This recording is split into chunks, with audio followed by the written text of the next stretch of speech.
Ad Astra Abyssal.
Witness the power of Gugwa.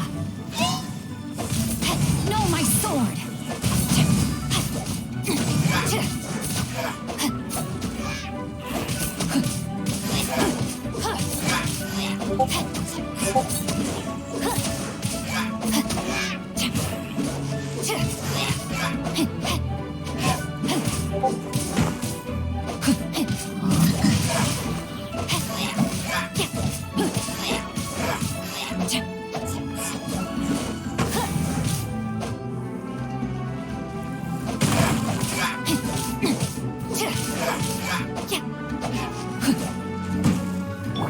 Everybody stand back!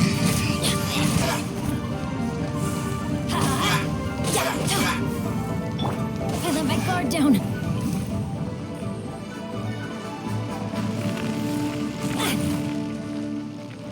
Your life is mine.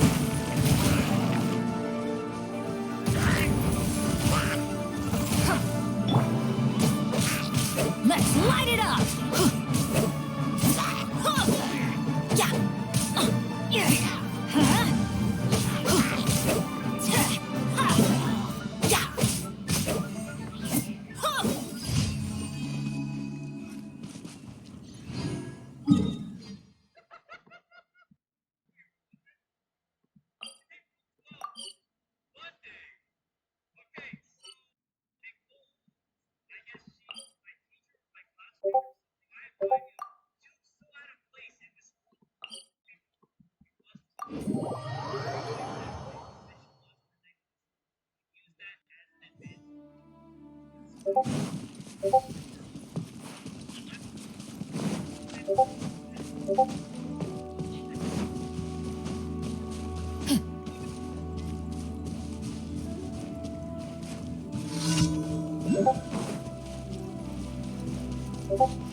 What you got? Some fury! We'll talk! That tingle? That Wingblade! that Prepare to be blown away!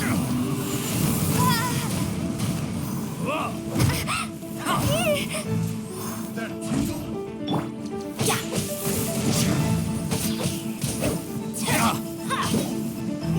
That tingle? Let's light it up! Teamwork is dreamwork!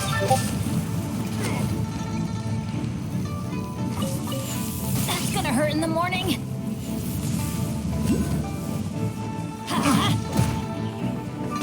That tingle?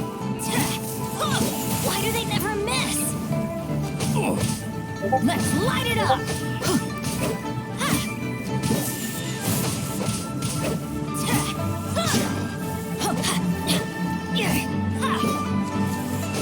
Some fury! I always bounce back. Just watch me. That tingle? Yeah.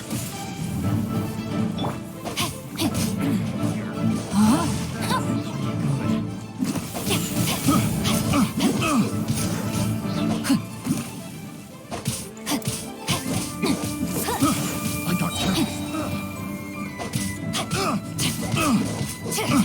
That tingle?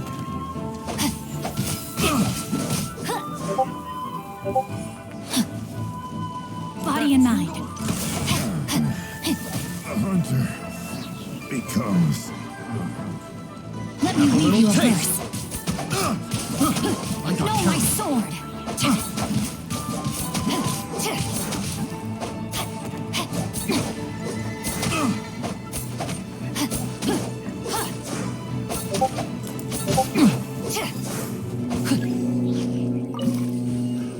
Another test subject. A minor setback. Rain outlines your fate.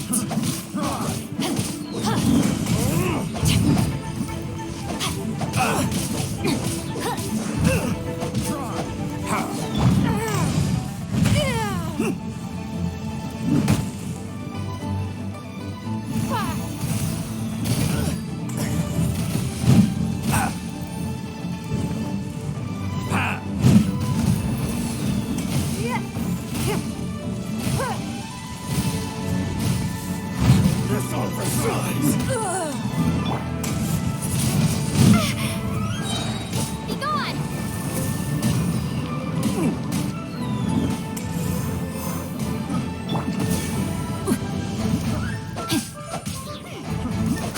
No, my sword! Not good!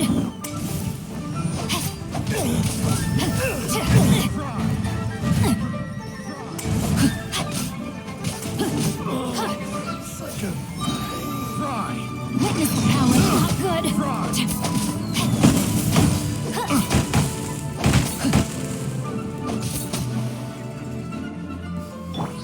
I'm going in!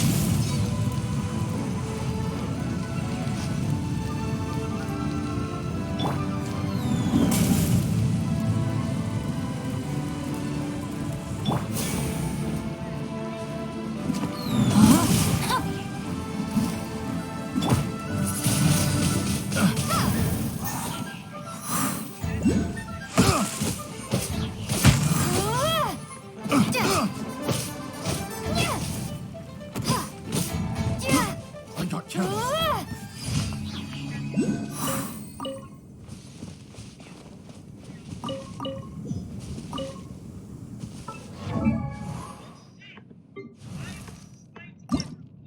Benny's adventure team, assemble! Oh. Oh.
Hip.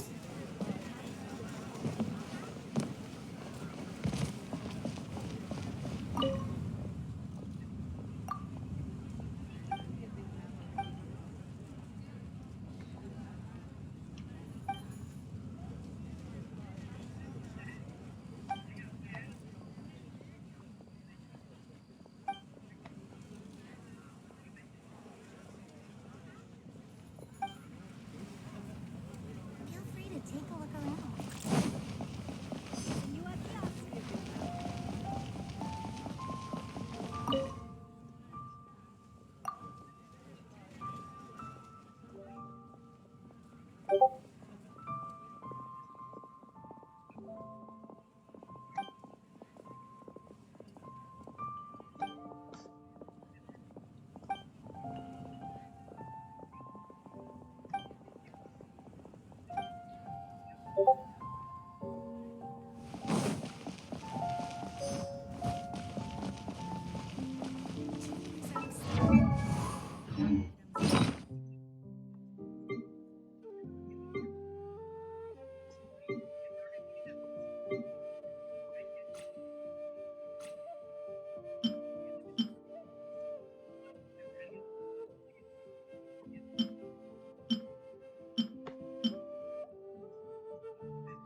Where's it?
coming.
It's nothing. Yeah.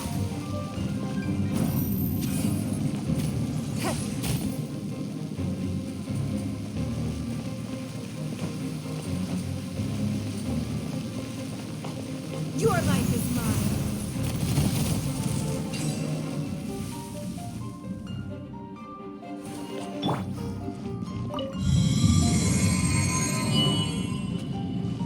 Off we go.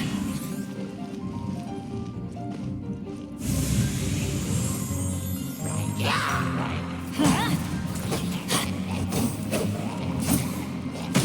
Let's light it up. Why do they never miss? Everybody stand back! Yeah. Don't waste. Blood repays blood.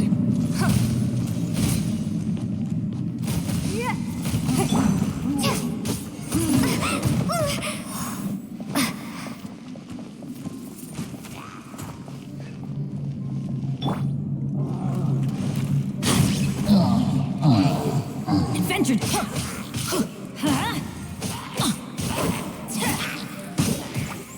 Didn't see that coming.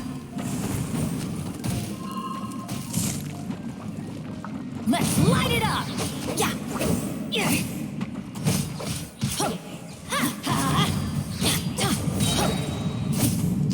That's gonna hurt. I'm going in.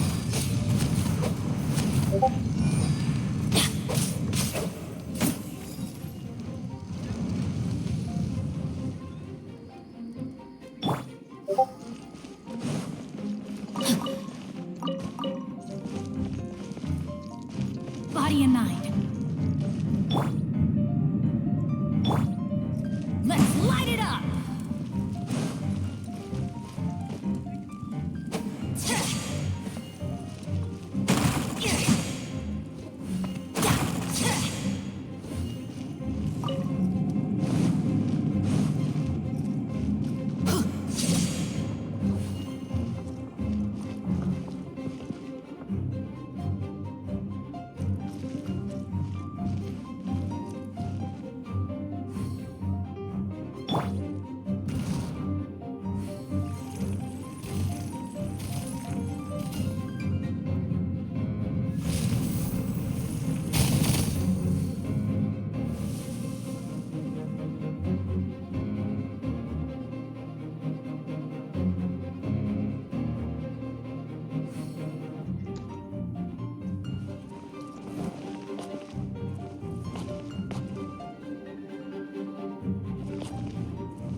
it to me.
Understood.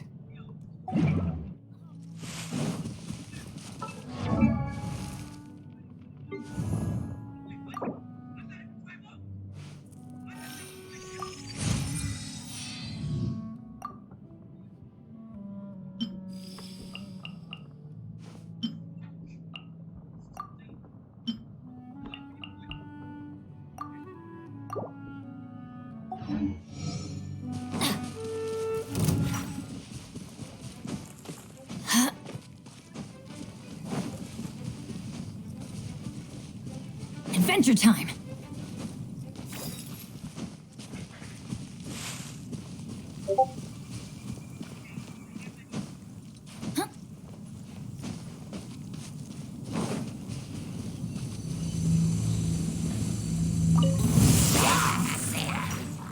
Let's light it up!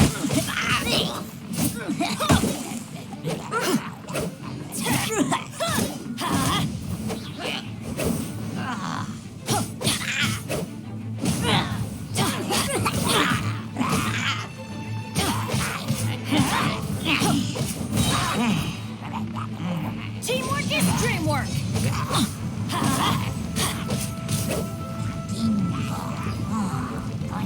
Let's light it up!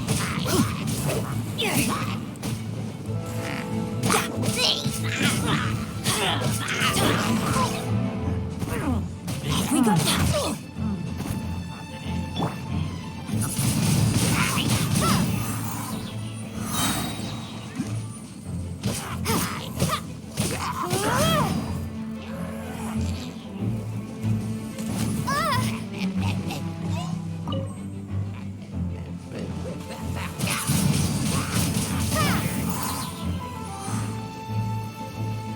Be gone!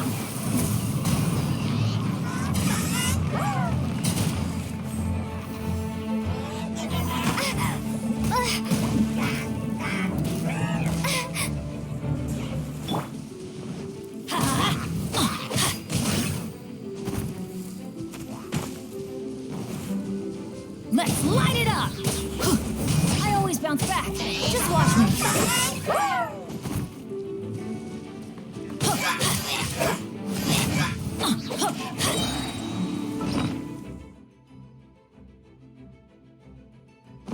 Everybody stand back!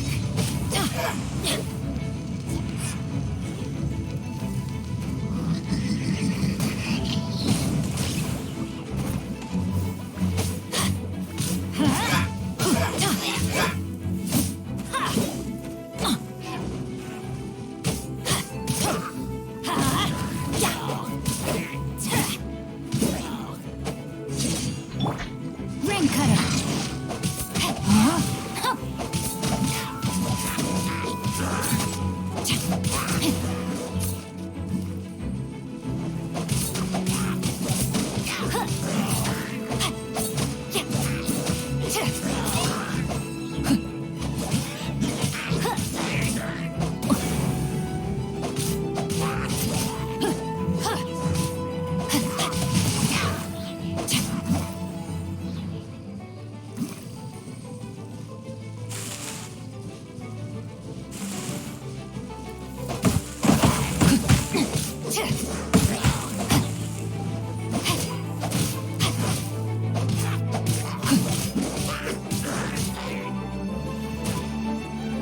No, my sword!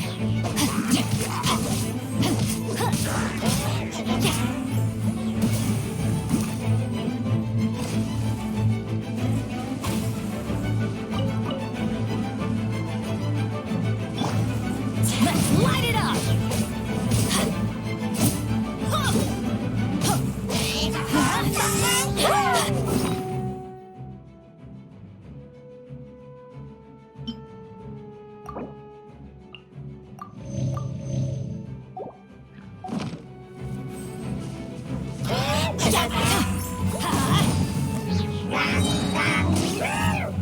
Teamwork is dreamwork!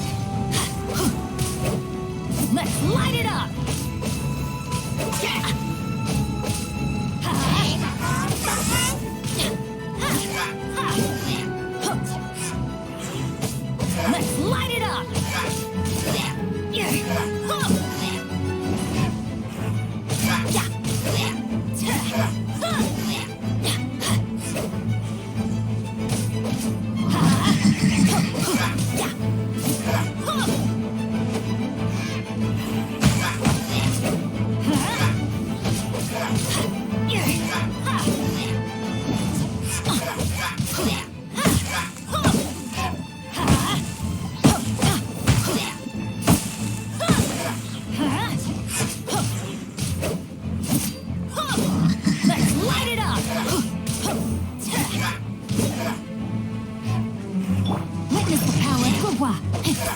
pain outlines your fate.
Everybody stand back! Ow!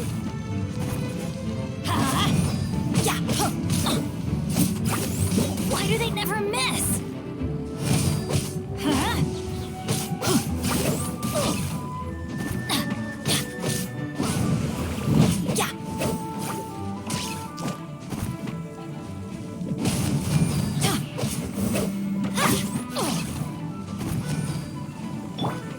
Your life is mine.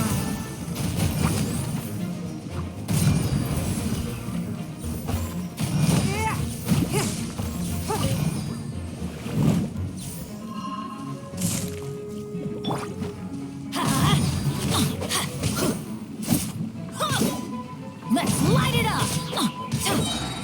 Teamwork is dreamwork!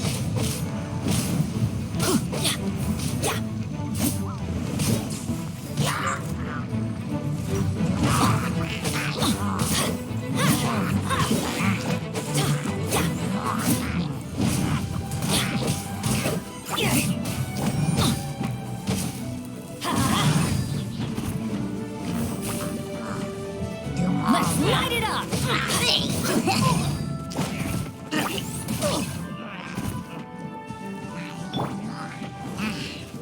No, my son of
nothing.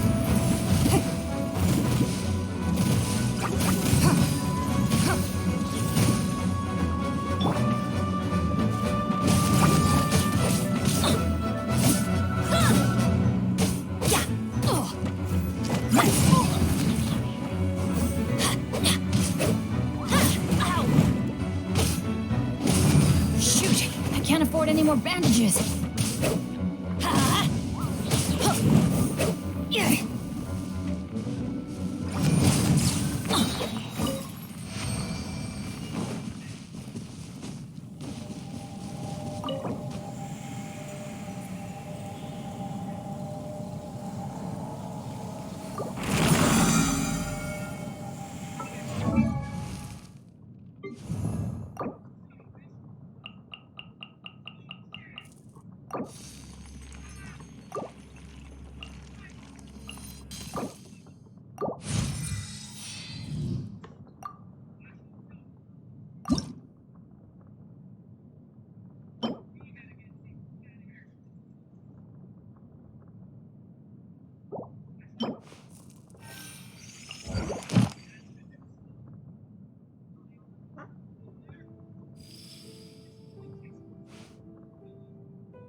Benny's adventure team, assemble! Oh. Oh. Or not.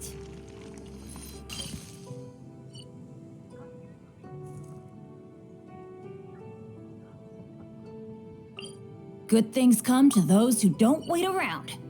That's what they say anyway. Knowing my luck, the opposite is probably true for me.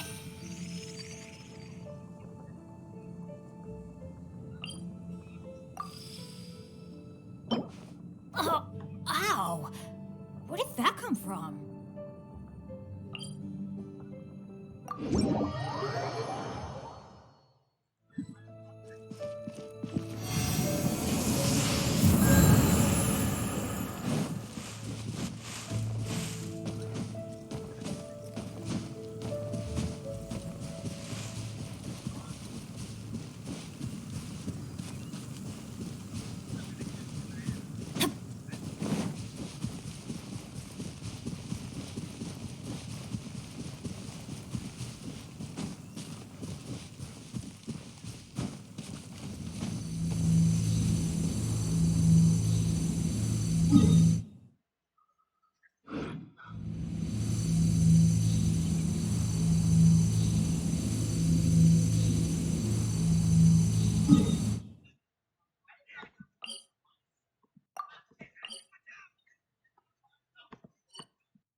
What is that?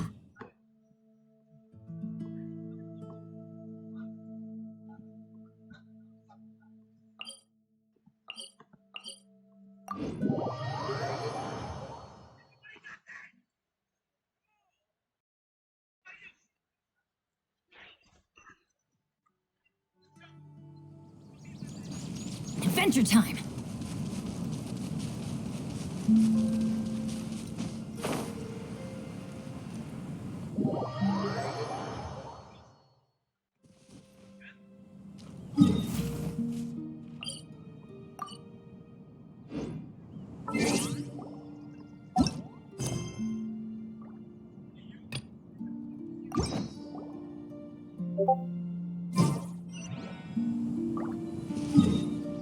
Oh, yeah.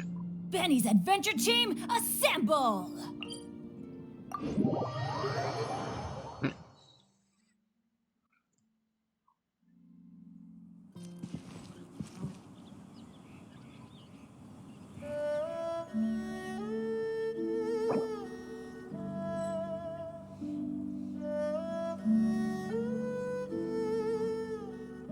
Oh, ow! Where did that come from?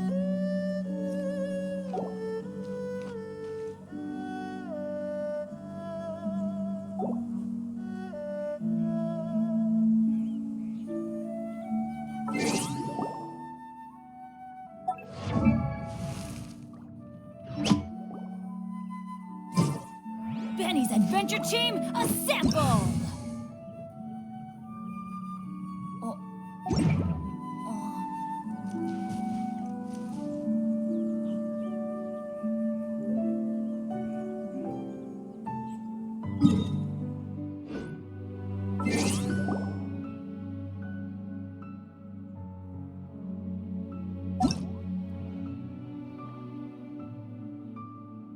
Oh, ow! Where did that come from?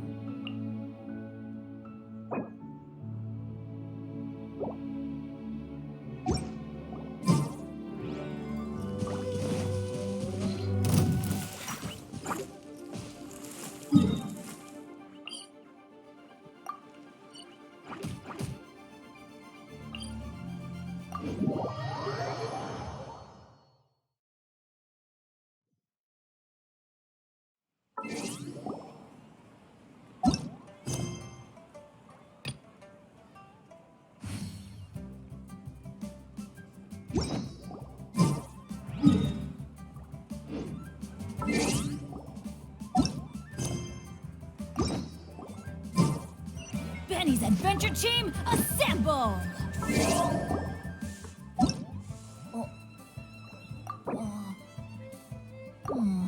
Or not.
Wow! It looked impressive enough from the... This is where all of Tavat's Mora is minted, right? Oh, so it's a trap! But even if we can't, or better yet, take a nap on top of a mountain of Mora... Oh, right! It's quiet. Huh? Look! What happened here? Uh-oh. Quick! We have to go make...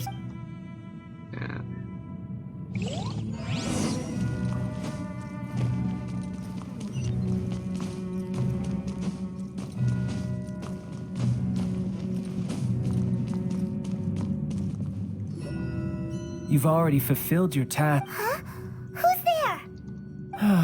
If you were Fatui, I imagine that you would be entitled to a generous reward from the Tsaritsa herself. But now, you're nothing but dross, and you're in my way.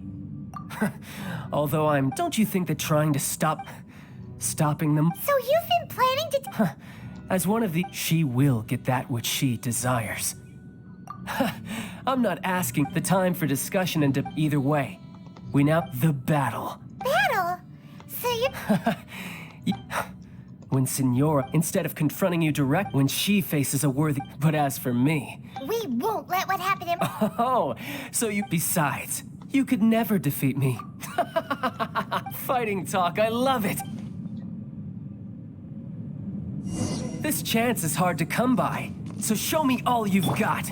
So very few ever get the chance to square off with a Fatui Harbinger. So come now, amuse me, and don't you dare disappoint.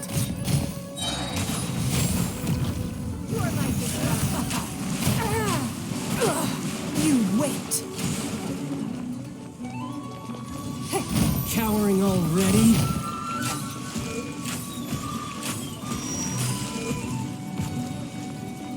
How unbecoming. Everybody stand back! Why do they never miss? Don't worry, I got this. A fine opportunity.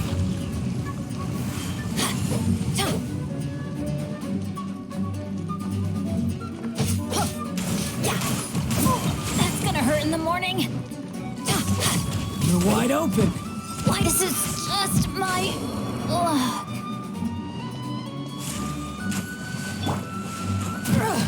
Blood repays blood.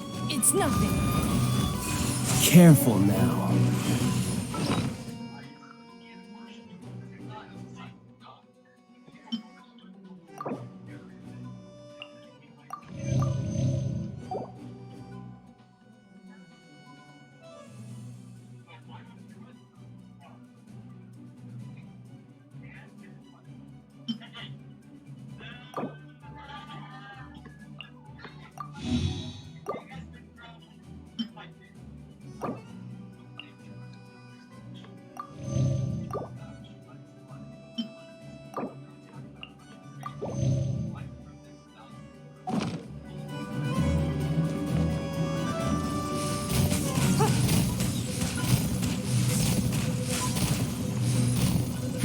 Give up.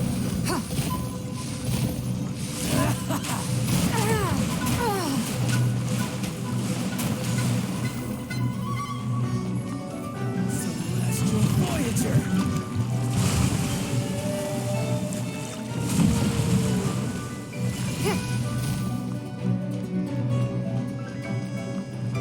Try this. Blood repays blood. Cowering already? Let's light it up.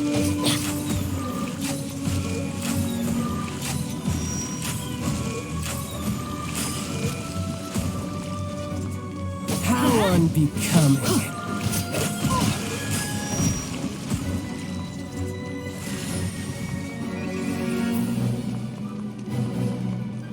So quick to flee.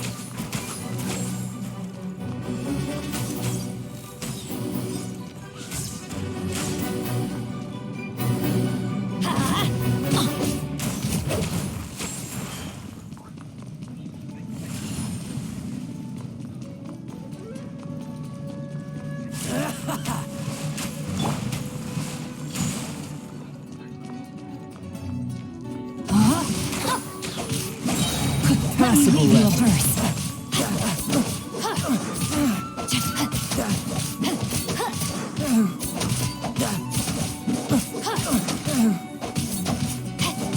A clear shot. You've made some progress. Rain outlines your fate. Time to act. Be gone!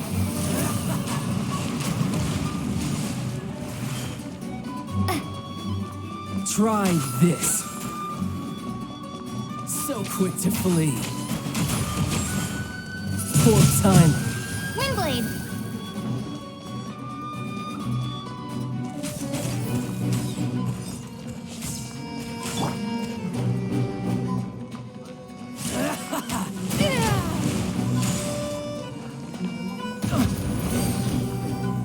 Try.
This.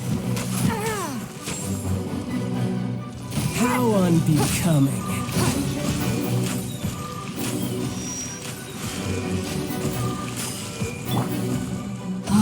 You should A minor do it like setback. this.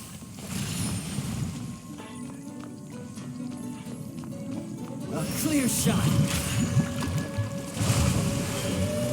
You've made some progress.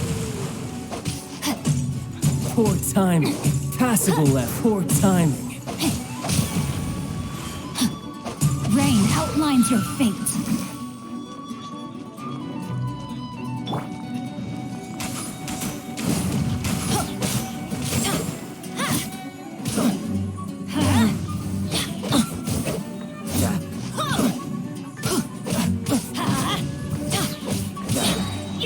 Not Teamwork is bad. dreamwork. Not bad.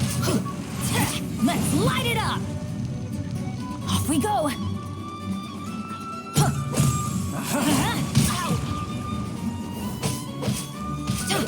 Let's light it! Oh, shoot! I can't afford any more bandages. How unbecoming.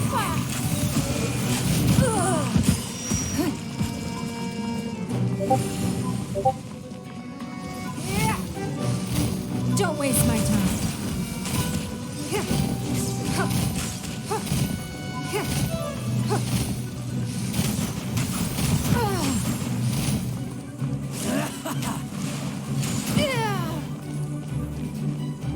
A clear shot.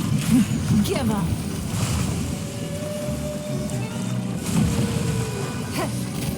Cowering already?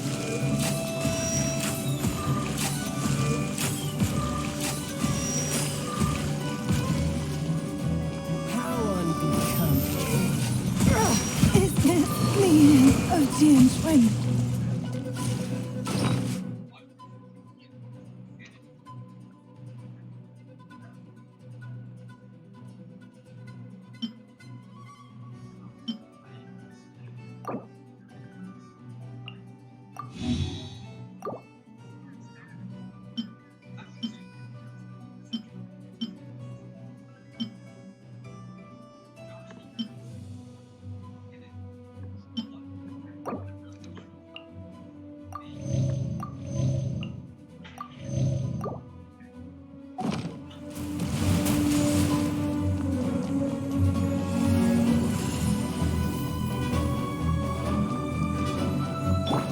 Cowering already?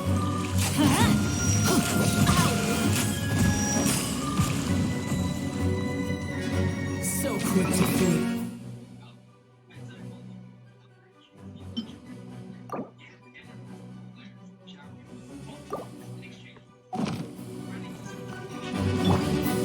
Time to act.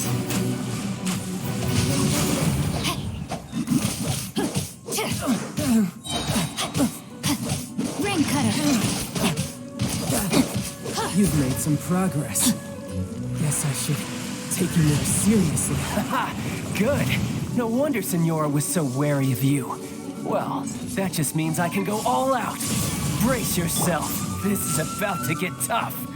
Now, show me what you can do against the might of a Harbinger.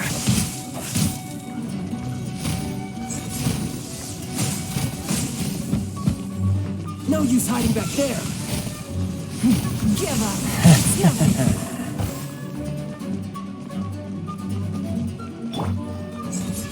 No, my sword. I let my guard down.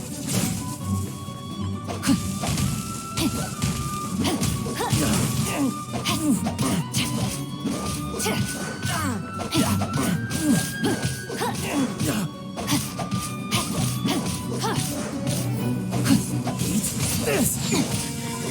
Rain outlines your fate. Not good. You've got some skills.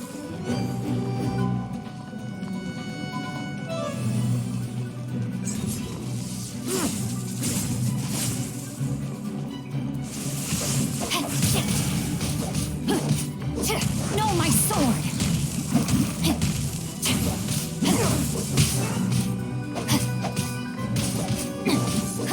Crush you! I can no longer hold back.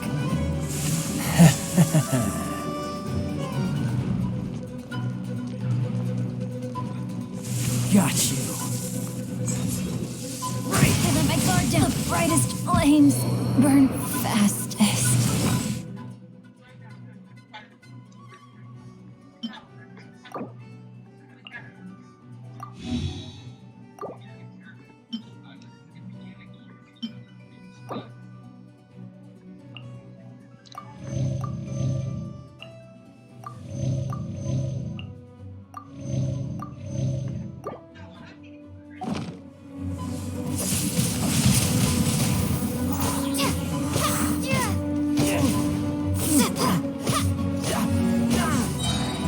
Prepare to be blown away!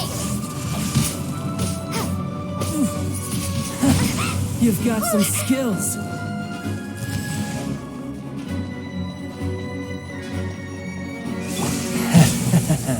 Time to act. Huh?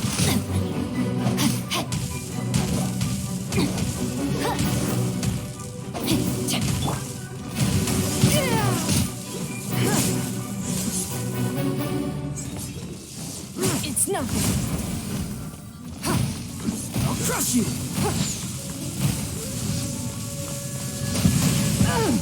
I'll remember that. Got you. Rain outlines your fate. Something else catch your eye? Good.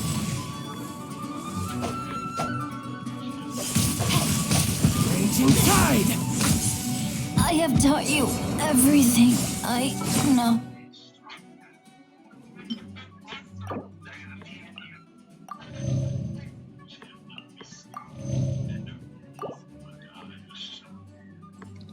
Oh.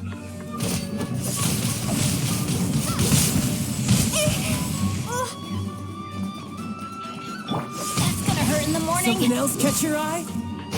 Let's light it up.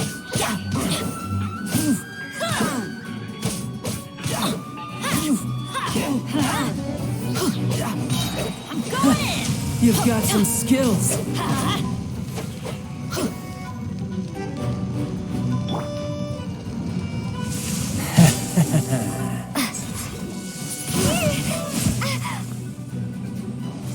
Eat this!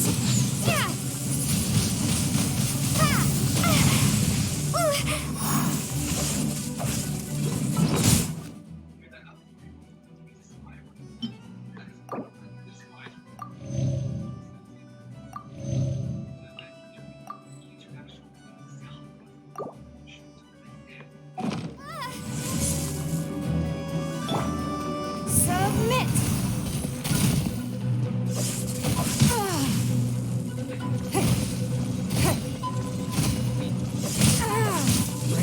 tide! Rude. Break! We are all but gone.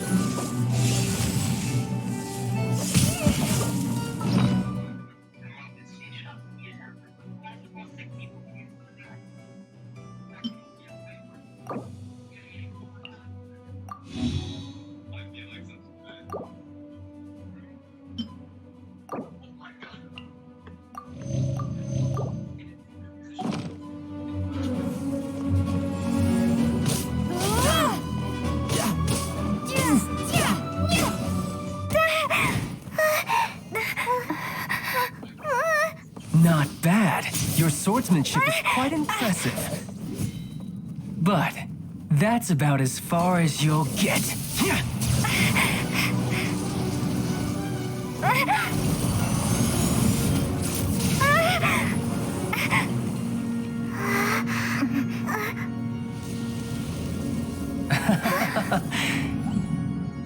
Didn't think you had that card hidden up your sleeve. You were just playing us to get close to the Exuvia! Oh, quiet down. Stop acting like some wide-eyed recruit. You've seen this world. You of all people should know. This should have been expected!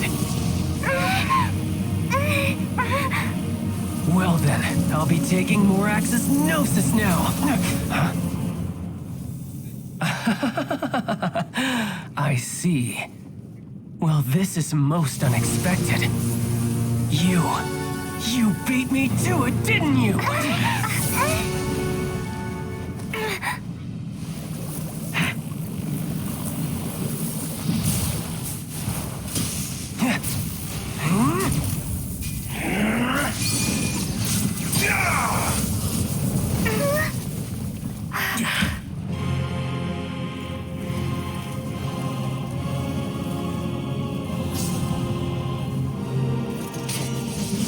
Not bad.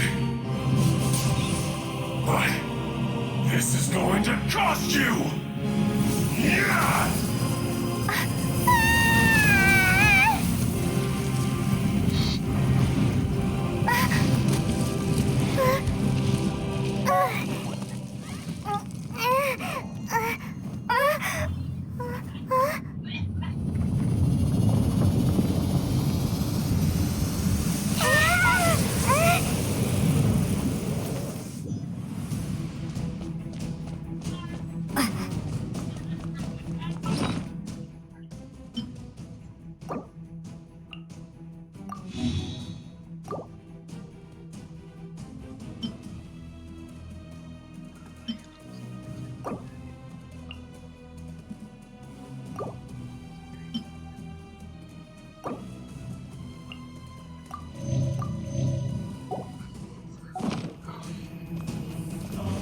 You got to the Gnosis ahead of me, didn't you?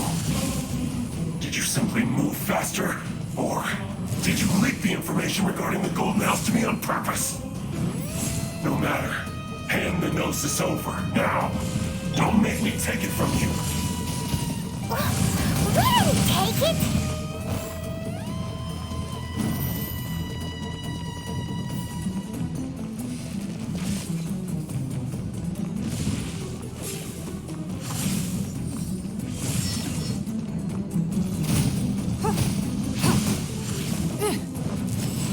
Give up.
Your life is mine.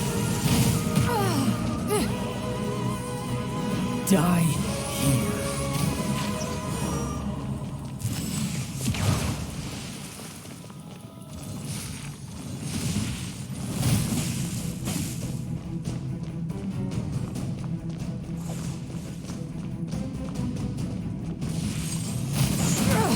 Blood repays blood. Dull. It's nothing.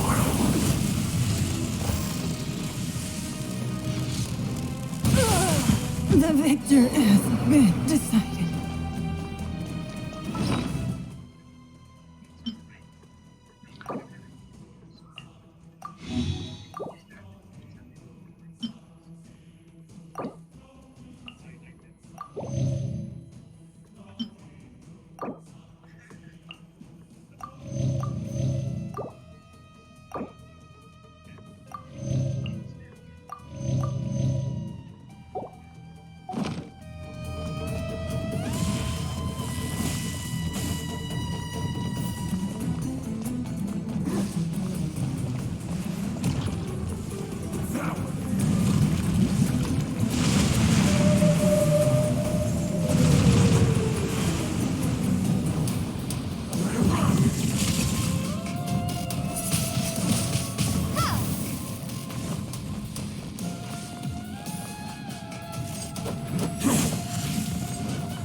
Die here.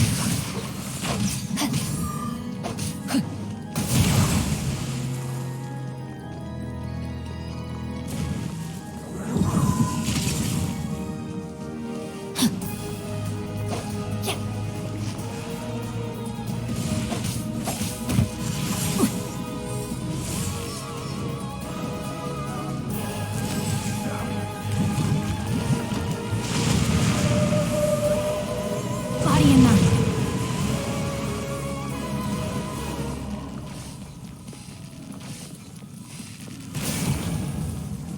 Dull.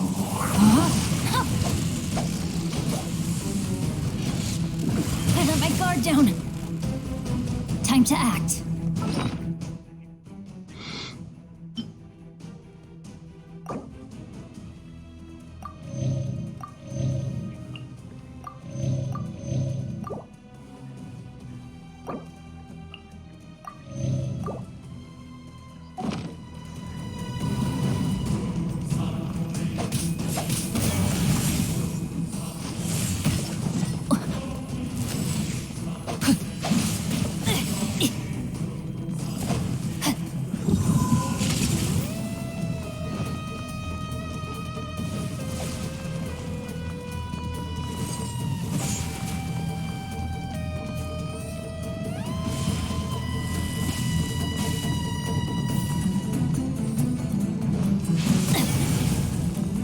Body and mind. Die here. Rain outlines your fate. May my final stand be a monument to chivalry.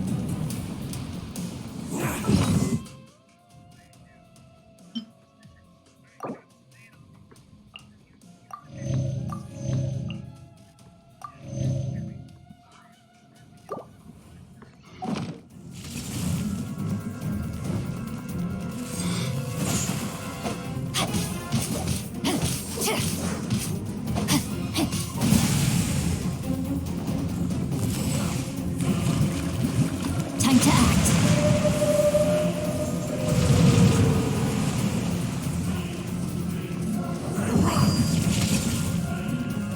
No, my sword! I let my guard down.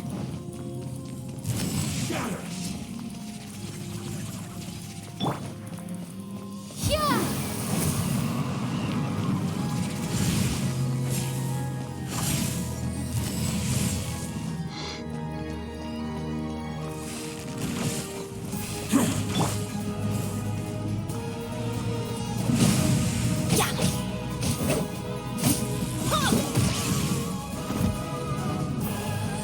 Dull.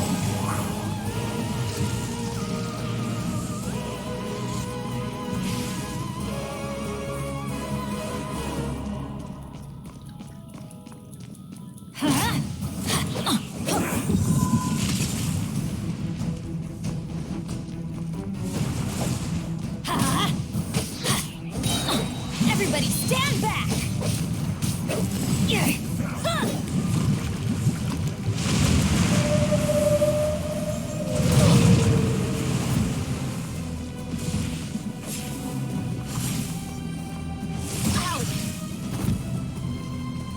Die Adventure time! here.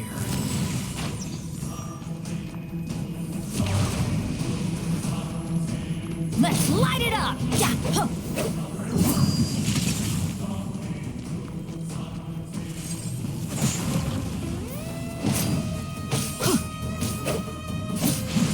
Shoot! I can't afford any more bandages.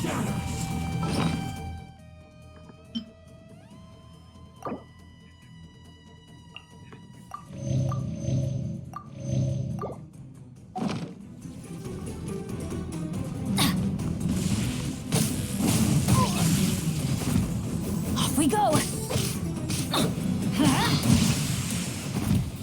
Dull. Let's light it up!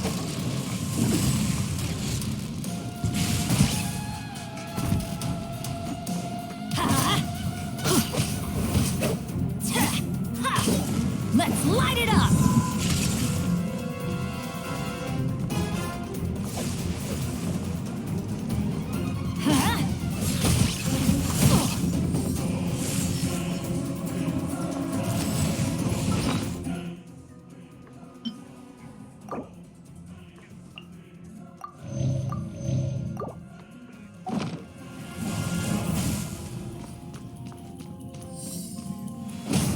Why do they never miss?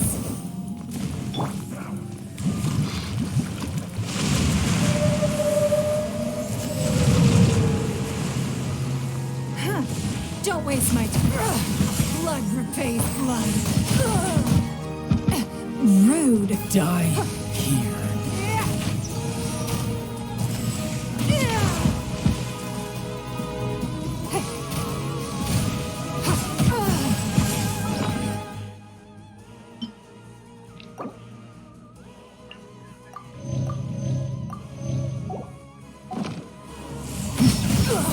You wait.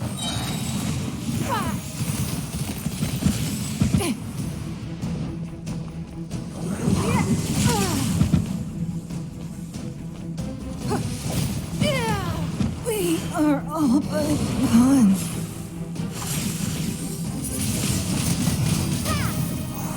Dull.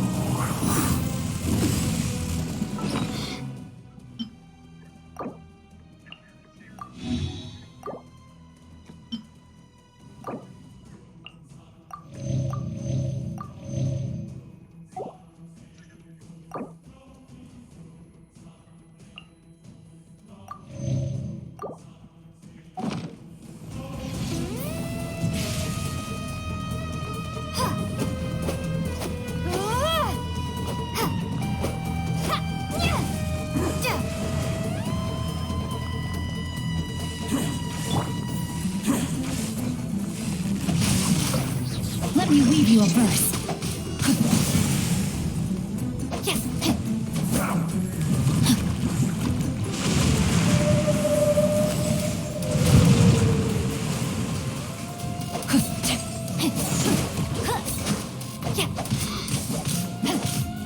Die here. I can no longer hold back.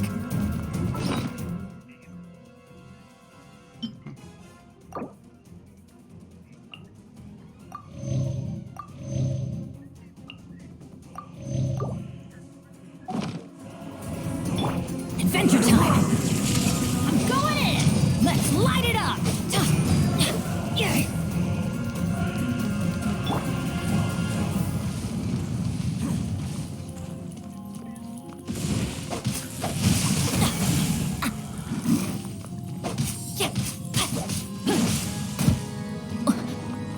Dull.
adventure time!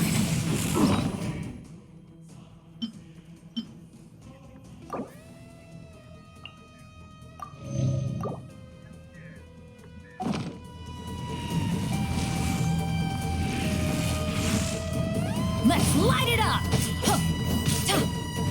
That's gonna hurt in the morning.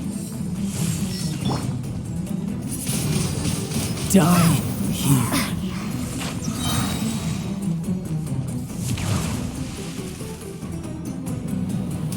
Be gone!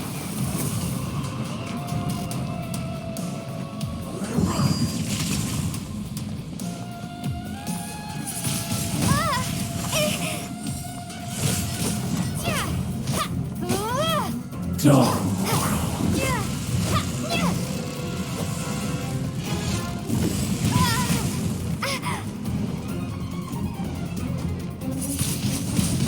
Windblade!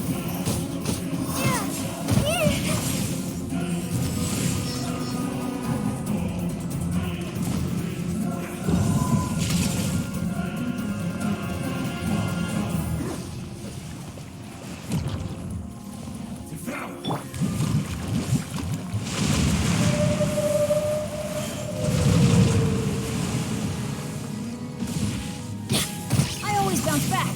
Just watch me.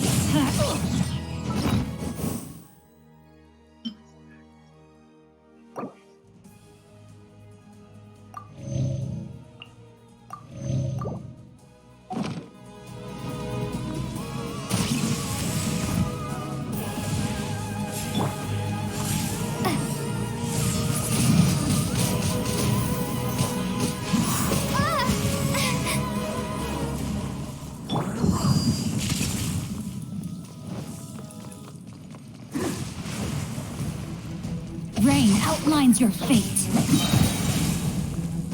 Witness the power of Gugwa. Die here.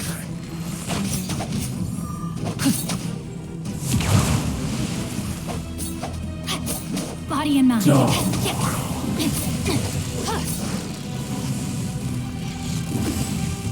Not good. No, my sword.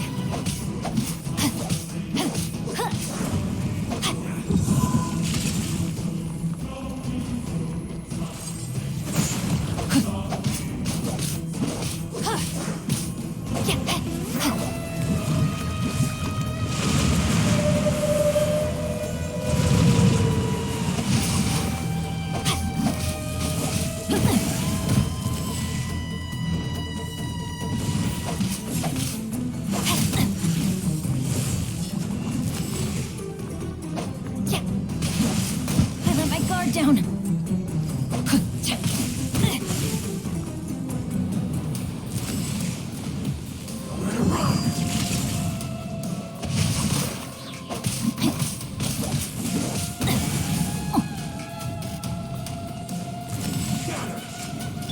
Teamwork is dreamwork.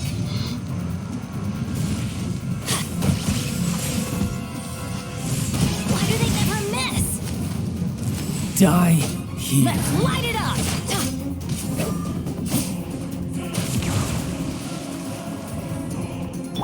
Submit!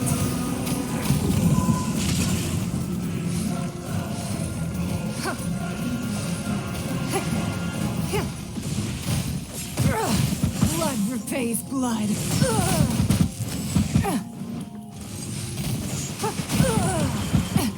Rude.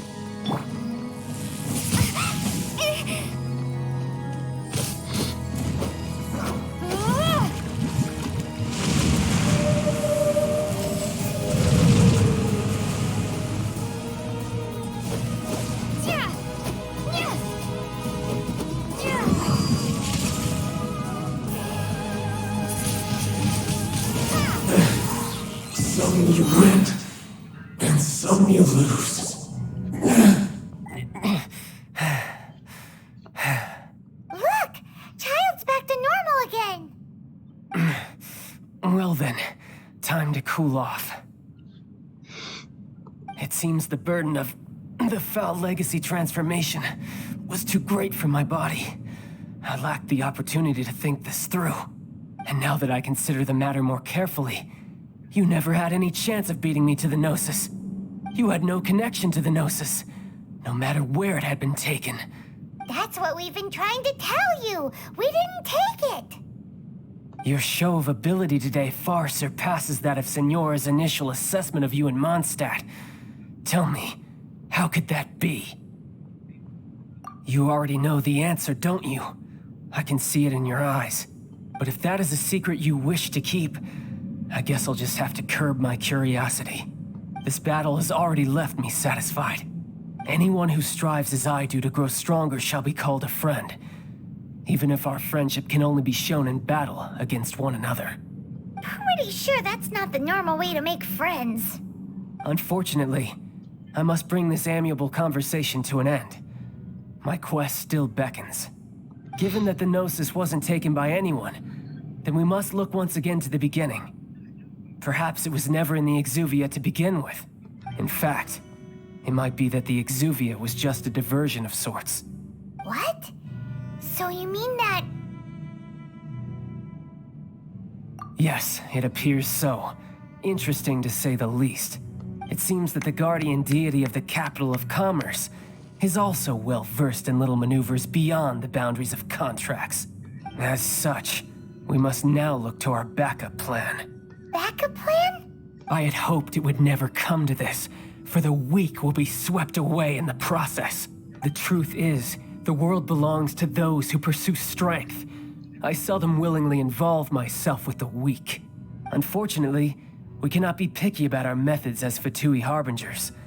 Children must all learn to eat their vegetables sometime. So what are you planning to do? I will awaken the god that lies dormant beneath Guyan's stone forest. A god? Osial, overlord of the Vortex, who was defeated by Morax, the Geo-Archon in the Archon War, and who has remained pinned beneath the waves by the Geo-Archon's stone spears ever since. If such an ancient god were to be unleashed upon Liyue Harbor, defenseless without the protection of its deity, do you think the cunning Rex Lapis would just stand aloof and watch the ensuing destruction? But the Archon War ended 2,000 years ago. How can an ancient god appear in a world now overseen by the Seven? Simple.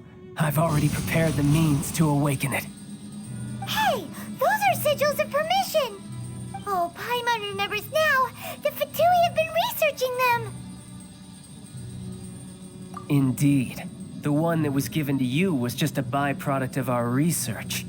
With the power of so many sigils of permission concentrated in one place, along with that which was bestowed upon me as a harbinger by our Tsaritsa, breaking the subduing might of the Geo-Archon spears for a time should be no obstacle.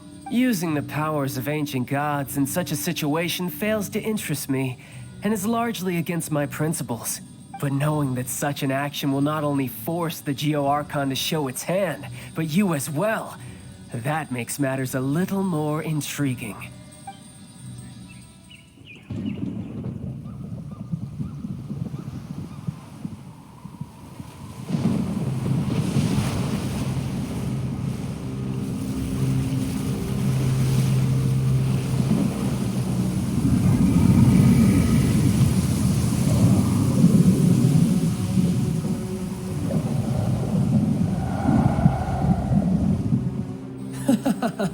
Let's see. Will the nation that has lost its deity be swallowed up by an ancient malice once more? If you wish to drown together with the people of Liyue, you're free to stay and enjoy the show. Huh? He's already gone. That guy is fast. What's going on?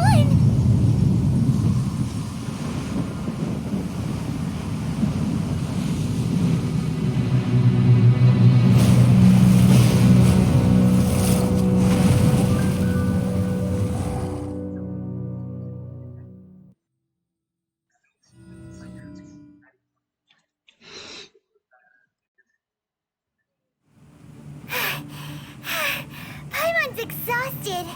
If we hadn't happened to see the Jade Chamber flying over just as we came out of the Golden House, we really wouldn't have known which way to go. Did we make it in time? Is the Overlord of the Vortex still in the sea? It hasn't destroyed Lele yet, has it? What are you doing here? Huh? Hold on. It's the Adepti. What are you doing on the Jade Chamber? Paimon thought you were arguing with the Chising. Is the fighting over? Faced with a calamity of such magnitude, we have agreed to put our differences aside for now and unite against this common enemy. Oh, Paimon gets it. So how do you plan to defend Lele? Just seeing this Overlord of the Vortex guy puts a pit in Paimon's tummy, even from all the way out here. It's not just you. We've got new Millilith recruits who can't even stand at attention without shaking. The force of an ancient god's presence seems to be too much for ordinary people to handle. Which is why we must stop that monster before it gets any closer to Liyue Harbor. So the Archon War was fought 2,000 years ago against enemies like that thing? Now that's scary. So will the power of the Chising, Millilith, and Adepti gathered here be enough to stop that god? We've already discussed this together, and our conclusion is not necessarily. What? But all of you are supposed to be the guardians of Lele. Can't you think of something? One certainly could. Huh? The Chising did once research the matter of the Guizhong ballista when it piqued their fancy. And as fate would have it, one who did craft the Guizhong ballista with one's own hands is here. For what could you mortals ever learn of Adepti mechanisms? Yet, it would take but a little tinkering to turn this ballista into an engine of war beyond your wildest thoughts. I suppose this is one blessing from the Adepti that we should be thankful for. So be it. We shall use the upgraded Guizhong ballista to fight off that god. All the Adepti here can lend their strength to man it. We haven't a moment to spare. Our battle begins now. Yep.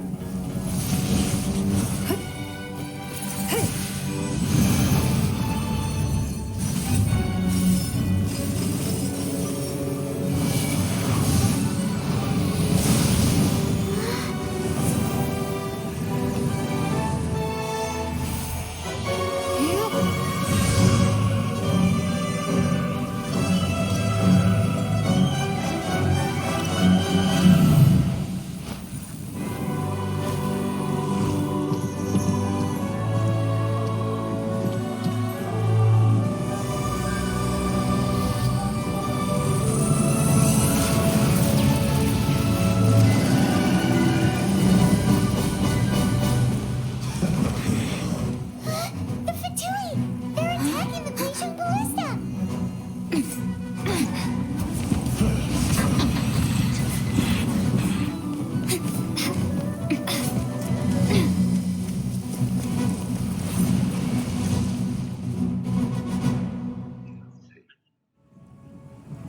The three Adepti are manning the Guizhong ballista. Do not let the Fatui disturb their work.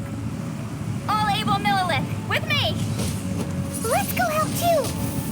We Adepti have not faced a god in several millennia. Let one see what you're made of then. What strength remains within you, one wishes to witness.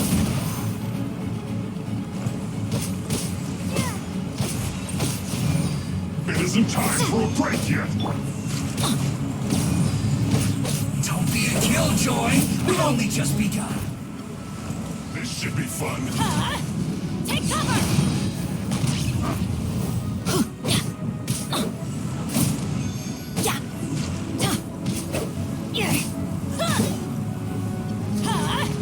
Out of the way! Not breaking a sweat.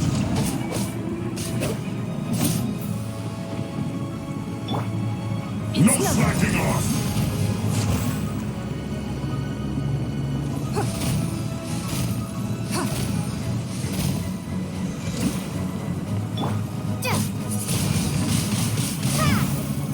It isn't time for a break yet.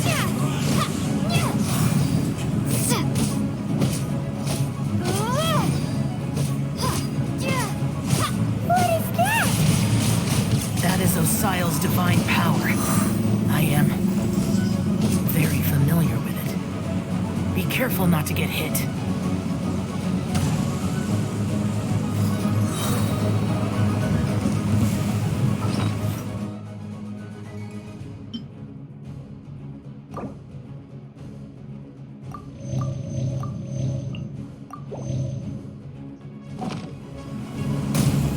The Fatui! Their attacks are unrelenting! How daring. Snezhnai's diplomats will answer for this afterward. Every last one.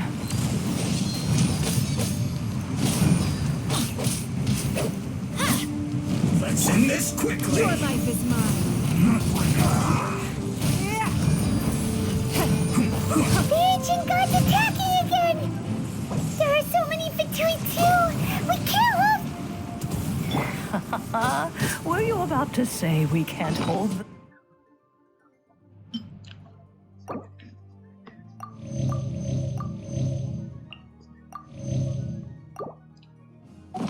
children? Huh? Don't lose heart. Here, take this. This is adeptal energy! That light from your body, it's like the tyrant Julian cards! Wow, it's Madame Ping's shockwave! This granny's really strong!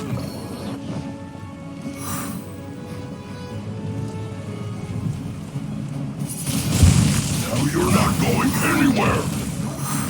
Freshness preserved. 2. Don't be a killjoy. We've only just begun. Let's light it up! This should be fun. My duty. Prepare to be blown away! Looks like With the blood of the Chilean, I guard you against evil. Cast your fear of injury by the wayside and fight with all your might. I too did this during the Archon War.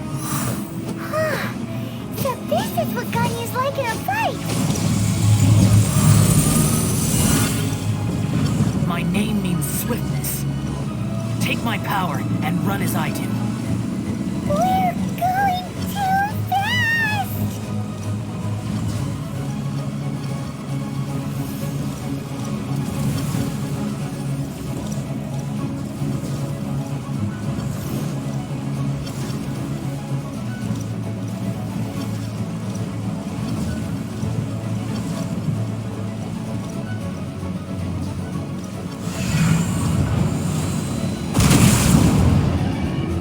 Child, you are strong in body and spirit.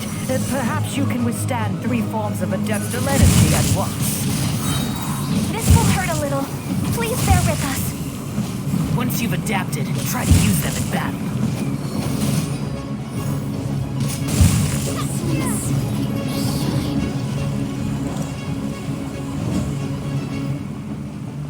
Don't get it.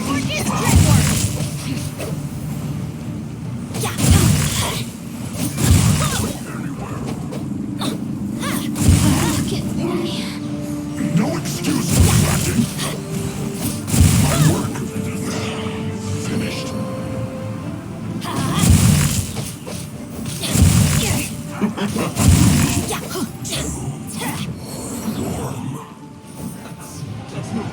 Exercise caution. I fear that the god's power has reached its peak. In other words, if we hold here, there's nothing worse to come, right?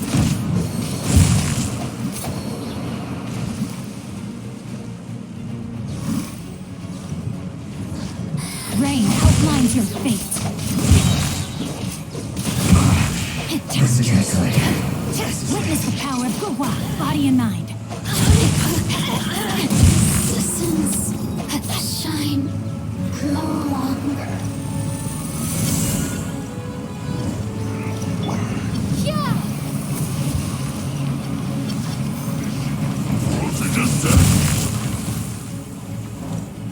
Windblade! Everybody stand back! You're not going anywhere. 2. Put your back into it. Look at me.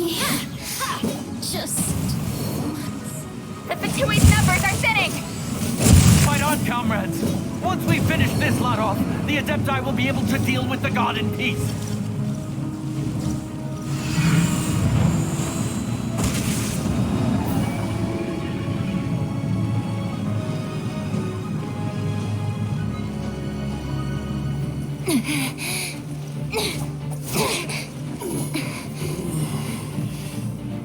The interlopers are no more. Now we may commit ourselves fully.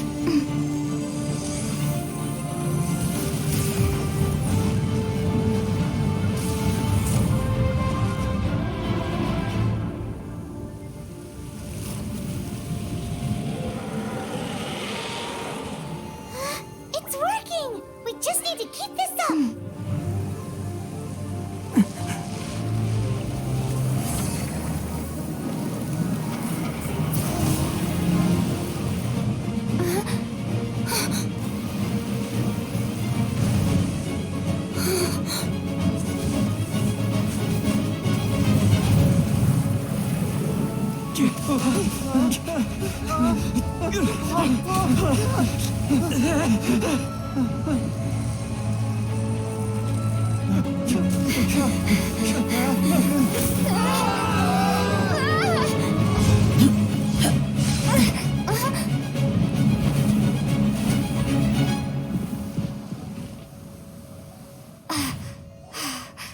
Be careful now. The Guizhong Ballista is destroyed. Without its covering fire, retaliation shall be difficult. But the Jade Chamber is our last line of defense. We can't give another inch, no matter what. I have another idea. What do you mean, Lady Ningguang? I'll sacrifice the Jade Chamber. What is the meaning of this? I understand. Traveler, lend me a hand. Farewell, old friend. Goodbye for now. Let us meet again in the future.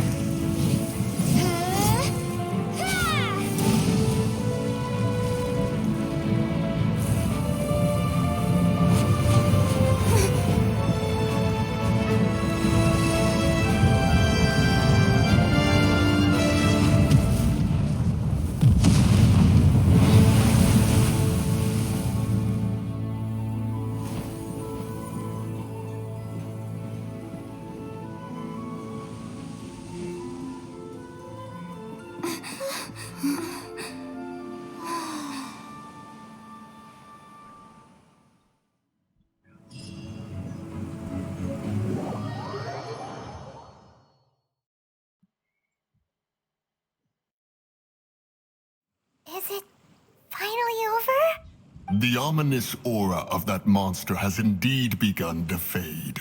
The effects of the Sigil of Permission last but a short time. It will be some time before the Overlord of the Vortex can make any waves again.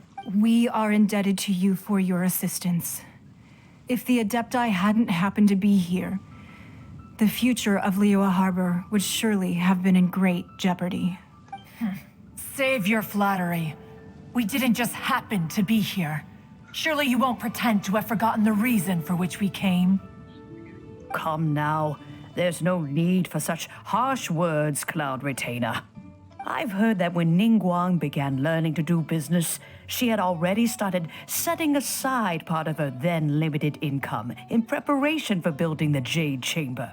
At first, it was only the size of a small room, but with continued expansion, it has become the palace that lies before you now. It is a testament to Ningguang's entire life, both as a businesswoman and as the backbone of the Liyue Qixing. Seeing the Jade Chamber destroyed in the defense of Liyue means much to her. To me, such cooperation and sacrifice deserves at least some recognition, don't you agree? Well, I was really hoping you would say that such sacrifice could at least be used as some leverage in our negotiations. Thank you all for hearing me out. We know very well why the Adepti came here today. But please forgive us. We cannot yield to your wishes. Oh? 3,700 years. According to our records, the Adepti signed a contract with Rex Lapis to protect Liyue 3,700 years ago. Even to this very day, Liyue and its lands have stood the test of time, immovable as stone, just as it was thousands of years before. This is truly no small feat. But that does not mean that the Liyue of today is the same city as it was all those years ago. Do not merely cast your protective gaze upon the land. Instead, focus your sights on our city and each of the citizens that dwell within it. Are you questioning our means of protecting Liyue? I mean no offense. I simply hope that our Adepti forebears would see Liyue in a new light. Forebears, you say? One doubts you would be fit to be part of such a lineage. This morning, Rex Lapis appeared to me in a dream. What? In the dream, I yearned to tell him that we Qixing, though mortal, are equally bound to the contract. Each passing generation of the Qixing leaves many things of value to be inherited by the next generation. I also thought to tell him how the past generations of Qixing had strove under his rule to survive in our mortal world, establishing a network of contracts which has since come to be known as trade. But I dared not speak.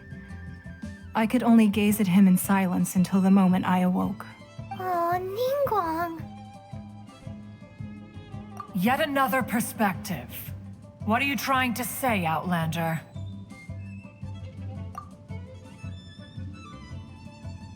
Right! That's something that happened in Mondstadt. It's a story about the Four Winds and the people of the Animal Archon. The Animal Archon sought to quell the strife between the two sides because he believed that such conflict would only scar the hearts of both, and that nothing good would come of it. Each of the 7 nations has its own scars from the past. Though your point is the very height of simplicity. As Adepti, we've become a laughingstock, to be chastised thus by an outlander who has lent us such succor. All right, all right. Didn't Ningguang suggest that we should focus on the city and each of its citizens? I know I already have, so why not see for yourselves? I apologize for appearing in full armor. I am afraid I cannot show the proper courtesies. And who are you? I am Feng Yan, a sergeant of the Millilith. I have come to extend my thanks to the Adepti. I thought this battle would perhaps be my last.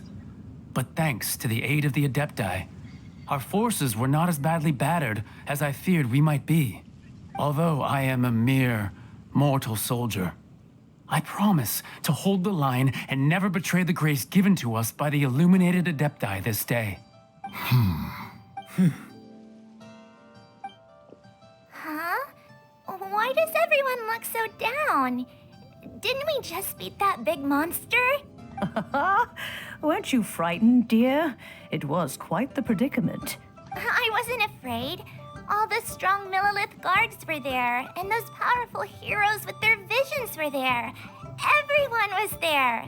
When danger is near, everyone always protects me. And the rest of the time, they make fun toys and tasty snacks and loads of things that make the harbor so pretty. Thanks for protecting Liyue Harbor. Please come visit us for the next lantern ride. Unfortunately, we wouldn't be able to participate. Huh? Because we are Adepti. Oh, okay. It must be hard being an Adeptus. Aww. You see, this is what Liyue is like today. The country of contracts is grateful to the Adepti for their protection, but it is no longer necessary for the city to rely on the Adepti's power to solve every little niggling matter. Although their blood is weak, there is still strength to be found in those we call mortals. The time of contracts between gods and Liyue has long since passed. Now is the time of contracts between Liyue and its people. Seeing the port around us now, it is hard not to feel a bit out of place. Wouldn't you say so, Cloud Retainer? Your line of inquiry is askew. One did not spearhead this expedition to Liyue Harbor. Seems like like the Adepti have had a change of heart.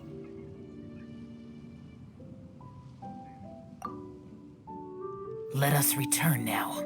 Eager to leave, conqueror of demons. Yes, one understands what the Conqueror of Demons means. The city of Liyue has changed much after our long separation. One fears that by the time one finally grasps the new contracts of Liyue, you humans would have once again changed the place beyond recognition. Fair enough. Away we shall, and return whence we came.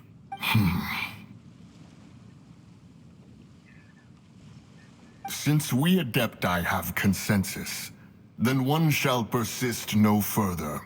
But how will we ensure that the Liyue Qixing will not simply exploit their power once we depart? In my view, that is still a thing to be guarded against. All right, Mooncarver, you needn't worry. It seems to me that this right of supervision is best left to the people of Liyue. Looks like the conflict between humans and Adepti was avoided. All's well that ends well, huh? Oh, right!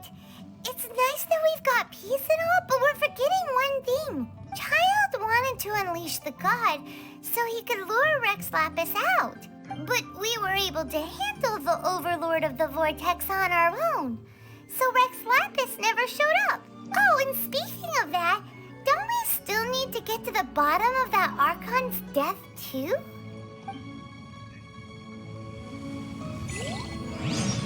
Hyman doesn't get it. But isn't the strongest lead we have the Adepti-less rite of parting that we're organizing? No idea where Zhongli's gone. Let's ask for him at Wangshan Funeral.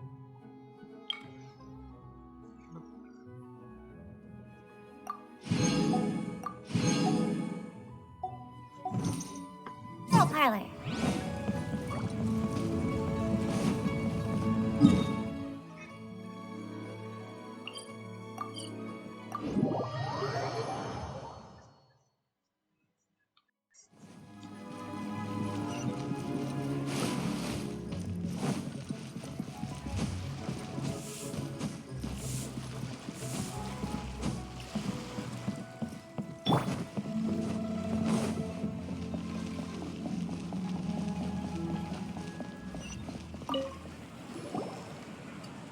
Is there anything I can do for you two?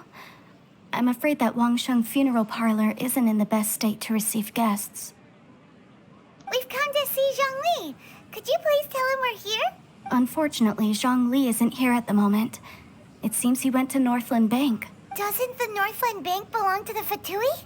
Last time we saw Zhongli was before we went to the Golden House. Do you think he doesn't know about the attack on Liyue? Visiting the Fatui at a time like this could only mean more trouble.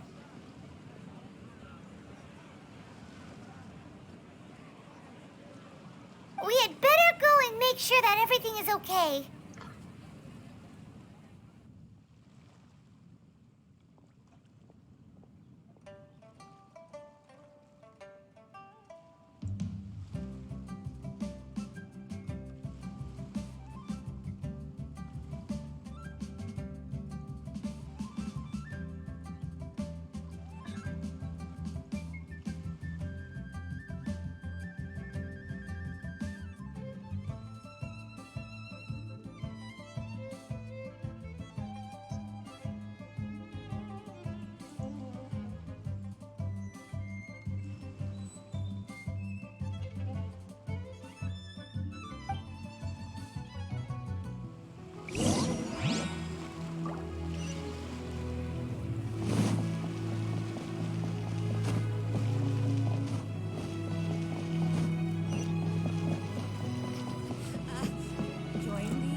You call this cooperation between Harbingers?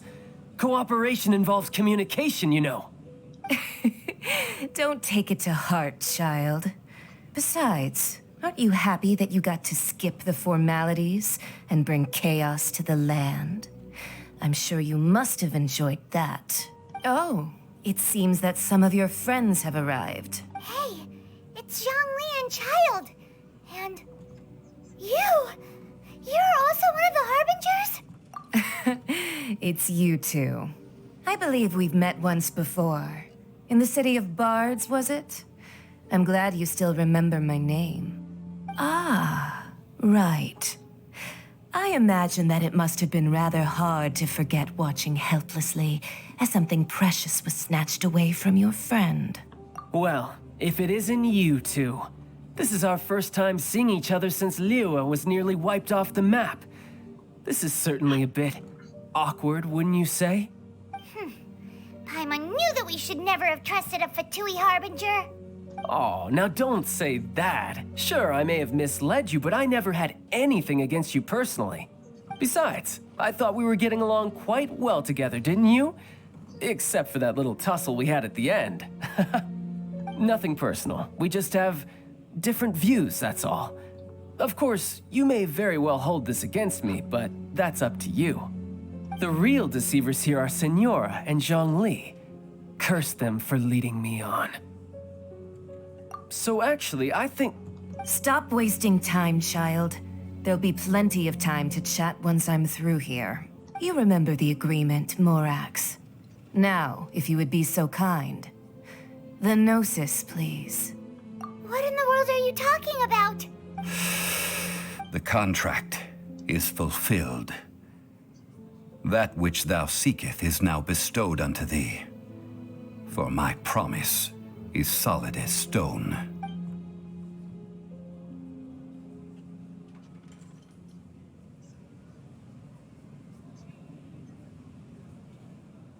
How sanctimonious. What? So you're the Lord of Chio? No, wait. That's an exciting twist and all, but why give the Gnosis to the Fatui? I do not give it for free. I give it as agreed upon in the contract. For it is a matter solely between the Tsaritsa and I. Yeah, you don't think you went a little bit too far with that whole fake death thing? Everyone was preparing the ceremony for you, and splat! This big dragon falls out of the sky, and all of Liyue goes into an uproar. Talk about a disaster. Gathering all the forces that had been bubbling behind the scenes, and then stirring them together in a pot that was bound to boil over. That's what he wanted to see, am I right? Wait, what? Perhaps it's best that I explain. As you know, I've dwelt upon this world for more than 6,000 years. It is now 3,700 years ago that I founded Liyue together with the Adepti. Even boulders that can withstand whirlpools will erode with the passing of time. I kept convincing myself that cracks had not begun to form, and that the end of my time had not yet come. Until one drizzly day, as I was strolling along the harbor, I heard a merchant tell one of his workers, "You've finished your duties. Go ahead and call it a day." I stood motionless among the crowds, asking myself, have I already finished my duties? Oh, Zhongli. But as I began to consider relinquishing my divine role, I soon discovered that many reasons still remained to not hastily depart. Was Liyue, the city I had dwelt in for so long, already prepared to enter its next age? I decided that a test was needed in order to reveal the answer, so I feigned my own death, and gathered the cast of Child, the Adepti, and the Liyue Qixing to play their roles together on the stage that was Liyue. Indeed I was. The Gnosis, which I had kept for so many years, suddenly seemed to have lost its meaning. That's right, which is why I continued to safeguard the Gnosis until now.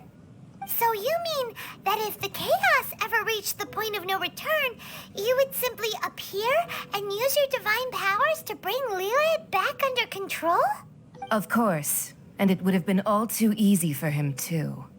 Just as a child quickly matures after losing their parents, so has Liyue matured when faced with the death of its deity. In the end, the resolution to all that has transpired was even more satisfactory than I could have hoped for. Take the Adepti, for instance. Owing to their years of seclusion, they were the least informed. Yet when faced with a crisis, they commendably showed the greatest amount of restraint possible. Not only did they manage to cooperate with the Qixing, but in the end, they even made efforts to understand the hearts of the people. Credit is also due to Signora, the emissary dispatched by the Cryo-Archon to fulfill our contract. At my request, she kept everything she knew in strict confidence. This despite the eavesdropping ears of her colleague, Childe. This meant I could remain as Zhongli, even having the chance to fulfill the age-old traditions of Liyue in this mortal form. Thank you for joining me on this journey, traveler. All of these things turned out as I had planned. There is only one thing that I had not anticipated, and that was the conduct of the Liyue Qixing. I had expected them to do no more than the Adepti, to come to the defense of Liyue. But when all was said and done, they seized the opportunity to supplant Liyue's divine protectors, and used the subsequent power vacuum left by my death to quickly gain complete control of Liyue. Huh? That doesn't sound good at all! On the contrary, I think it is excellent. I had always feared that it was too soon for them to take over from me. And it was also that which I longed for the most. As such, this is the best parting gift anyone could have given this god of old. Hey, what about me? Doesn't anyone feel the least bit of remorse for deceiving me? You've practically kept me in the dark. I think that thanks would be more appropriate. You certainly played no small part in all of this, wreaking havoc and turning the city upside down. The Lord of Geo ought to thank you for your performance, if anything. If you hadn't created the pressure of a battle between mortals, Adepti, and a god, the lump of coal resting in the hands of the Geo-Archon, Liyue would never have been able to become a dazzling diamond of a city. Huh? Just whose side are you on, mocking me like that? Are you itching for a fight? Be that as it may, you've come out of this as the hero of Liyue. I, on the other hand, will be forever prescribed as a disturber of the peace, no? Well then, with the Gnosis in my possession, I have no use for such idle chatter. We should return to Zapoljarny Palace and seek an audience with Her Majesty, the Tsaritsa. Come, child. Fine. I'll meet you there later. I'm not sharing a boat with the likes of you. Do as you wish.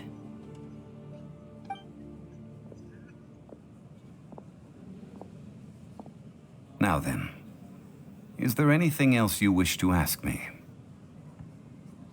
Right! As Zhongli always told us, a good trade is a fair trade. Paimon has no idea what could be a good trade for a Gnosis. Realistically speaking, there is no such thing. Huh? However, I am the god of contracts. For thousands of years, I have made countless contracts. If the deal was of no benefit, then I certainly would not be inclined to agree to it. My agreement with the Cryo-Archon will be the last of my contracts as the Geo-Archon. My contract to end all contracts. As for the bargaining chip that the Tsaritsa used to balance the scales, uncover that answer for yourself in your future journeys.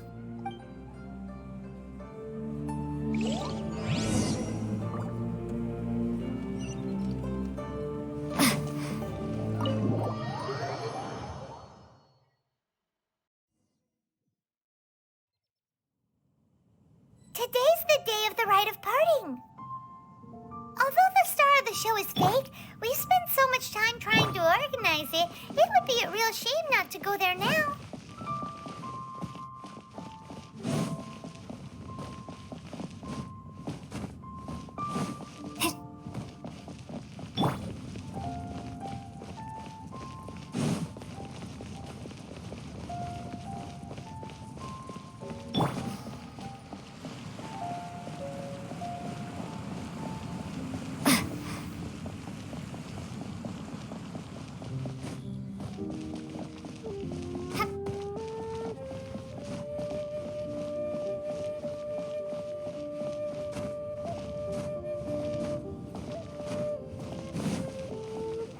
Well, since we're going through with this rite of parting, I guess it means that those rumors hit the nail on the head. So Rex Lapis is really... But they didn't catch the culprit, did they?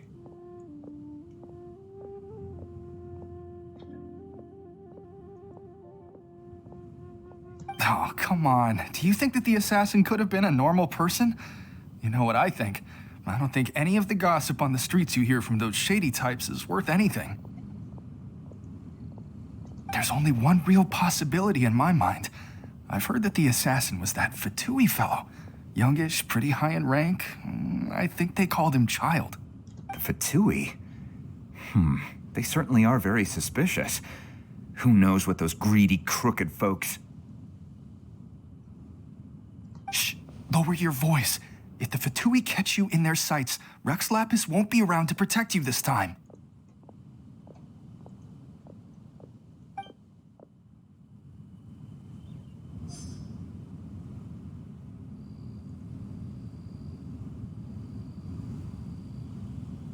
Please be mindful of your personal safety.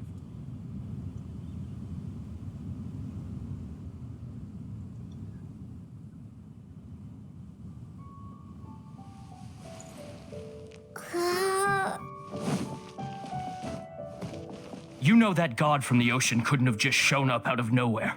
I mean, it's been 2,000 years since Rex Lapis subdued it. Yes, and to think that this happened right on the heels of the incident with Rex Lapis, too. Say, do you think the person who assassinated our lord and released that evil god might have been one and the same? Now that you mention it, that's very possible. Yes, it's very possible indeed. I mean, it all fits together. That person must have colluded with the evil god to harm Rex Lapis. Oh, that wicked, black-hearted scoundrel. Still, what sort of supernatural prowess must this person possess to be able to do such things? I have never heard of such a person in all my years. Ah, forget it. Guessing's no use to us. Look, the Millilith over there looks like he's about to make an announcement. Let's hear what the Ministry of Civil Affairs has to say first.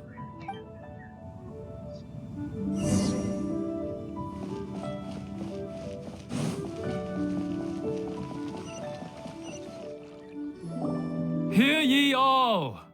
The Chi-Sing's words. Though a dragon soars ageless as the mountains, it too must return to dust. This is common knowledge. Gods and Adepti live glorious lives, but both light and shadow have their season. So too must they face divinely appointed trials.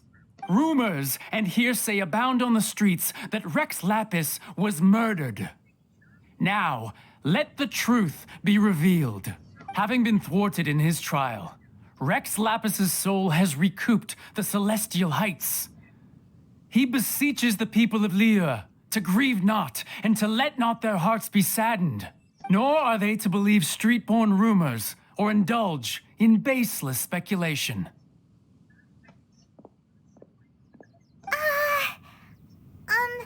Paimon needs a translation on what the Chi-Sing's announcement said.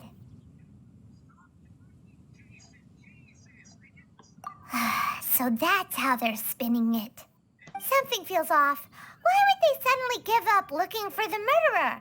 Not to mention how this excuse sounds like something they just made up on the spot. Could the Chi-Sing already have known that Rex Lapis wasn't dead? But Zhongli said that neither they nor the Adepti knew anything. Did Zhongli tell them in secret after his gnosis changed hands? Exactly, right? Ooh, seems like the rite of parting has been going on for a while now. Let's go have a look.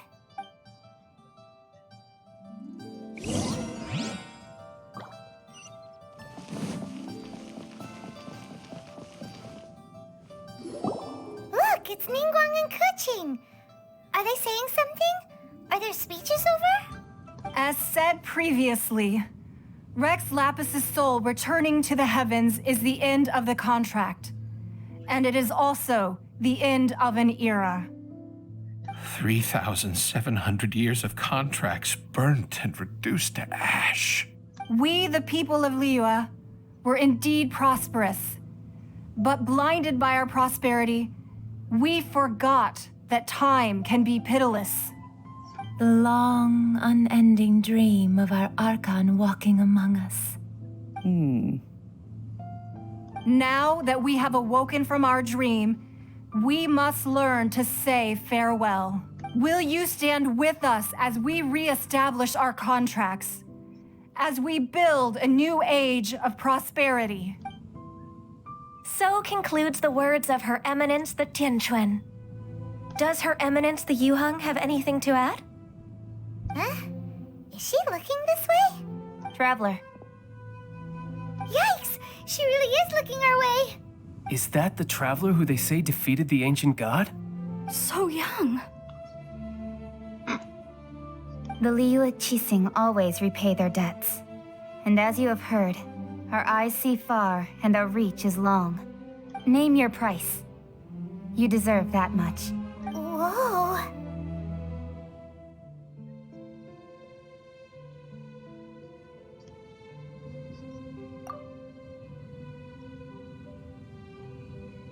Well, could you help me put up some missing person posters?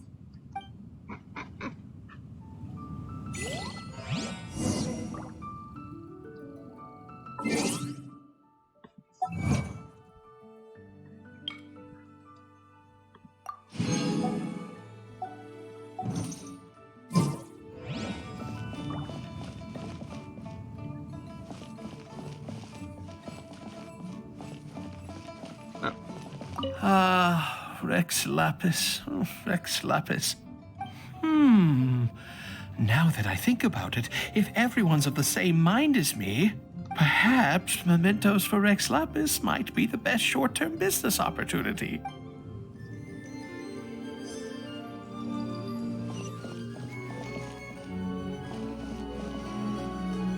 As for the mortals and Adepti of Liyue, what shape shall our relationship take from now on?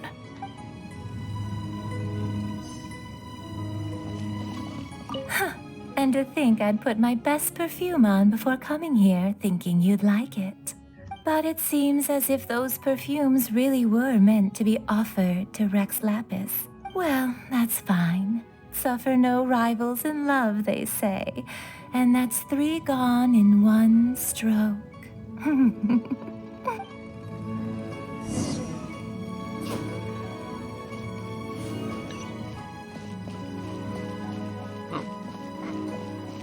Chris.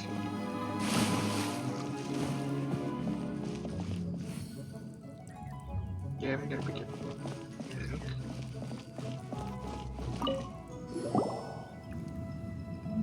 Hey, Zhongli!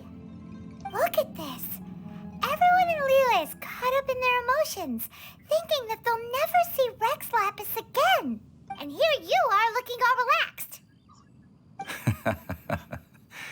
Why would I not feel more at ease after laying down the burden I have borne for 3,700 years? Right. If the 2 of you can spare the time, I should treat you to a meal at the Xinyue kiosk. Ha! That sounds like big talk, Zhongli. Paimon might have believed you if you were treating us to some 3rd-round knockout, but you'd have to pay out your nose just to stand inside Xinyue kiosk. Are you sure you can afford it? You're right. I do like the Mora.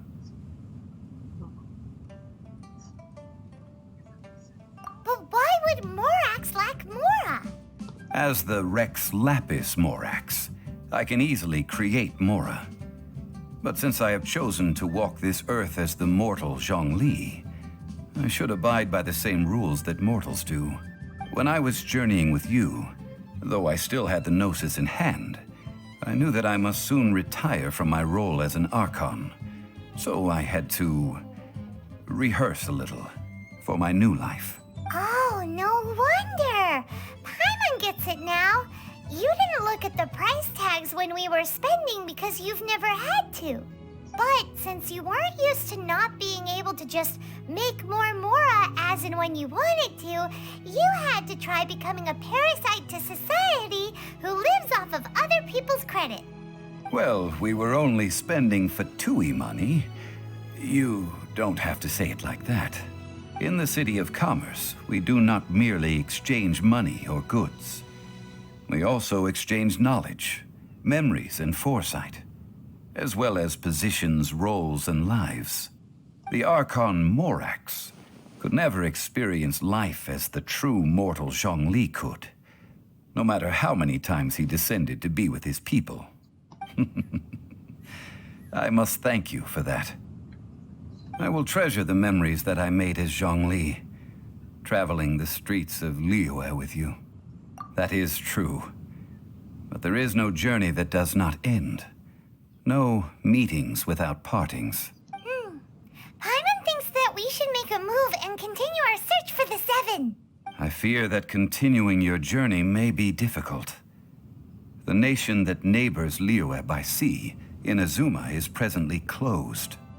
Yes, the nation has been closed by order of its deity, the Electro-Archon Ball.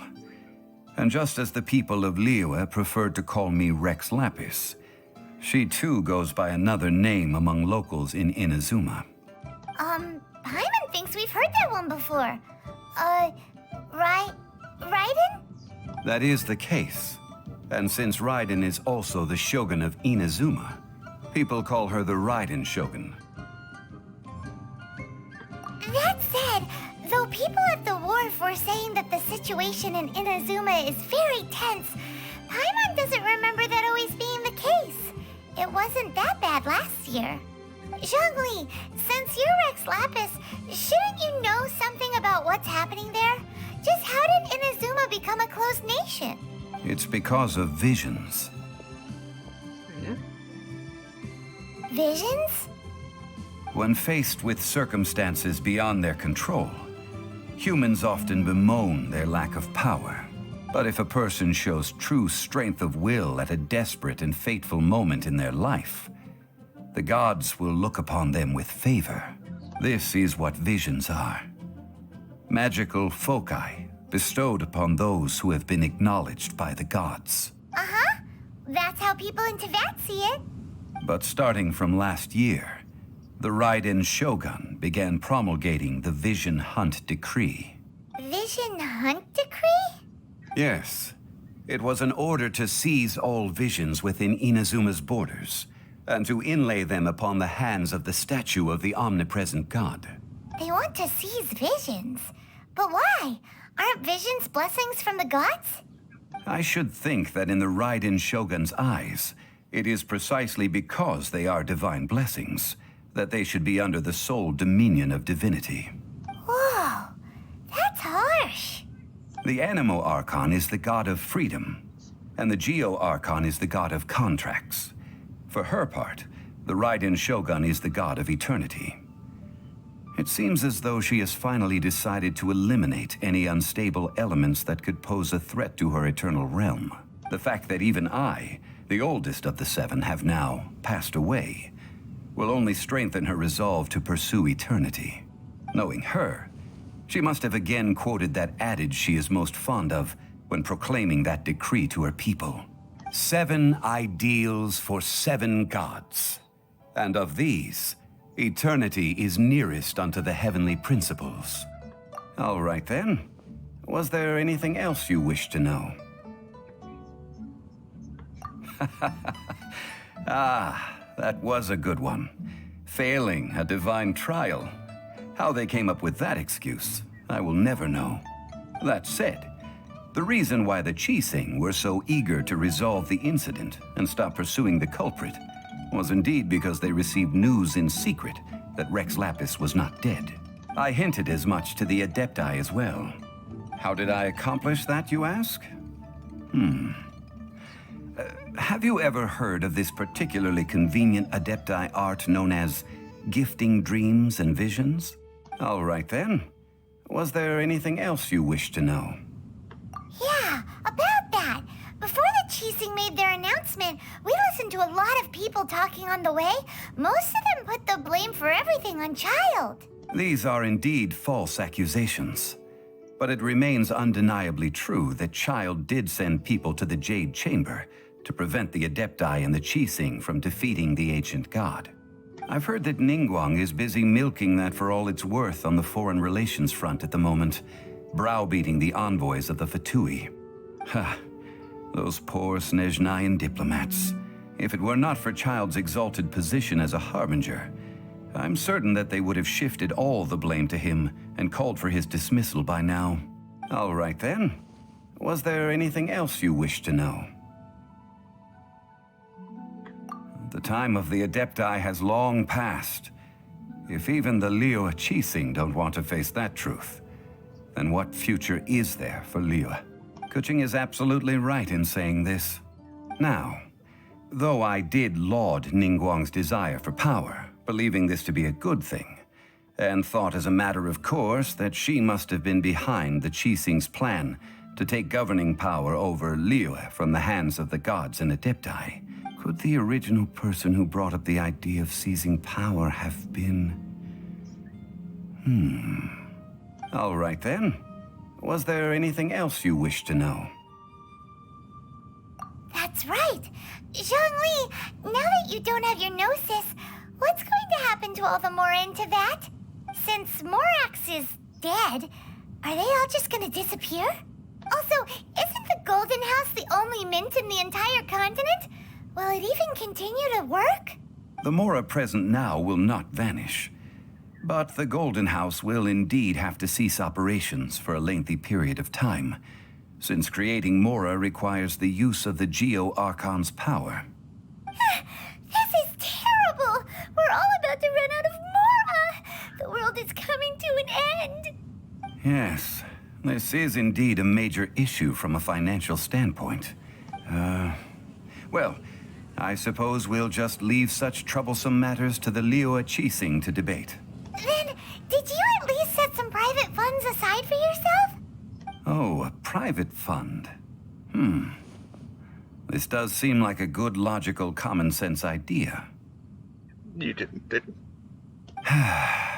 It's a shame. What's a shame? It's a shame that I didn't think of it at the time. All right then. Was there anything else you wish to know? Well then, I suppose you'll have to find a way to get inside this closed nation. Have patience. I suspect that some serendipity must first come into play.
Children, come, come.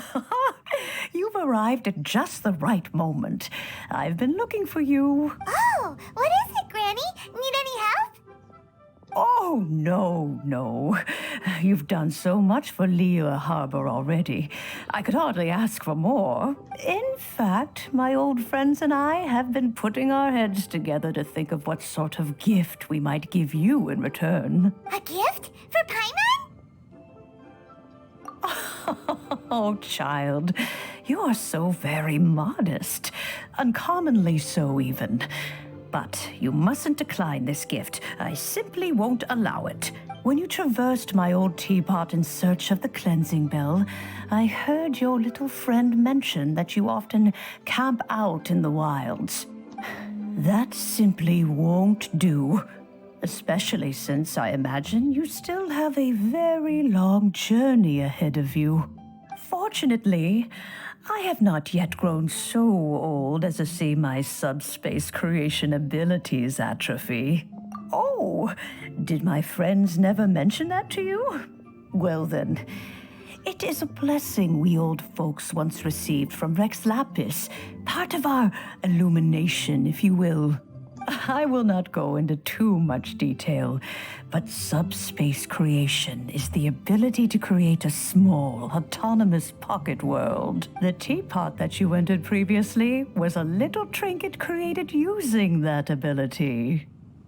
So, in the eyes of an Adeptus, creating a magic teapot world is just child's play, huh?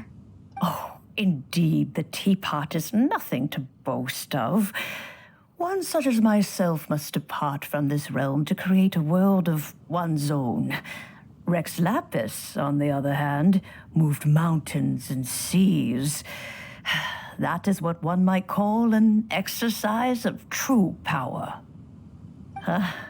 But that's enough nostalgia for now.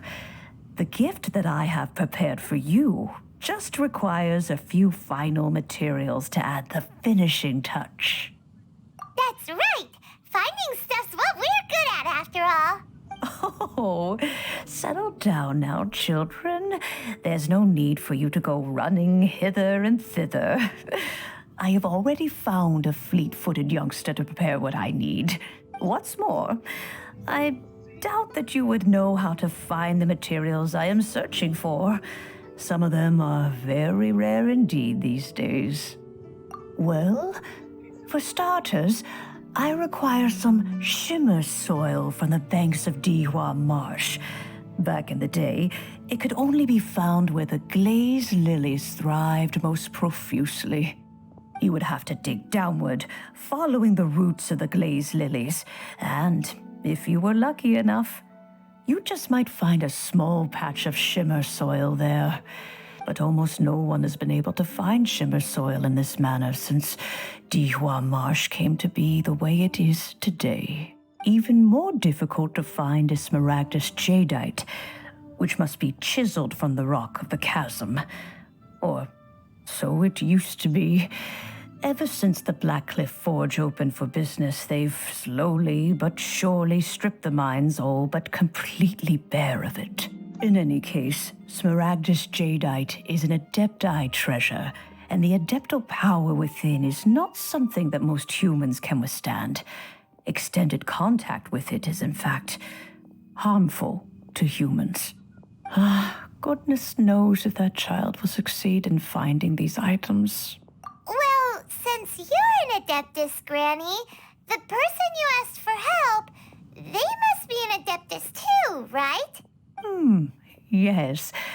I suppose she does count as an Adeptus. She counts? How come there are so many Adepti in Liyue Harbor? We seem to bump into them all the time. It feels like even when you go out to eat, you could be sitting next to an Adeptus and never even know it. Oh, maybe so. Who can say? A fair few of my old friends are rather fond of mundane mortal life, after all. I'm back, Granny. Oh, I don't believe we've met. Allow me to do the honors. This child here is Yen Fei. She's the one helping run some errands for me.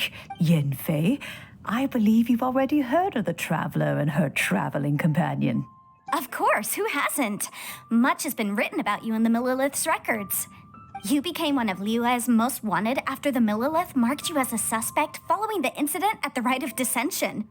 After which, you fought off the Millilith at Julian Karst and made contact with the Fatui, before finally defeating an ancient god together with Granny and her associates, and subsequently being cleared of any and all suspicion by the Chising.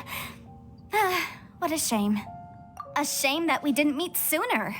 If we had, well, I can't say that I would have been able to clear you of suspicion immediately, but it certainly would have been less, embarrassing for you. Allow me to introduce myself once more. I'm Yenfei, a legal advisor. Got a legal problem? You can come right to me. Oh, yes, here's my business card. You'll find it has my contact details and office address. Keep it handy. If you have an urgent issue, just leave me a note at this address. Oh, and I almost forgot to mention, I offer a very generous discount for first-time customers. All right, Yenfei, all right. Let's get to the business at hand. I do not think these two are in any dire need of legal assistance at the moment. You'll have to excuse Yenfei.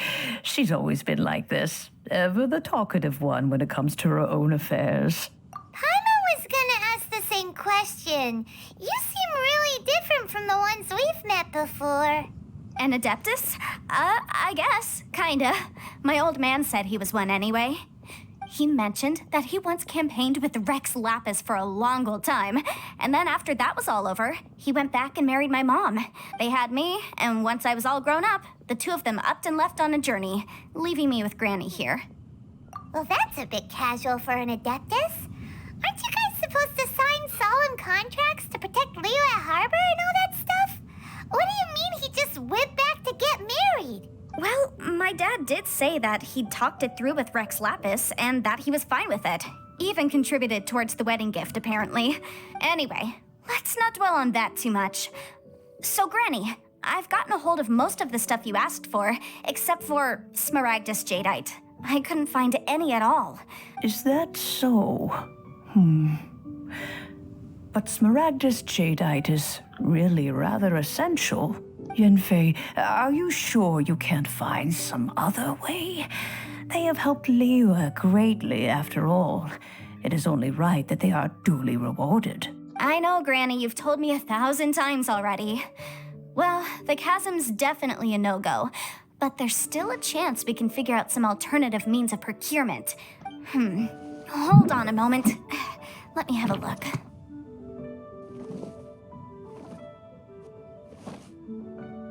Whoa, that's a really thick book. What kind of things do you write in there? Commercial consultancy. Or Snezhnaya. Ah, found him. Krusel. A Snezhnayan merchant who once came to me with some legal queries on certain articles in the legal codices. If my memory serves, all of them had to do with rare ores. He mentioned that he was considering acquiring some Smaragdus Jadeite to make hairpins, and wanted to know if there were any legal ramifications that he should be aware of. Said he was planning to sell them in Snezhnaya. So, I guess I'll go look for him. With any luck, he'll have gotten his hands on some Smaragdus Jadeite, or might have an idea of where we can find some. Oh, you want to join me? I suppose that's no problem, but it's best if you just stand by and watch. If you try to get involved, you'll only risk placing yourself in legal jeopardy. Wow, an Adeptus imploring us to avoid incurring legal liability. Well, that's a first for sure. Best we be a little more careful than usual while we're with her.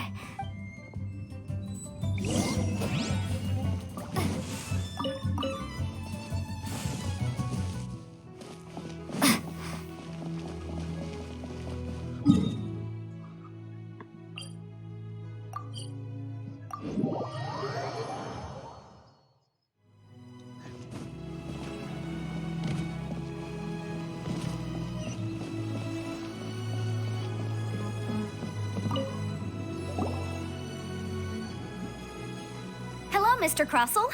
How's business been? Oh, good, very good. All thanks to your advice, Miss Yenfei. What brings you here today? You're too kind. I was simply doing my job. Now, I believe that the last time we met, you mentioned that you were looking to source some Smaragdus Jadeite to make hairpins.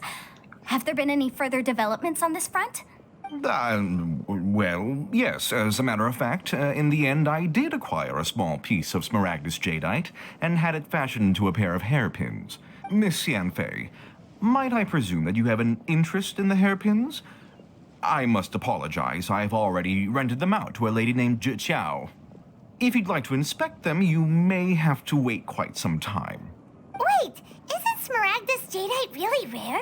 I'm Aren't you worried about the hairpins getting damaged or lost while they're being rented out? No, I'm not worried in the slightest, because I signed a contract with Miss Zhiqiao before renting them to her. The contract makes it quite clear that if she loses or damages the item in question, she must compensate me for its full original value.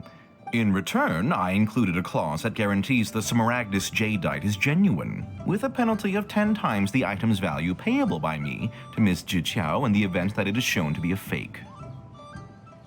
Guaranteed genuine, with 10 times the value payable if this claim is shown to be false. Yes, these terms are very clear indeed. Of course. This way, both the client and I have the assurance we need.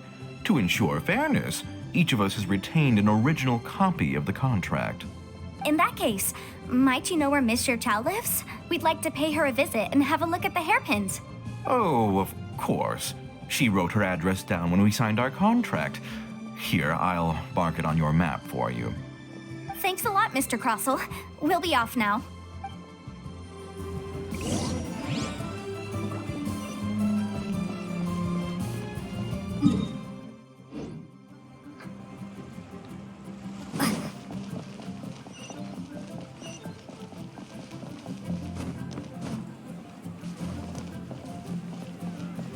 Leo Lee Pavilion. Best Lee food in town.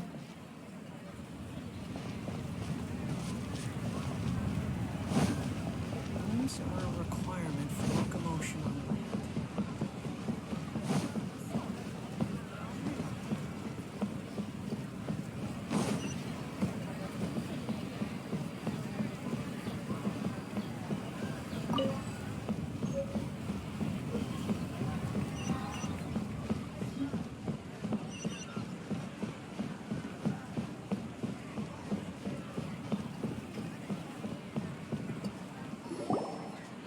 Oh, whatever shall I do?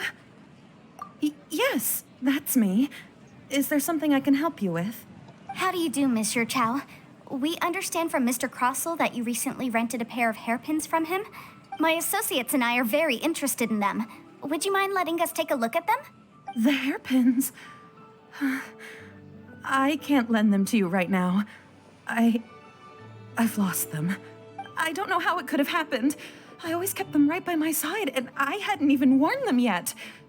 I spent so much money on them.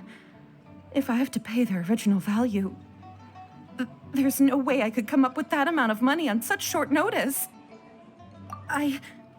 My family is in the ore business too, but business has been suffering ever since the chasm was sealed off. We now have a backlog of paid-up orders just sitting around, so we've been having to purchase some stock from other ore merchants to complete them. A big banquet is coming up in a few days, and several ore merchants I know of will be there. I need this opportunity to mingle and discuss prices. That's what the hairpins were for, to keep up appearances. I can't have them looking down on me. But now that I've lost the hairpins, what will I do? Why does Paimon have a sudden strong sense of deja vu? Would you really? I sent a commission to the Adventurers Guild, but I haven't heard anything back from them yet. Hold on. Don't run off looking for the hairpins just yet. Miss Zhiqiao, would you let me have a look at the rental contract you signed? Huh? Well, I mean, sure, I have it right here. Here you are. Let me see. That's right! Yanfei said she's a legal advisor, didn't she? Maybe she can help Zhiqiao somehow. True. Though surely there must be a win-win solution. Right. I finished reading the contract. The terms are very clear, and they do indeed stipulate that you must pay Mr. Crossell the original value of the hairpins as compensation for the loss. Furthermore, the contract also expressly states that the amount of compensation must take current market prices into account. And given the rarity of Smaragdus jadeite, I fear that the final amount of compensation may end up being significantly higher as a result. Even higher? Oh, no. Uh-oh. Zhiqiao looks like she's about to faint. However, all of this is assuming that it is indeed genuine Smaragdus jadeite that was inlaid into the hairpins. Did you really have to pause before saying that part? Anyway, the hairpins are lost, so how exactly would we be able to find out if the jadeite is genuine or not? Whichever way you look at it, we've got to start by finding those hairpins hairpins. Except that if we found the hairpins, there'd no longer be any need to check whether the jadeite is genuine, would there? Seems right. Please.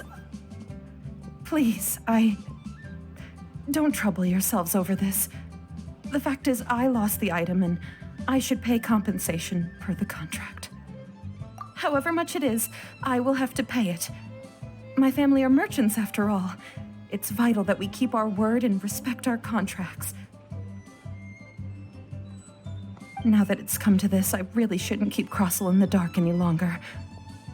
I'll go and inform him of the issue and then negotiate the amount of compensation. Yes, legally speaking, it seems this is the most sensible course of action. But before that, I have some questions about the hairpins. So hold on a moment, Mr. Chow. When you first touched the hairpins, what did you feel? What did I feel?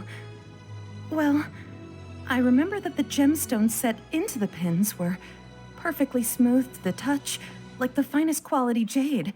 My family has seen much jade pass through its hands in the past, so I am quite certain of my judgment in this matter.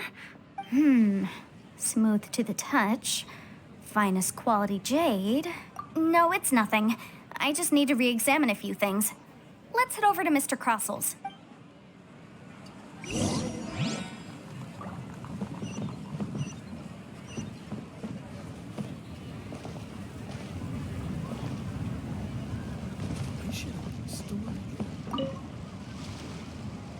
Ah, Miss Yanfei, you've returned. With Miss Jiqiao in tow, too, I see. How are the hairpins? I trust you're quite satisfied with them? About that.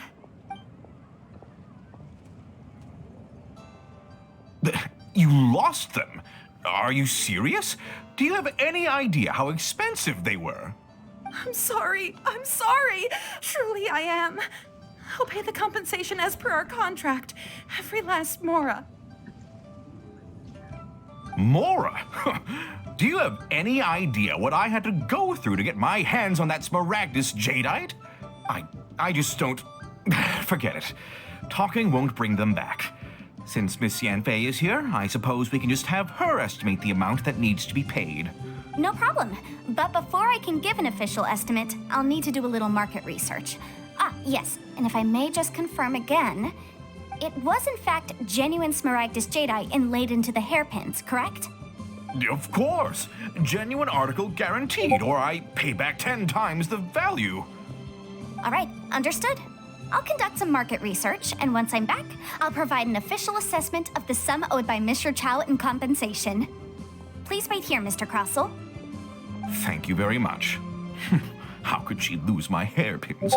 She'd better pay every last mora that they're worth. Looks like I'll have to find some way to raise that money. Please wait, Mr. Chow. I have something to discuss with you. It's not convenient to speak here, so let's find somewhere that we can sit and talk in more detail.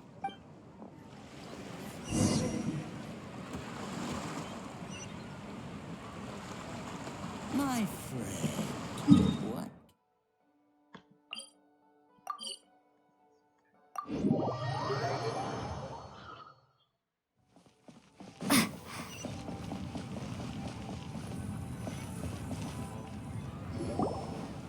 Miss Yanfei, what is this about? Are you here to tell me how much I owe? No. What I wanted to talk about is, there is a chance that the ore inlaid on those hairpins may not be Smaragdus jadeite after all. What do you mean? Are you implying that you already sneaked off and found them? Obviously not. I'm no adventurer, let alone a member of the guild. I don't run thankless, time-consuming errands for a living. Let's just say I made some deductions. I don't know if Granny told you this, but Smaragdus jadeite is found deep underground and contains very concentrated elemental energy. If mere mortals come into contact with it, well, they'll be sick in the best case. And in the worst case, they could even experience a dramatic change of personality. It most certainly would not be smooth to the touch. Mr. Chow, did you at any time feel unwell while the hairpins were in your possession? No, not at all. I felt perfectly fine the whole time. not even the slightest bit unwell. I didn't feel anything special at all, in fact. Now that is strange. I noticed earlier that there were elemental traces in Mr. Crossel's vicinity. If I've deduced correctly, he may still have the Smaragdus Jadeite in his possession. If that's the case, we should go confront him right now and expose his dirty scam right to his face! Absolutely not. If we were to confront him now, there's no way he would admit to it. Eventually, he would find some argument to compel us to leave. And then, he'd throw the Smaragdus Jadeite into the sea the moment we were gone. After that, he would simply insist that Mr. Chow pay up per the contract. He would lose nothing. Meanwhile, we would have to look under every stone in Liyue, hoping and praying that the hairpins do actually still exist somewhere in this world. So vivid that Paimon thinks it might be experience talking. Oh, it certainly is. I've seen my fair share of situations like this, and brute force methods are certainly one way of resolving them. Fortunately, I have far more elegant solutions at my disposal. I'll share them with you in due course. Well then, since you're so experienced in dealing with problems like this, perhaps you could help me, Miss Yunfei. Oh, that won't be a problem. But first, Mr. Chow, can I ask you to please sign this contract? Huh? Does there have to be a contract for everything? Paimon can't even keep track. It feels like Yanfei is even more concerned with them than a certain someone else we know. These are my formal terms of engagement. Everything prior to now has just been pro bono advice. But for me to investigate any further, I require a written contract.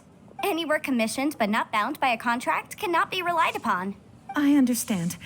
Then I will be glad to place this matter into your capable hands if you will take it, Miss Yunfei. No problem. Just sign here, and I'll sign too. Okay. Now write your address here, and then sign on this page as well. And I'll also need your signatures on pages 5, 7, and on the very last page. Finally, if you could just use this ink pad to make a handprint over here. This contract has so many pages. Paimon's all out of brain juice again. All right, that should do it. My fees are the same as always, and they're written in the contract. Have a look through and let me know if you have any questions. I've had a read through. Everything checks out. Well then, here's your copy of the contract. I will retain the other copy. Not for now, no. Despite how intractable this problem might sound, it will actually be quite straightforward to resolve, once we've got some things squared away.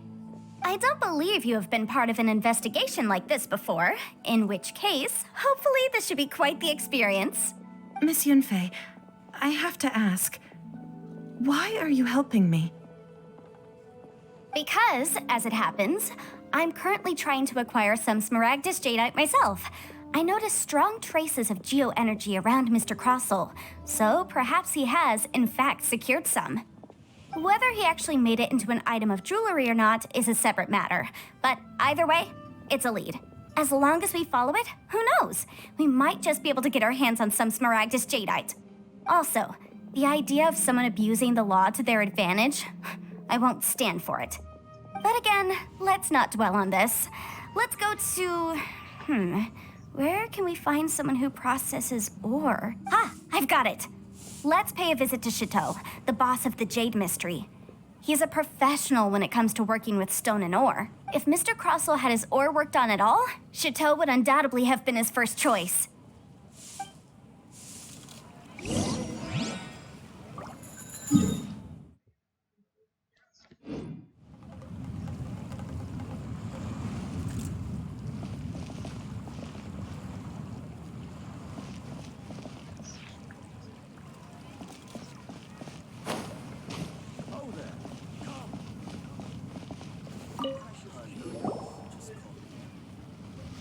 Why, hello there, honored customers. Welcome to... Oh, it's you, Miss Yanfei.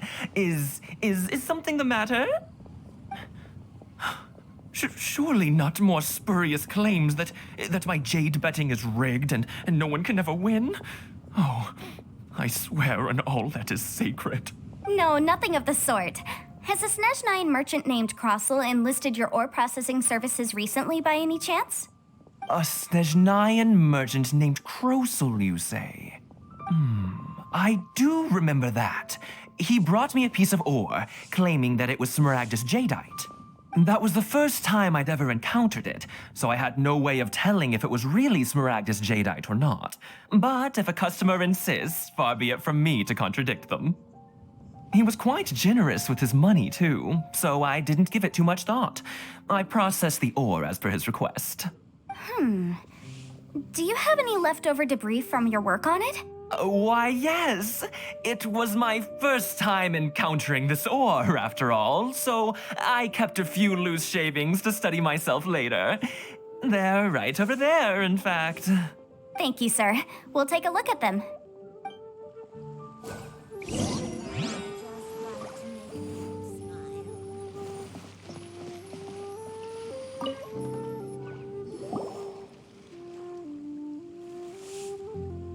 Huh? If my eyes don't deceive me, the cross-sections and patterning suggest that these are Smaragdus nephrite shavings. Yes, it's not particularly rare, nor is it especially valuable. It's used to make jewelry all the time. I've heard it said that Smaragdus nephrite is in fact the outer layer of Smaragdus jadeite, though no one's ever proven it. A thin layer of separation, huh? If you must see for yourself, try examining these shavings for traces of elemental energy.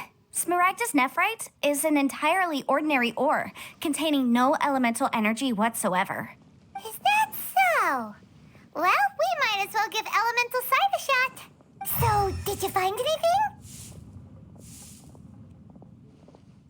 So they really are different. But wait, how come Jichao is able to tell what it was just by looking at the shards? That's pretty awesome. There's nothing special to it. It just so happens that I've come across a great many of these in my time. These two stones actually look very similar. Someone without a deep understanding of them would find it very difficult to tell them apart. There may be only a subtle difference for the casual viewer, but that translates to an astronomical difference in terms of the market price. And, I'm sure, a significant difference in the cost of having them carved into shape. All right, let's focus up. We're going off on a tangent. But never mind, Shirto. Why would Mr. Crossell... Unusual actions have unusual reasons behind them. Let's take some of these shavings back to Chateau.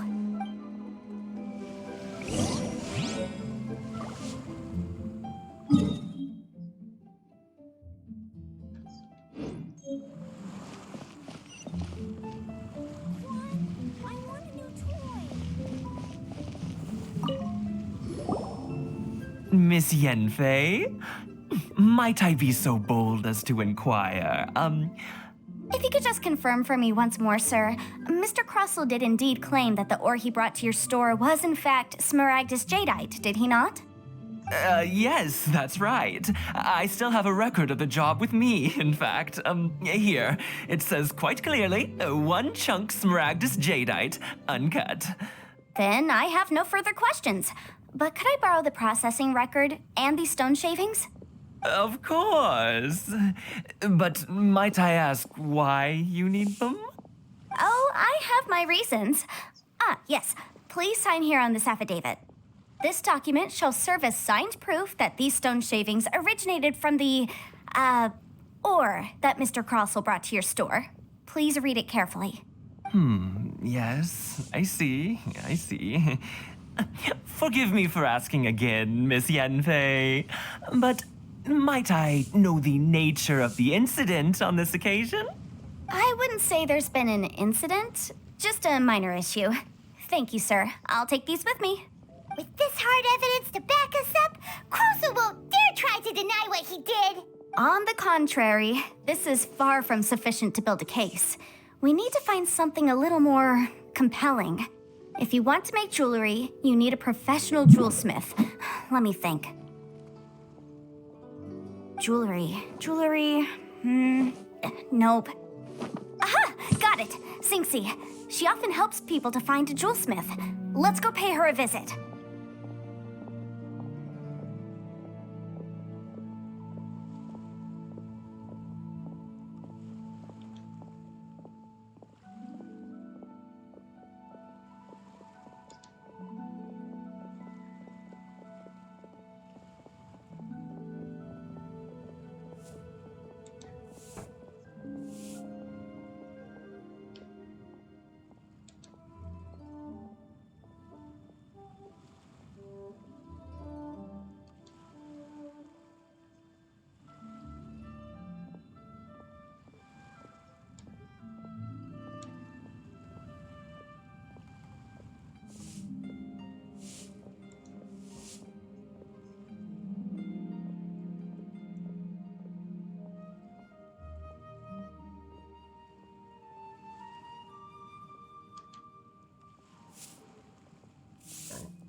that was quick. How come you know so many people? You check Maze contracts? Let's check. Because lots of people come to me for legal advice every day.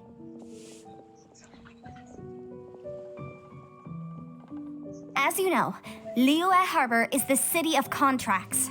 And contracts, well, I should say laws, are very important to us. But the amendments made by the Tianquan to our laws are unnecessarily complicated. How can I put this? It just seems like they're hard to understand and impossible to finish. As such, legal advisors like myself provide quite the popular service indeed. So you help them make sense of the law. But didn't you say that it's hard to understand and impossible to finish?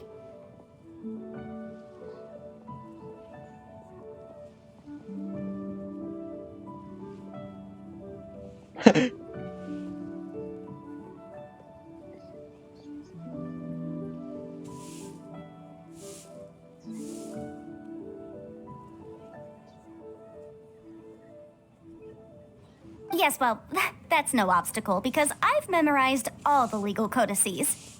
You memorized them? You sound surprised.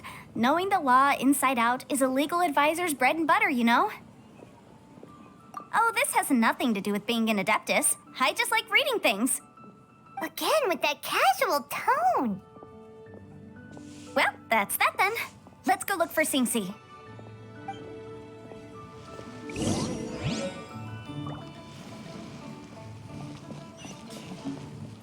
Try your luck betting on Jade?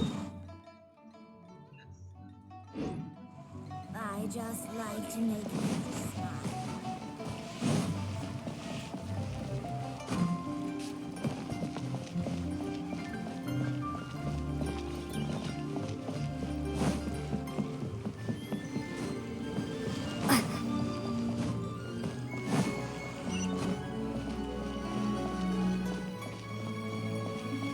Julie's out of stock. Join the Adventurers Guild. You'll have a blast. Oh, Miss Yenfei, it's you. Has something happened? Did the client from last time, Have no further trouble from then on? Yes, of course. I'm just here to ask you a few questions. Has a merchant by the name of Crossel asked you to put him in contact with a jewelsmith recently? Crossel? Yes, I remember him. He's a merchant from Snezhnaya, no? Yes, he came to me with a chunk of something he called Smaragdus Jadeite. The design of the hairpins that he gave me was quite intricate, so it took me some work to find someone who was up to the job. Eventually, I found an older jewelsmith who made them exactly according to his specifications. This order was on hold for a very long time, and only completed quite recently, which is why I remember it so well. Doesn't seem like there's any evidence to be found here. Miss Singsi, I'd like for you to confirm for me once more. When Mr. Crossel commissioned you to find him a jewelsmith, did he or did he not assert that the material he presented to you that day was called Smaragdus Jadeite? Yes, I'm sure of it. The hairpins were made using many expensive materials, and the asking price was quite high, so we had to put this transaction on record with the Ministry of Civil Affairs. Mr. Crossel wasn't very familiar with the necessary procedures, so I filed it on his behalf. I also kept a copy for my own records. See for yourself, the item is called Smaragdus Jadeite Twin Phoenix Pins. The inlaid gemstone is recorded as Smaragdus Jadeite. The document even has the official seal of the ministry on it. Thank you, Singsi. Now, could you let me borrow this document? Sure, it isn't serving much purpose here anyway. I take it then that there's been some more trouble? Nothing you need to worry about, just a minor issue. I'll return your document as soon as I'm done with it. Thanks again. Why is everyone's first reaction always to assume someone or something is in trouble? I believe we have almost all the evidence we need. We just need to make one last trip. Let's go to Boo Boo Pharmacy to speak with Dr. Baiju. The weirdo with the snake around his neck? What do you want to speak to him for? Because only he can provide an authoritative statement confirming that Smaragdus Jadeite is harmful to the human body. Once we have this final piece of evidence in our hands, we can wrap this case up.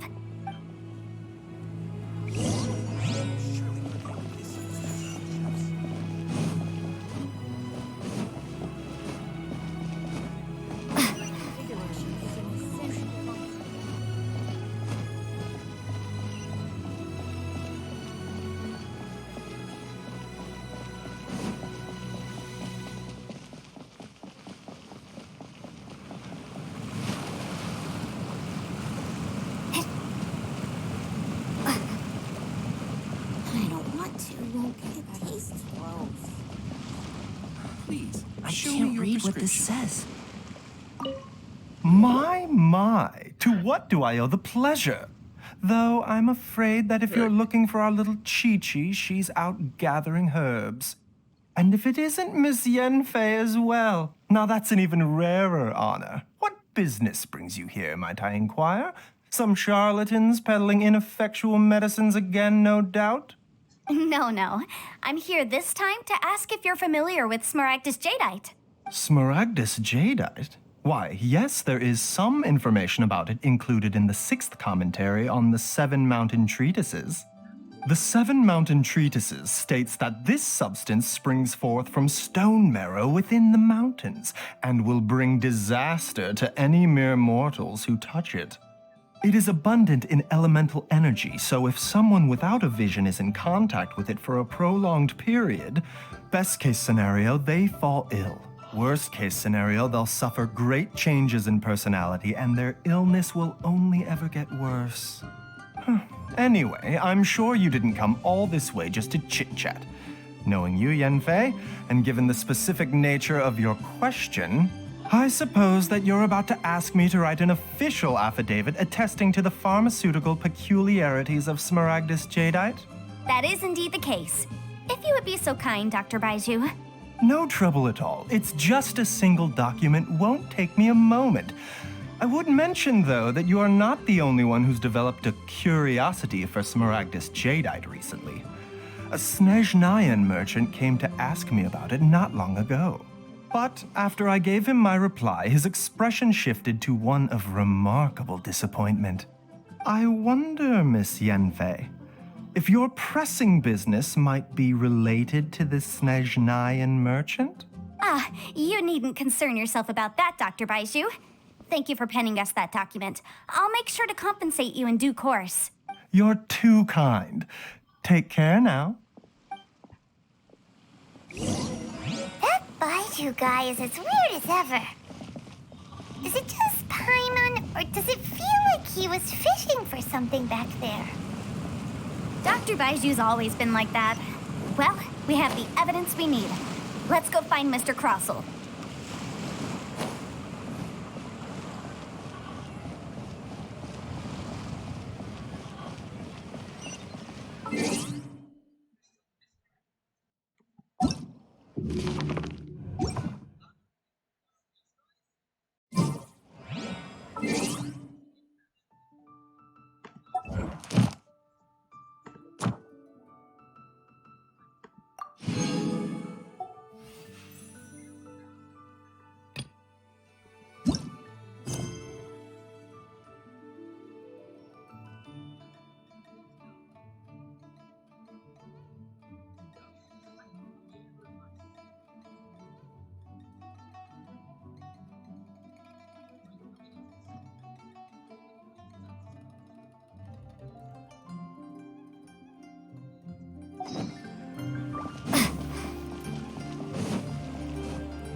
Miss Yanfei, have you finished your investigation?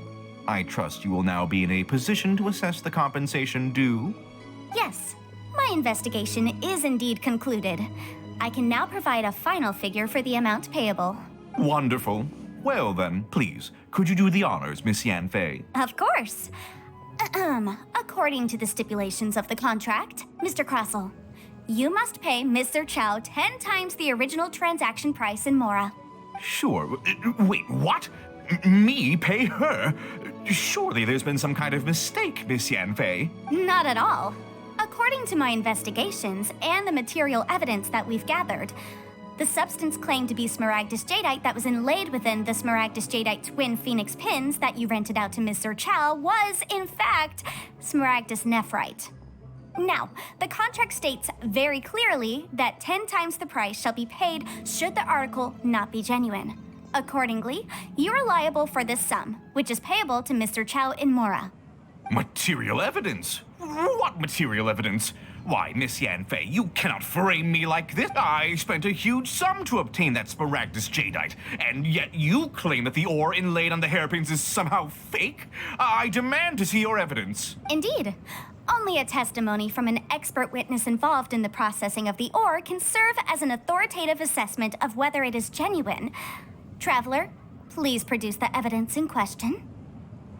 This is a processing record from the Jade Mystery, along with stone samples and an affidavit signed by the business owner, Chateau. Seriously? Even the boss there couldn't differentiate between Smaragdus jadeite and Smaragdus nephrite. How does this prove anything?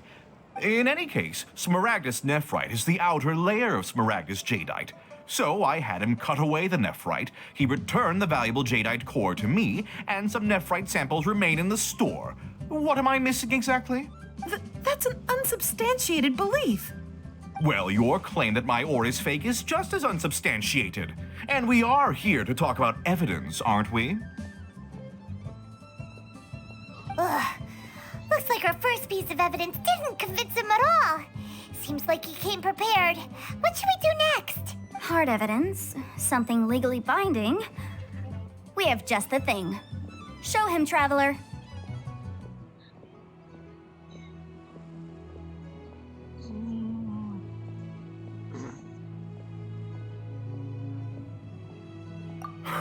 This document proves that my hairpins are the real deal, doesn't it?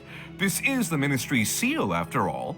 It shows that the ore inlaid on the pins is indeed Smaragdus jadeite. Our second piece of evidence didn't work either. And this guy's getting more belligerent by the second. You know, you could be right. Perhaps the hairpins are the real deal after all. Of course I'm right. All the evidence shown supports my story. Well, hang on a moment now, because I do recall one final piece of evidence that we haven't revealed yet. Traveler, would you do the honors? This shall serve as decisive proof of our case. What's this? Smaragdus jadeite springs forth from stone marrow within the mountains and will bring disaster to any mere mortals who touch it. Sustained contact with Smaragdus jadeite over a prolonged period will, in less serious cases, cause a mild malady, while in serious cases, the patient may suffer a dramatic change of personality and fall seriously ill. Mr. Crossell, were you aware of these peculiar properties of Smaragdus jadeite? I had no idea. No idea, you say? I'd guessed as much. But for you to have rented out such a dangerous item, I'm afraid that this falls outside the scope of my work, but within that of the Ministry of Civil Affairs. However, I'm sure that the Ministry will be relatively lenient considering that, as you say, you were ignorant of the danger you posed. Don't worry, Mr. Crossell. I will make sure that all the evidence presented here will be handed over to the Ministry. I trust that you'll give them your full cooperation in their investigations. What? Wait! I knew. Oh, so you knew? Oh, dear Mr. Crossell. But if you knew of Smaragdus jadeite's dangerous properties beforehand, why would you... Huh? No, The hairpins aren't actually inlaid with genuine Smaragdus jadeite? Is that what you were about to say? You do understand, Mr. Crossell, that this means that you will have to pay Ms. Sir Chow 10 times the original price in Mora? Mr. Crossell, your answer, please. My client and I are waiting. He's seriously intimidating right now. It's like she's a different person. I admit it. I confess. The ore I had inlaid on those hairpins was Smaragdus nephrite. But I'm a victim in all of this too. I invested a great deal of time and money into acquiring that small amount of Smaragdus jadeite in the hopes of turning it into a piece of jewelry that would fetch a fine price. But after receiving it and carrying it around for a few days, I started to feel extreme discomfort. I couldn't sleep a wink or eat a single bite. I was in a constant state of agitation too. I went to Boo Boo Pharmacy to get myself checked out, only to discover that this sort of stone cannot be worn as jewelry. But how could I let all that money go to waste? That's why I had another pair of hairpins made from Smaragdus nephrite, which is almost indistinguishable from Smaragdus jadeite. I kept the real Smaragdus jadeite in a specially made box. I daren't touch it again. I was worried that someone would see through it, which is why I only dared to rent them out, not sell them. And then to top it all off, Jiqiao lost the hairpins after I rented them out to her. Exactly! If they weren't the real deal, why'd you make her pay so much? I didn't want to either, but when I purchased that Smaragdus jadeite, some of my business partners found out. I knew they'd be watching closely to see how much I could make off it. If word got out that I sold a pair of fake hairpins, then my days in this line of business would be over. All right, let's cut the appeals phase right there. I failed to see what bearing any of this has on your transaction with my client. According to the contract, you must pay Mr. Chow 10 times the original price in Mora, and that is final. 10 times? Crosel looks like he could faint any second. As for me, according to my contract with Mr. Chow, 20% of that sum will go to me. 20%? That's as much as I spent on that Smaragdus jadeite. There's no need. It's fine. You don't have to pay me that much, Mora. Even if the Smaragdus jadeite on those hairpins was fake, I still bear responsibility for losing them. Legally or not, I think I owe some compensation for that. Ms. Jiqiao, you... However, Mr. Crosel, since you have no use for that chunk of Smaragdus jadeite, why don't you give it to me instead? I'll consider us even. What? But all right then. This cursed rock's brought me enough grief as it is. Miss Yunfei, I'll turn this Smaragdus jadeite over to you. I trust that it will suffice as remuneration? Well, that's not quite how the rules say this should go. But whatever, it'll do. Thanks so much for your help this time, Miss Yunfei. When you have the time, I'll be sure to visit and express my thanks more appropriately. Oh, come on. No need to stand on ceremony. Now, if I may confirm this again, Mr. Chow, have you and Mr. Crosel come to an understanding? Well, yes, I believe we have. Well then, that's good. Mr. Crosel, it seems that my client has no further claims against you. Is that so? That's good. That's good. Actually, Mr. Crosel, I'd like to talk business for a second, if I may. I could see from the hairpins you produce that you're very skilled in jewelry design. My family, on the other hand, works in the ore business, and we have a fair stock of fine ores. If we could join forces, your jewelry designs and our choice ores, I think we could do some fine business between us. Let me think for a moment.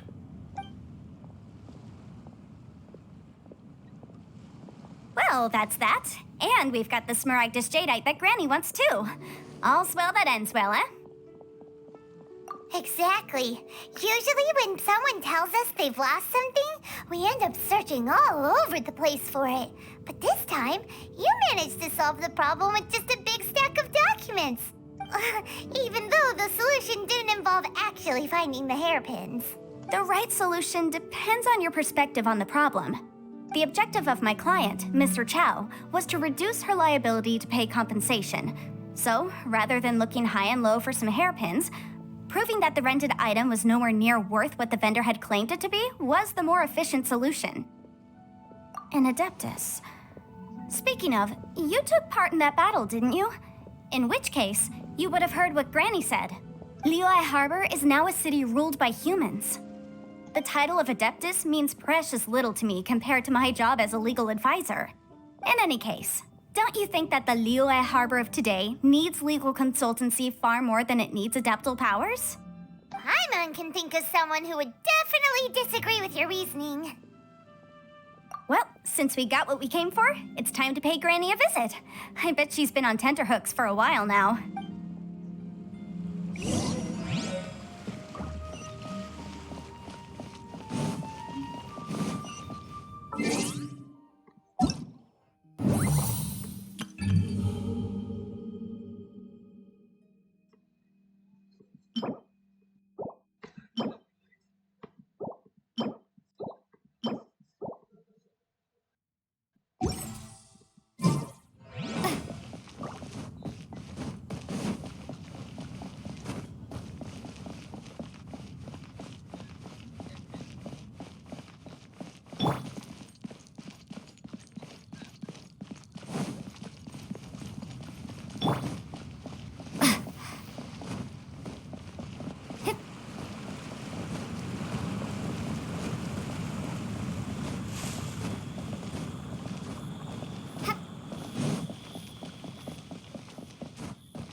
you've returned.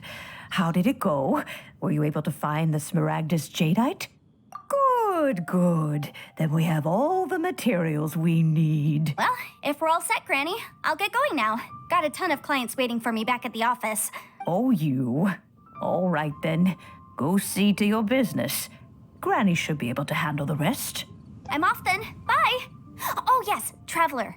Make sure you don't lose the business card I gave you. I've been looking into the laws of other nations as well. If you should ever bump into any trouble with the law, come find me directly.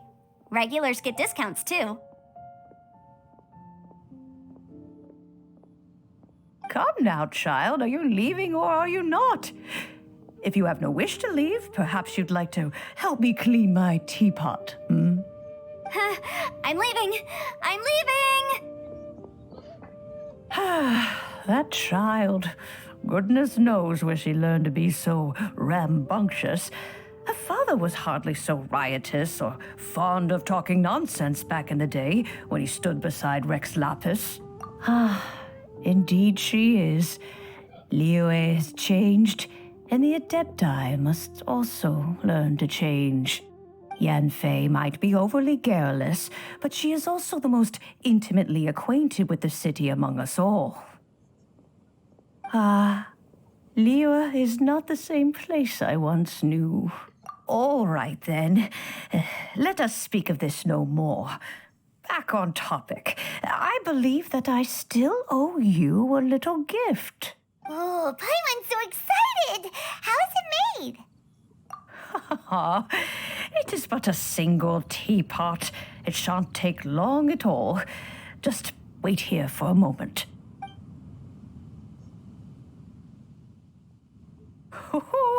There we go. This Serenity pot is all yours now. Hold it firmly. If you were to drop it, oh goodness, who knows what might happen. Take these blueprints with you as well. You'll need them if you wish to make your teapot a little more lively inside. Wait a minute, Granny. How exactly are we supposed to use this teapot? Oh, you needn't worry about that. I've already arranged for a certain little helper to await you within this teapot. She will explain everything you need to know about it.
Yeah.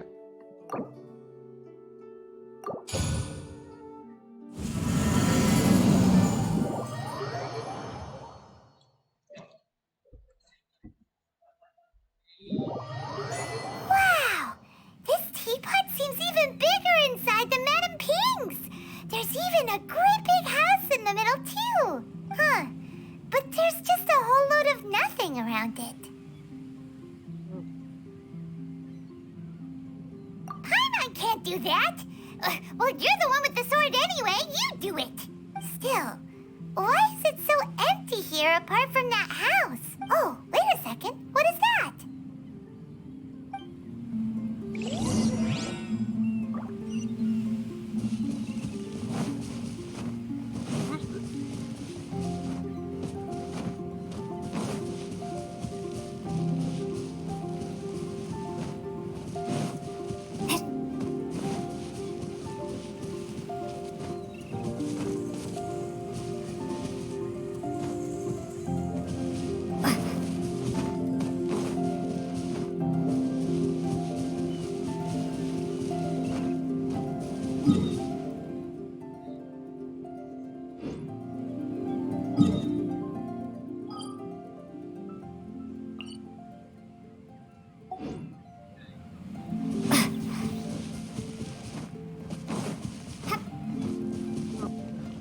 Well, it seems that we have a visitor. It's a huge finch! Excuse me, I am not a finch. I am a teapot spirit, and you may call me, hang on a moment. What am I supposed to be called again? Oh, call me. I suppose you may call me Tubby. So you're the little helper Madame Ping mentioned? Madam Ping? Oh, you must mean Ping. Yes, she did summon me here. She told me much about you. You may leave all matters regarding the upkeep of this realm to me.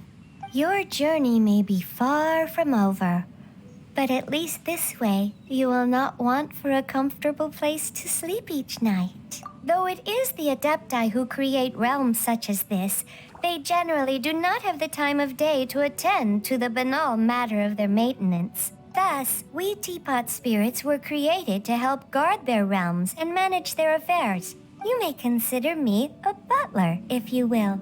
Now, allow me to explain this realm to you. Have you any blueprints on you? Specifically, blueprints with beautiful rooms, chairs, and the like. As long as you have a blueprint, you can refashion this realm however you please. Blueprints? Oh, that's right! Granny handed us some when she gave us the teapot, didn't she? Let's take them out and have a look. Yes, these are the blueprints I'm talking about. Go on, open them up. Just commit the image of the objects to memory and prepare the necessary materials. Then simply release the thought from your mind and the object in the blueprint shall appear within this teapot. Wow! Is that all it takes? Then we could build a whole city inside, couldn't we? I doubt it. A golden-eyed adeptus explained this to me at some point in the past. He said that even though subspace creation is a product of adeptal power, even that has its limits. This world is not a true one, after all. It provides merely a moment of brief respite from the mortal realm, not a means of escaping it entirely. A golden-eyed adeptus? Paimon wonders who could that be? I hardly remember myself. What's more, I have never seen that adeptus again since. Well, let's not dwell on that. Have a look around. Best you get accustomed to this realm. If there's anything you would like to ask, just look for me.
That's 6.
Traveler, you're here. Anything interesting you want to talk about?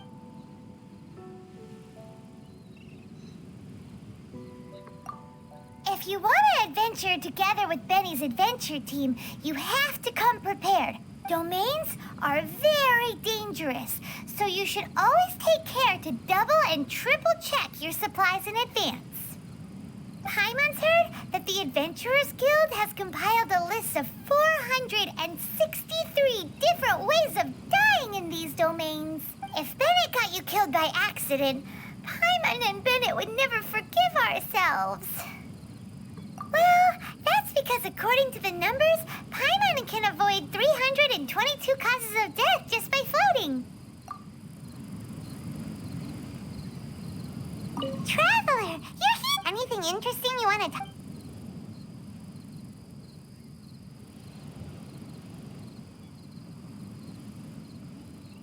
It's time for Paimon's Little Life Tips. In Mondstadt, if there's something you can't fix, or there's something you can't get clean no matter what you do, if you ever run into something you can't handle yourself, you just need to shout this name into the skies. Noah! And everything that's troubling you will be swept away in an instant.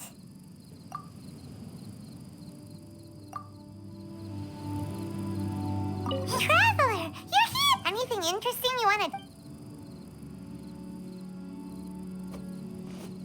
The residents of the Grand Bazaar are all self-town. They sell their own woven goods, beautiful vases and jars, and delicious-smelling spices that make Paimon's tummy start rumbling.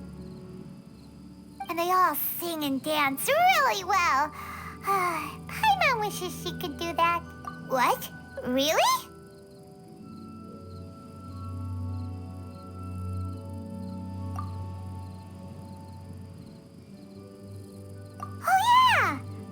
Forgets how useful flying can be. Alright then, let's go boost a move at the Grand Bazaar and watch everyone shower Paimon with admiration.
Maybe you're not used to the place at the moment, but once you've materialized enough rooms and furniture through subspace creation, it will feel just like...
If you ever have any questions...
I have gathered everyone here today to make an important announcement. Perhaps some of you will have heard the news already. I am, in fact, planning to rebuild the Jade Chamber. Rebuild the Jade Chamber? That's a huge project! So the rumors are true. No wonder the price of building materials has gone up so much lately. The Jade Chamber means a lot to Lady Ningguang. Getting involved in this would be a huge opportunity. Lady Ningguang, is there any way we can be of service? Patience. Since the news made it out a few days ago, I have already had many people contacting me to declare an interest in joining the project. Nevertheless, I do have a few matters I should like to entrust to you here today. The building site has been chosen, and most of the materials have been assembled. 3 key items are, however, still outstanding. They are as follows: Sunset Vermilionite, Wonder Cores, and Adepti Sigils. Excuse my ignorance, Lady Ningguang. I'm familiar enough with Plostrite, but I've never even heard of those other 2. Only sufficiently large pieces of Plostrite, or specifically Vermilionite, may earn themselves the Sunset moniker. This stone is what allows the Jade Chamber to float. Wonder Cores, meanwhile, are the central components of the mechanical structure of the Jade Chamber. Adepti Sigils serve as a means of integrating the mechanical devices with Adepti art. They are as indispensable as the mechanical core itself. Although these 3 items are rare, I trust that with your connections and capabilities, procuring them will not be a question of if, but of when. I take the saying, time is money, more seriously than most. Efficiency is everything. I will pay a generous price for the materials that you find. And in addition, the first 3 people who collect all the materials will have the opportunity to ask me a question. You may ask me anything, and I will give you an honest answer. I trust that this means of compensation will be to everyone's satisfaction. These things won't be easy to get hold of. But if it means a chance to get some inside information on Liyue Harbor's development plan for next year... Then it's the deal of a lifetime.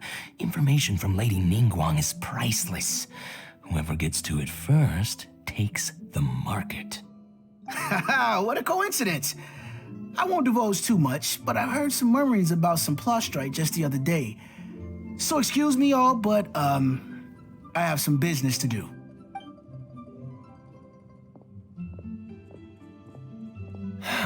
No. We better move quickly, or this opportunity will be snatched away from us. Ningguang's rebuilding the Jade Chamber? This is a huge deal! Let's get involved! So you heard my announcement, did you? What do you think? Interested? Yes. Providing the question pertains to something I am knowledgeable about. Really? Ooh, then Paimon will ask you about how to run a business! Then we'll never be short of Mora ever again. Of course. But how much information I share with you will depend on your performance. The construction of the Jade Chamber requires a great deal of space. The abandoned mine outside the Golden House has been selected as the building site. Once you have collected the materials, please take them there. I have other business to attend to now. Otherwise, I would gladly escort you to the site in person. When you do arrive, please seek out my secretary. Remember, this is a race against the clock. A rare opportunity presents itself to you. Do not let somebody else snatch it from your grasp.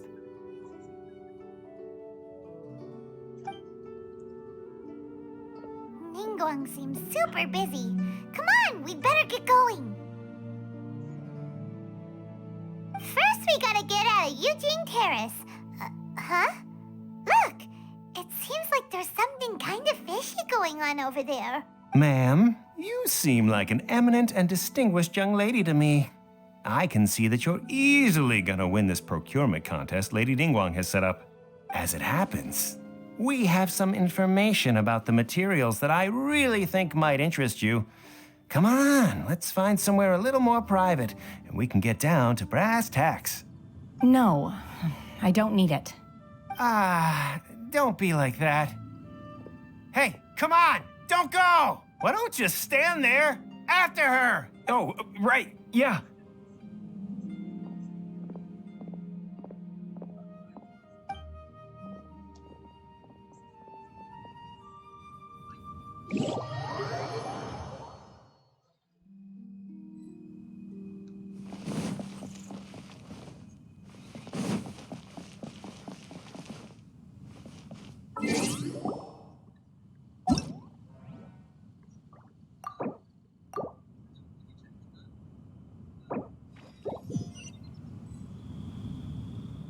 I have gathered, perhaps some of you will have heard. Rebuild the Jade Chamber? So the rumors are... The Jade... Lady Ningguang. Patience. Nevertheless, the building site has been chosen. They are as follows: Sunset Vermilionite, Wonder Cores, and Adepti Sigils. Excuse my ignorance, Lady Ningguang. Only sufficiently Adepti Sigil, although these three, I take the same. You may ask. These things won't be... Then it's the deal of a lifetime. Haha, what a coincidence. I won't divulge too much.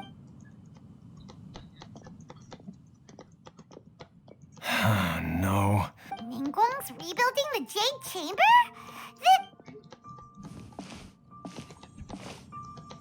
So you heard my announcement, did you? What do you think? Interested? Yes. Providing the question... Really? Then we'll never be short of more...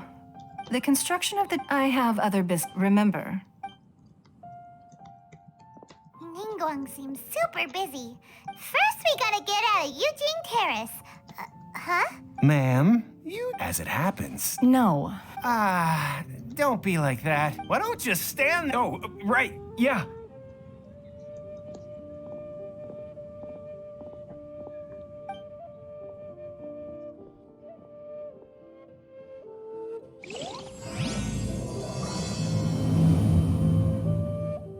Did you hear that?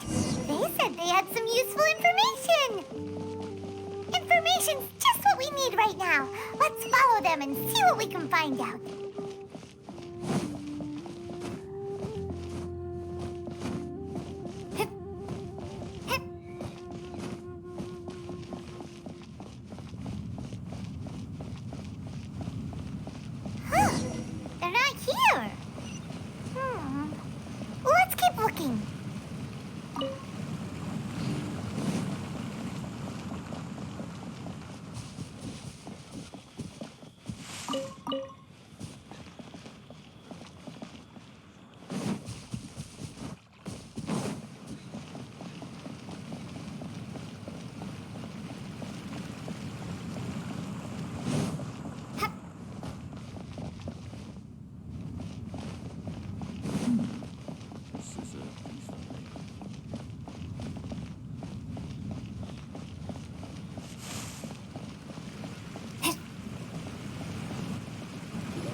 Well, will you look at that, ma'am?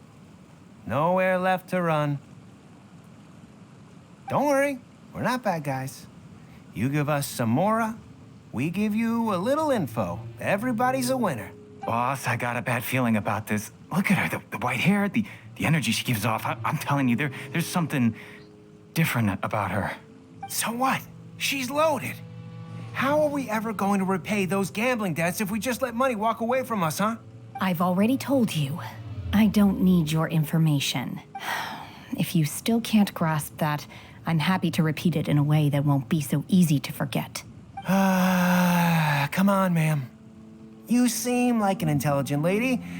I shouldn't have to spell this out to you. It's not about whether you need the info or not, okay? It's about you taking out your money and handing it over and nobody getting hurt. I won't... No more excuses! I know you have money. I saw you. Yeah, I saw you. Strolling into Leo Lee Pavilion, ordering a table full of food, and only taking a few bites. Then Shinyu at kiosk, then Wanmin restaurant. Same story each time. You order all the signature dishes, take a few bites, then you're on your way again.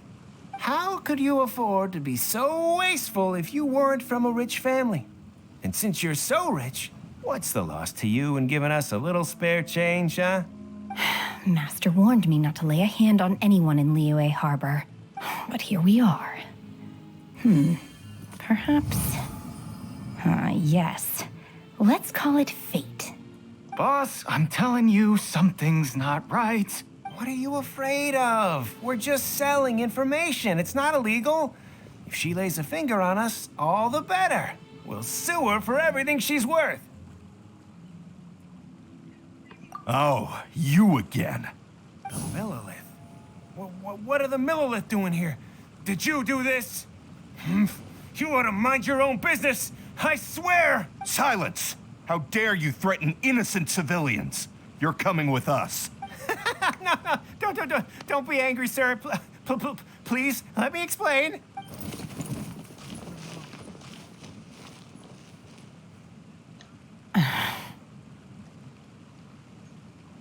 Shenhe. Shenhe? My name. Oh, so your name's Shenhe. Paimon's name is, well, Paimon. And this is Paimon's travel buddy. Oh, I've heard about you two before. Thank you for helping to defuse the situation. I could have dealt with it myself, though. I suspect smashing his head against the ground a handful of times is all it would have taken to get him to surrender. You can't do that. That's way too violent. This is Liyue Harbor. There are laws against that kind of stuff, you know. Laws? No, apparently not. Really? So how exactly have you... That would be my stomach growling. I haven't eaten enough. She's so honest. Wait, that's right. They said you went around all the restaurants ordering this and that and the other, but only took a small bite of each dish. Then of course you're still hungry. So, anything in particular you're hungry for? Chingson, glaze lily, violet grass. These are my usuals. Medicinal herbs? Kinda hard to explain. Anyway, Boo Boo Pharmacy's not far away. Let's take Shenhe there for a big medicinal meal. After all, you can't work on an empty stomach.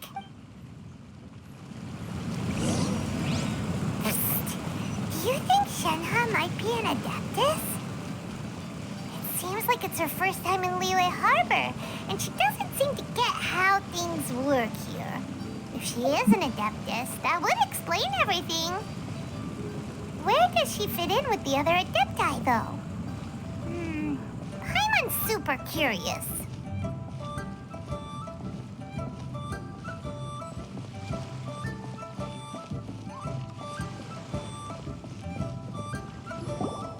Are you here to buy some herbs? I do hope you brought your prescription. Chingson, glaze lily, and violet grass, please. Half a pound of each. What kind of prescription is this? Sounds more like a lunch order. Oh, here you go. That's everything we have in stock. Thank you. She's really eating them!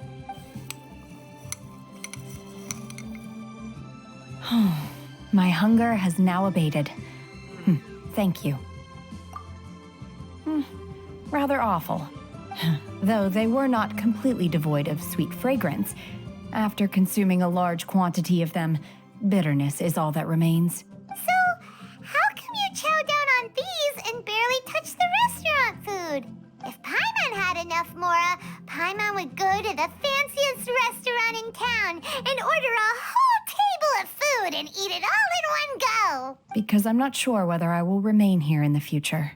The food of the mortal realm is most delicious, but should I return to the mountains, yearning for the food here shall only pose an obstacle to my continued spiritual development. Sampling each dish in order to appreciate its taste is enough. Return to the mountains. That proves it. Paimon knew she was an adeptus. Enough about me. What are your plans from here? Oh, right! Paimon almost forgot! We came out to take part in the Rebuild the Jade Chamber competition!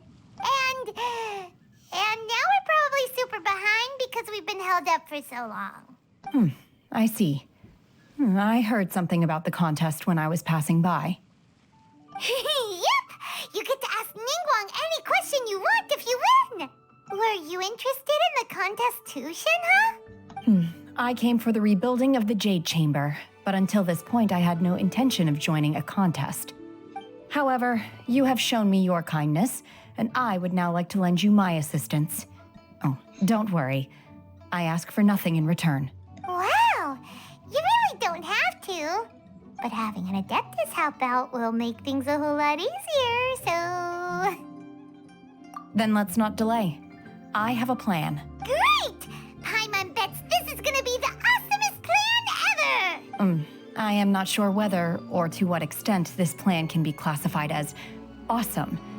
I do, however, believe it will be highly effective. We simply need to dispose of everyone who is currently ahead of us. Then, we alone shall become the victors. Again. Vito! That is not acceptable! Not by a long shot! Really? But I hear that competition is in essence about conflict and one-upmanship. Look, we want to win this competition fair and square, okay? Sunset Vermilionite, Wonder Cores, and Adepti Sigils. Let's start at the top of the list and work down. So, for Plustrite... I was wondering who I could hear arguing over there. So, it's you. Baiju? What are you doing out here? This is a shop. Lady Ningguang wishes to purchase a large batch of wound dressing. We're running low at the store, so I came out to fetch the ingredients personally. Huh? How come Lady Ningguang needs so much wound dressing all of a sudden? I'm not too sure. I did hear she's looking to rebuild the Jade Chamber. Maybe for its first aid on site? I didn't ask, though. Far be it from me to pry into my customers' personal affairs. Oh, and she also borrowed Chi-Chi. Meaning Boo Boo Pharmacy is very short-handed right now. I don't suppose any of you are looking for part-time work by any chance? No. No. We've got other stuff to do. While you're here, though, you seem to know a lot. Have you ever heard of something called Sunset Vermilionite? Ah, the variety of Plustrite used in the Jade Chamber, yes? There is some mention of it in the 7 Mountain Treatises. When activated, Sunset Vermilionite rises up all the way into the clouds. It's very rare indeed. As far as the records show, virtually all Sunset Vermilionite in existence has been mined and taken possession of. But the Feiyun Commerce Guild would know far more about this than I do. Okay then, let's go ask at the Feiyun Commerce Guild. Thanks, Baiju. You're quite welcome. Good luck to you all. And if there's anything further you need from me, just come to the Boo Boo Pharmacy.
Master Xingqiu, thank goodness you're finally back.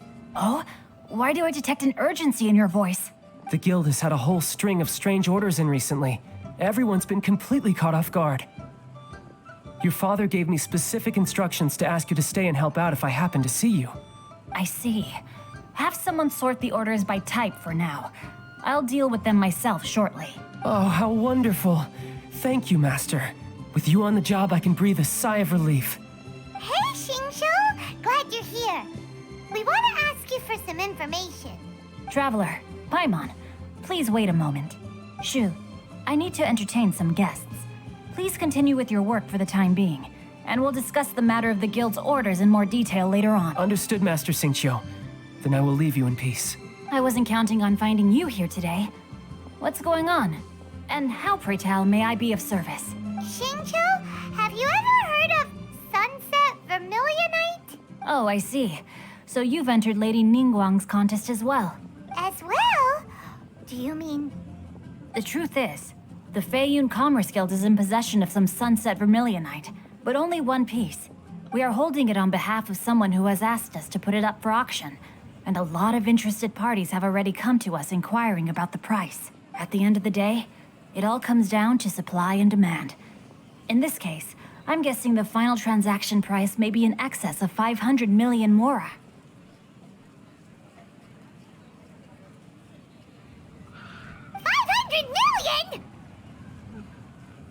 Honestly, I would recommend that you don't bother bidding on this one. The price is greatly inflated, and it's just not worth it. But without any Sunset Vermilionite... Don't panic. I don't suppose you ever heard of Sea Gazer? Who? Oh, Sea Gazer was once very close to Mountain Shaper, but if I am not mistaken, he has already passed away. Yes, precisely. I didn't know anyone else knew about him. According to records of drifting clouds, Sea Gazer once built an abode to store his rarest and most exquisite treasures, among which was some Sunset Vermilionite. After Sea Gazer passed, the abode was abandoned, and its location was lost to time.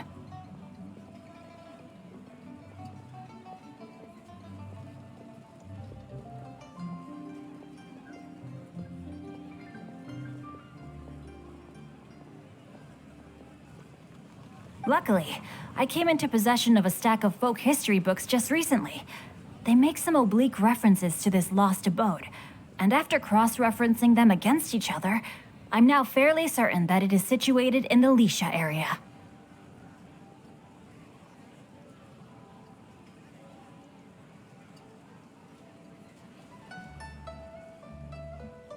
That's great! But is it really okay for us to just go and take his treasure? Wouldn't it be a little, disrespectful with him being an Adeptus? You needn't worry. As far as I understand, Sea Gazer was very open-minded. Even while he was alive, he wouldn't have let something like this bother him.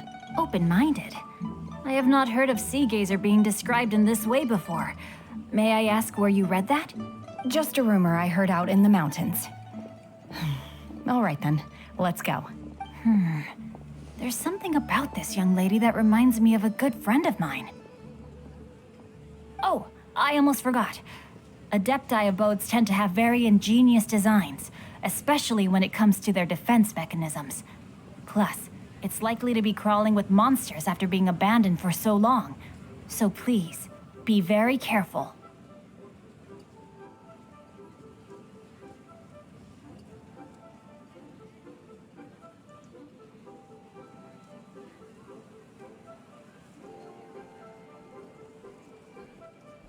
Okay, we will be.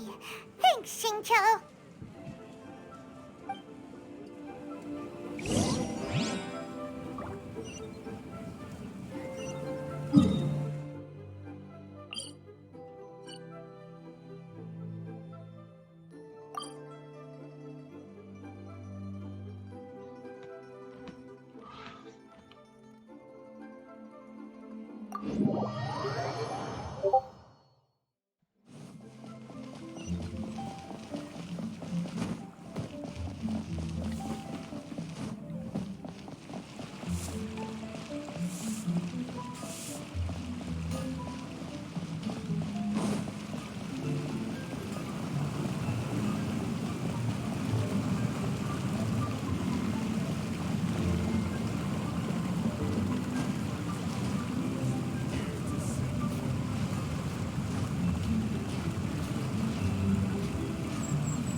All tasks have been handed out.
Let's see.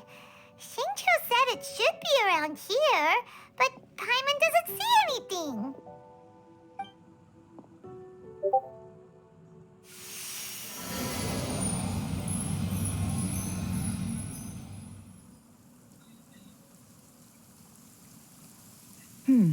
This place was hidden using a special Adepti art. But now that I have removed it, we can inspect the area more closely. Wow, that's amazing! Yep, let's take another look around. Hey, look! Is that a new Sealy over there?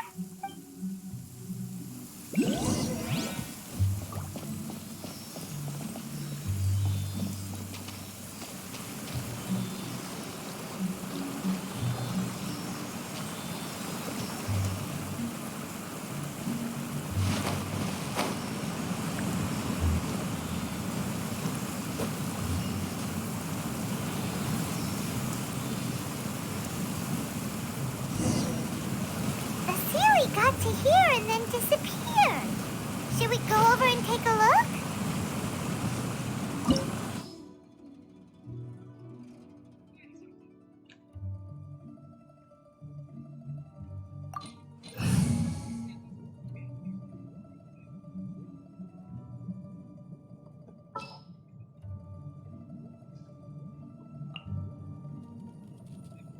This will be interesting.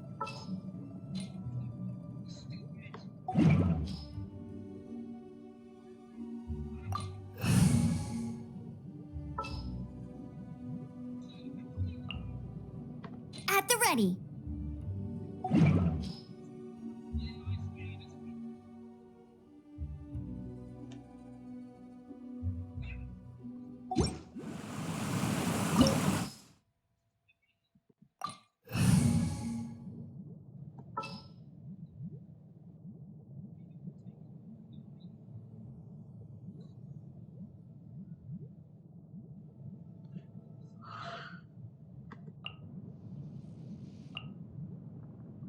Don't disappoint me.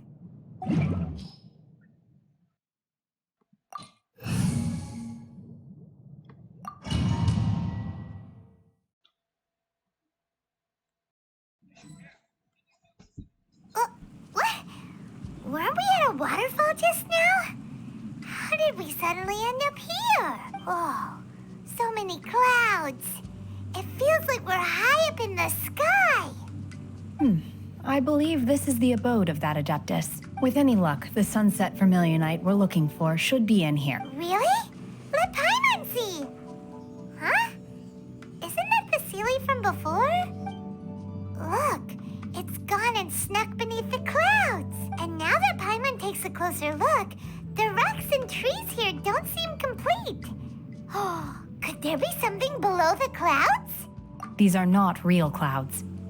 They are the product of an Adepti art used for spatial partitioning. If we want to go down, we must first destroy the mechanism that is maintaining the Adepti art. All right, then let's do it. I sense the presence of monsters in this place. I don't know where they are hiding, so we'd better be careful.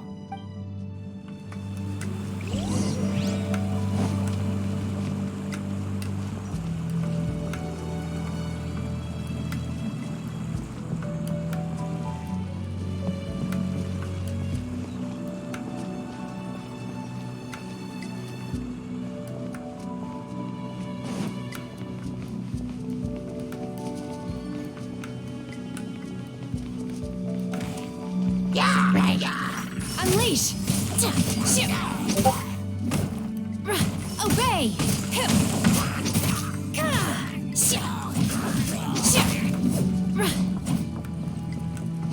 Manifest!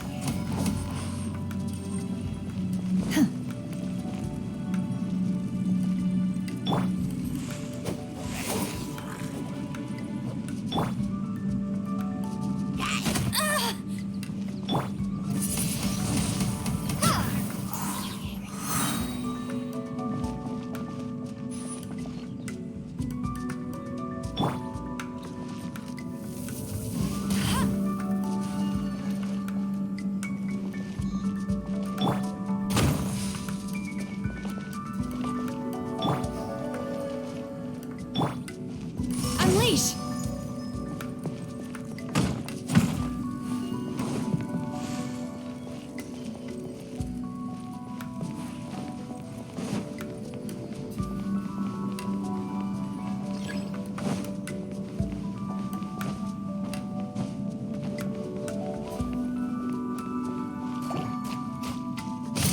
Manifest! Obey!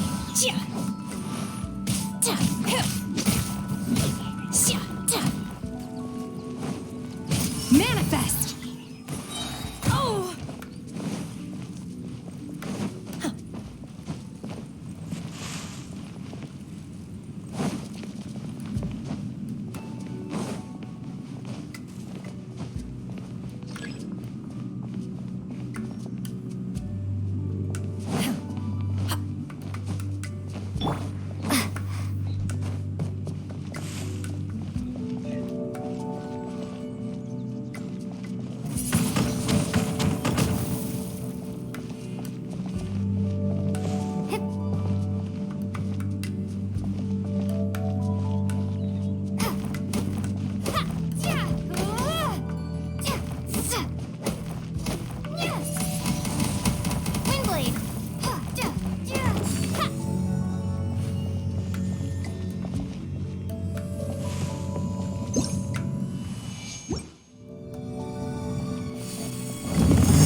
appears that we've been taken for intruders. This time, why not allow me to take care of this?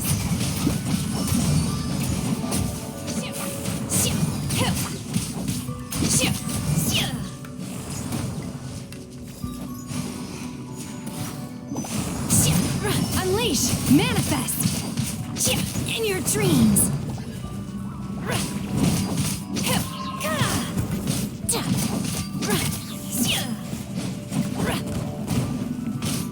Obey!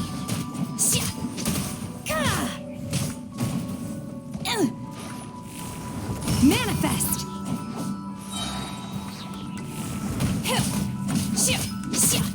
The core of the mechanism is exposed. Now's our chance.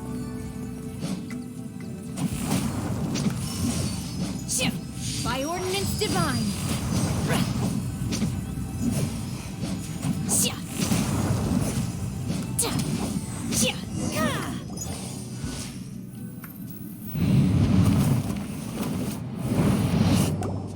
Whoa! We're gonna fall! My time has come. Is everyone okay? Look! The Celia's disappeared.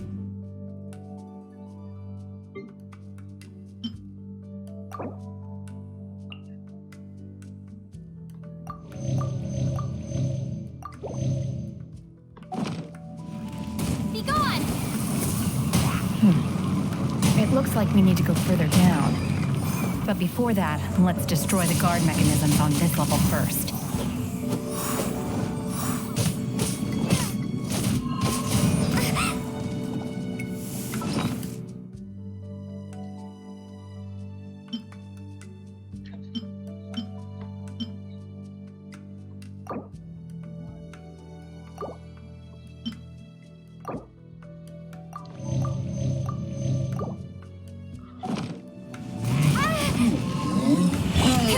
Obey!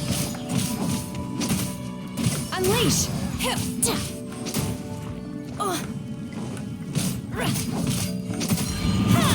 Obey!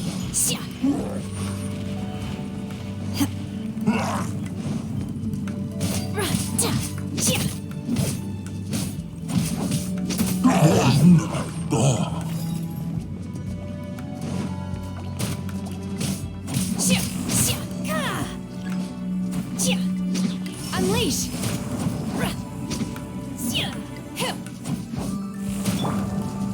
No escape!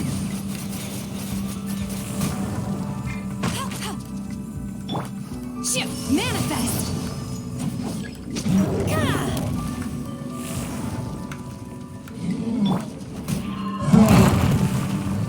Submit!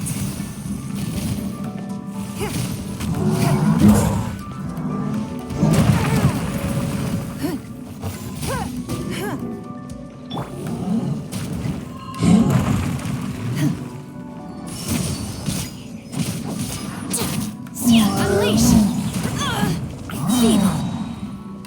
Cryo incarnate!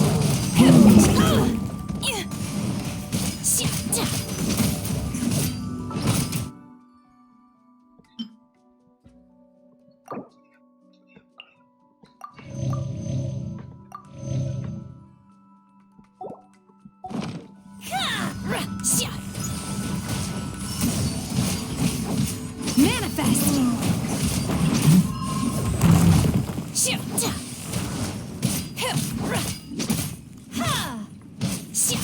Unleash! You will regret this! Your life is mine!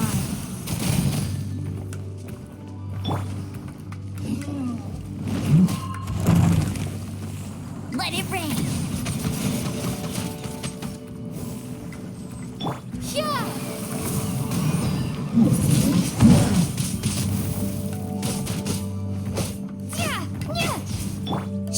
Manifest!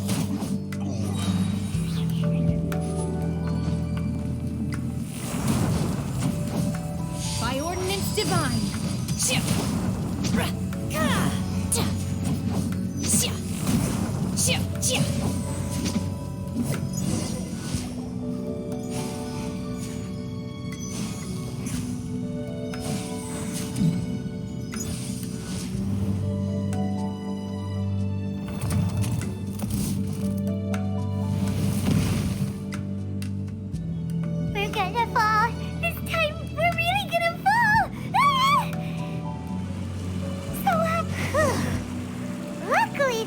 pool of water at the bottom.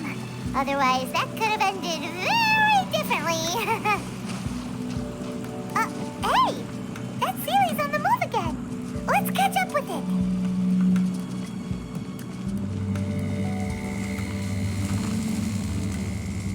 Huh.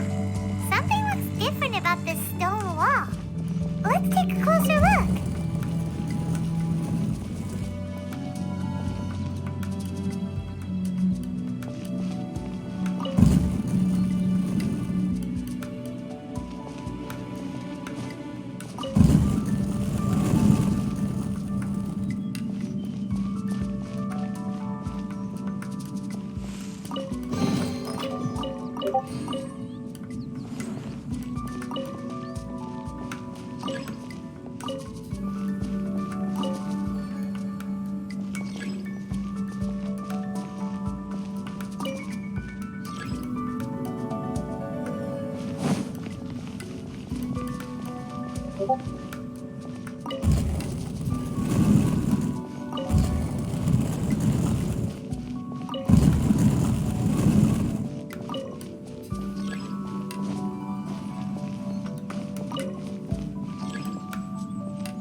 Unleash!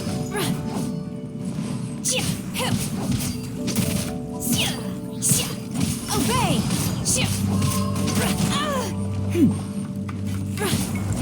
I shall not yield!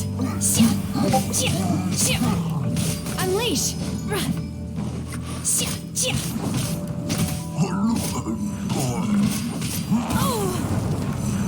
In your dream!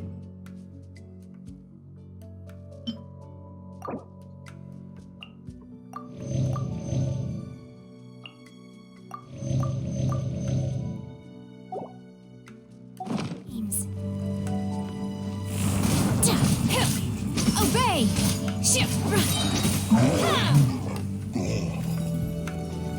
Do your master's bidding!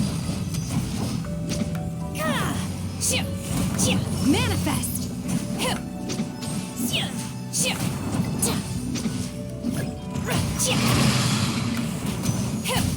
Unleash!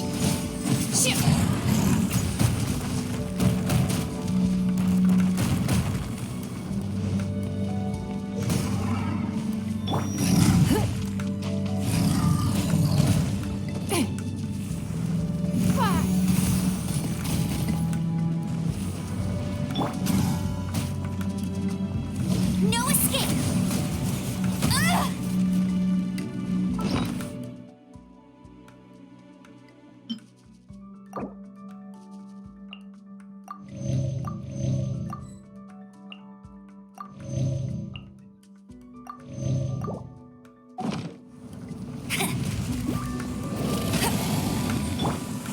Obey!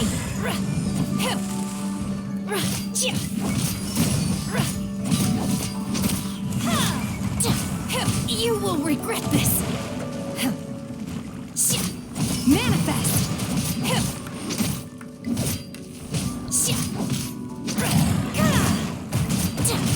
Obey!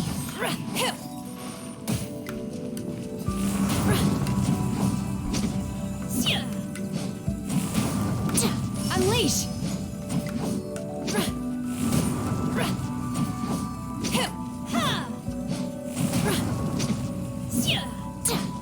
Obey!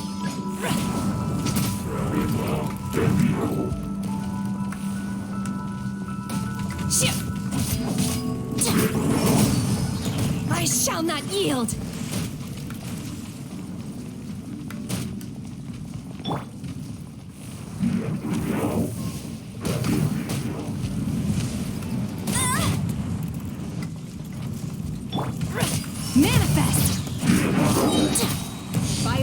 Divine. Feeble.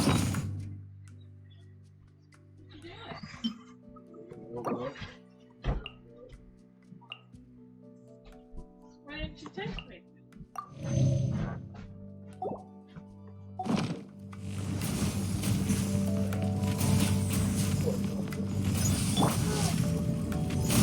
Let it rain. Not so hard.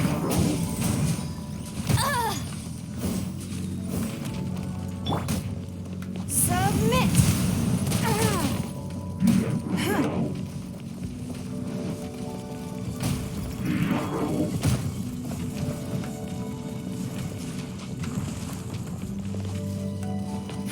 Give up.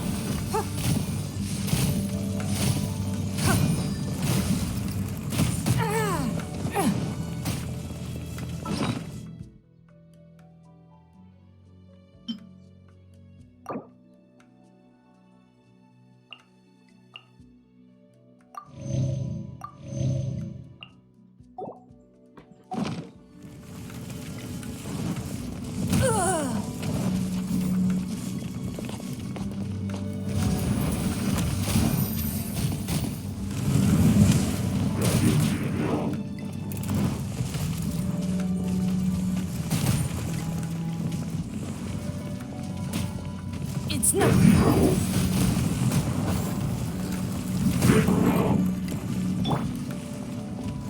Obey! And you're my curse! To there.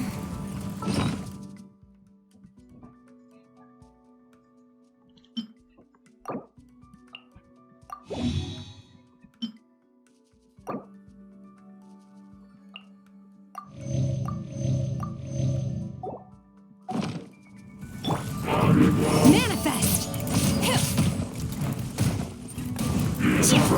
Oh! Unleash!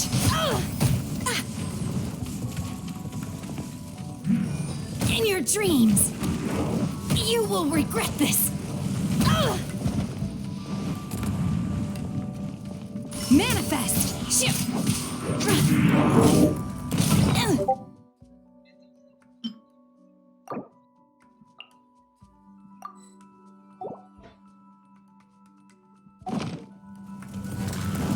In your dream, my time has come.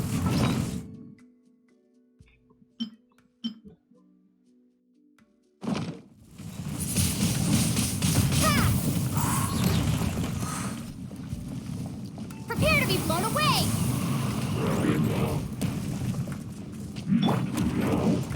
Freeze! Oh, so sorry.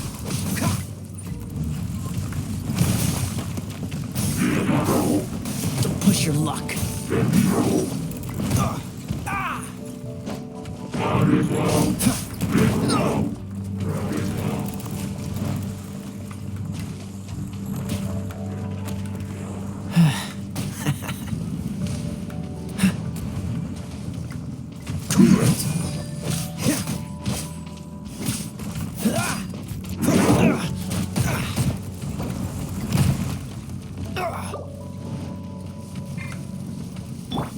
No escape. Must keep training.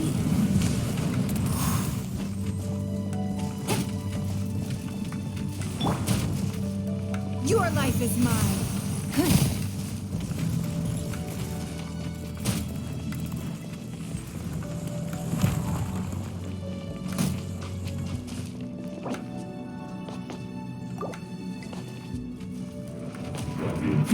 Give up.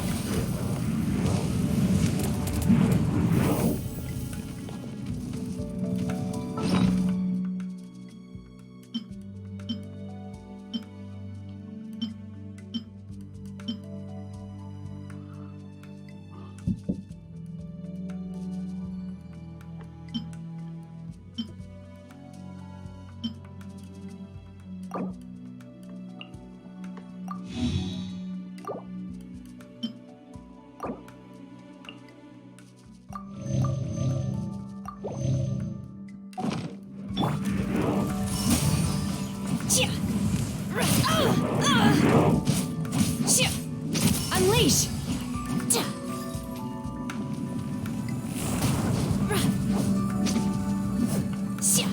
Obey!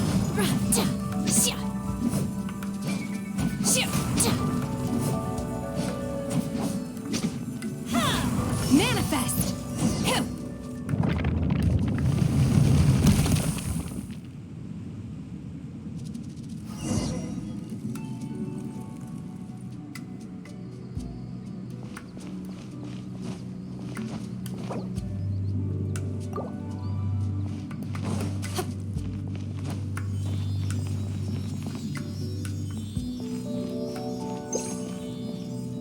Look, over there!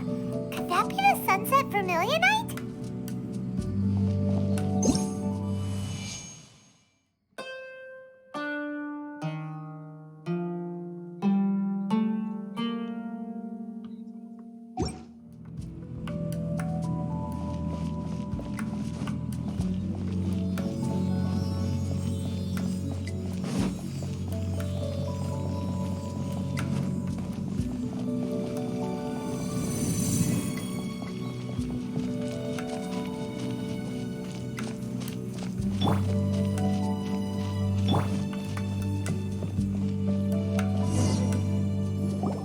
Is this it?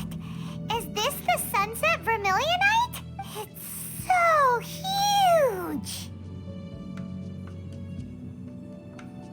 That's true, but then again, why isn't it floating? Plaustrite doesn't float until it's activated. It may look different from most ordinary stones, but it weighs around the same amount. Only after being activated does Plaustrite reveal its true nature, breaking free from the shackles of the mortal realm and ascending up into the heavens. Wow, Shenhe, you seem to know everything about this. Only because my master is fond of chatting about these things. The moment she has some time to spare, she'll come straight for me and start telling story after story. I don't care for her stories most of the time. I certainly didn't expect them to ever come in handy like this. Hold on a sec. Paimon just realized something. If we activate it here, there's no way we'll be able to get it back to the site, right? Heck, we'll be dragged up into the sky too! But if we don't activate it, how else are we gonna lift it? This rock must weigh well over 1,000 pounds, surely! Don't worry. I can handle the weight quite easily. Are you sure? Be careful. Please don't worry. I'm well aware that a plaustrite sample this large must be highly valuable. I will be gentle with it and make sure it does not get damaged. My safety. That's right! Paimon's sure you can handle it and everything, but if something this heavy lands on you, you're gonna get yourself hurt, no matter who you are. You gotta be extra careful when lifting heavy objects. It's just common sense. Is it now? Well then, thank you. I'll go on ahead with the plaustrite. Let's meet at the building site later. How is Shenhe able to carry that huge rock all by herself? Adepti super strength much? We can't slow down yet. Let's go meet her at the building site.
Windblade!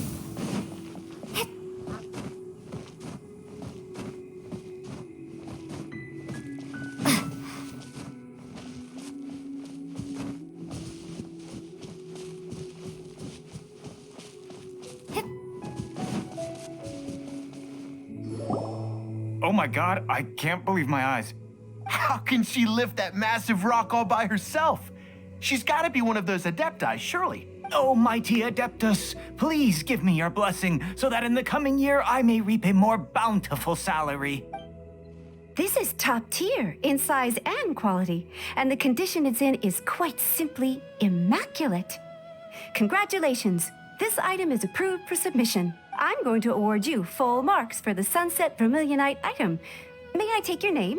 My name isn't important. I'm not even here to compete. I was just delivering this for some other people. They should be here any minute now. Shenhe, and Ningguang's little helper. Ah, so you're the ones behind this. No wonder. The rarest talent turns in the rarest plastrite specimen. But I have to correct you on one point. It's not helper, it's secretary. Still up. Okay then, Miss Secretary, what do you think of the rock we found? Pretty amazing, right? In truth, it is the finest piece of plastrite we have received so far. If everything goes according to plan, we will use this piece in the foundation of the Jade Chamber, which will enable us to proceed to the next stage of construction. As a side note, Lady Ningguang has rented some dwellings in the nearby area to serve as accommodations for the contestants. If you need a place to rest, you are welcome to stay there. Now, please excuse me. As you can see, there is still a lot of work to do on the building site. Shenhe, just now on the way over, pretty much everyone was singing your praises. Oh, really? What kind of reaction is that? So strange. Aren't you happy about it? Whenever Paimon gets praised, Paimon can't help but hold their head up high and break into a big smug smile. I've had similar compliments before. They call me an Adeptus, treat me with great deference and respect, as if I'm set apart from the common folk. Yeah, 'cause that's how Adepti are. At least the ones we've met are pretty unique and reclusive, too. Way different than normal people. But I am not... Shenhe? I'm fine. I've been exerting myself quite a lot ever since we set foot in that abode. I'm just a little fatigued. Well, Byron said that there are some makeshift hotels we can use, right? Let's go check in and take a rest. No need. I simply need to find myself a secluded place in the wilderness to sit and meditate in silence. You can't do that. It's dangerous out in the wild on your own. When you're hungry, you go eat something tasty. And when you're tired, you go lie down in a nice, comfy bed. All right? Seriously, don't punish yourself like this. Okay. If you insist. Great! Now we're talking. Let's head to our hotel.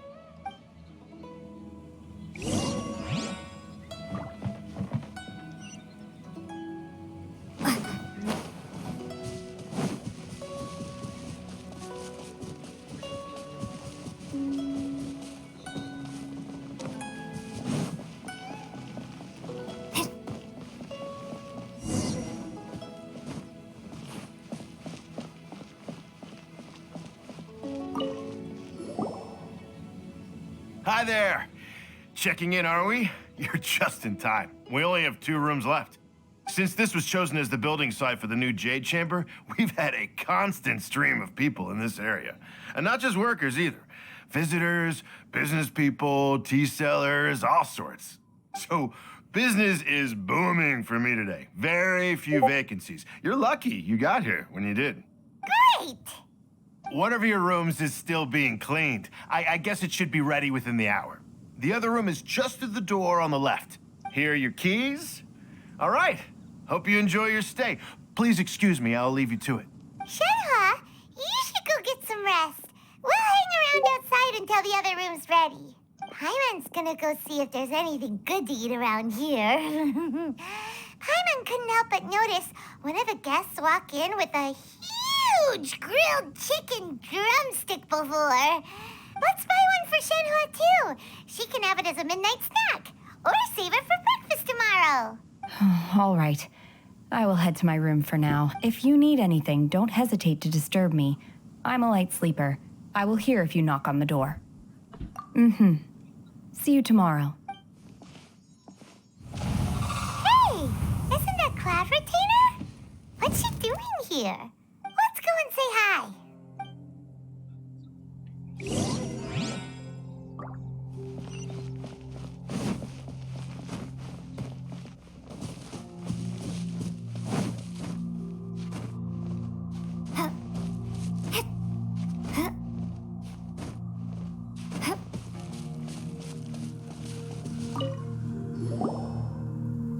One trusts you have met Shenhe.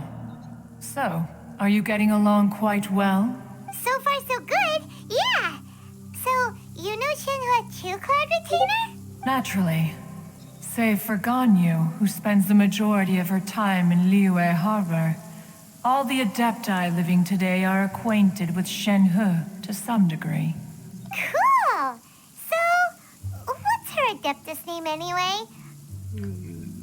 Calling her Shenhua feels kind of friendly, but also kind of disrespectful.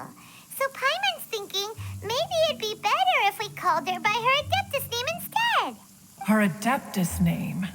Why, pray tell, would Shenhe have an Adeptus name? Don't all Adepti have a special title they go by? On this latter point, you are correct. However, Shenhe is human. Oh, right. Wait, what? What? You knew already? So is Paimon the only one who didn't know? Do you mean to say that she presents differently from ordinary human beings? Well, to start with, her problem-solving methods are extremely direct. Ah, yes. She was like this all those years ago when one first met her.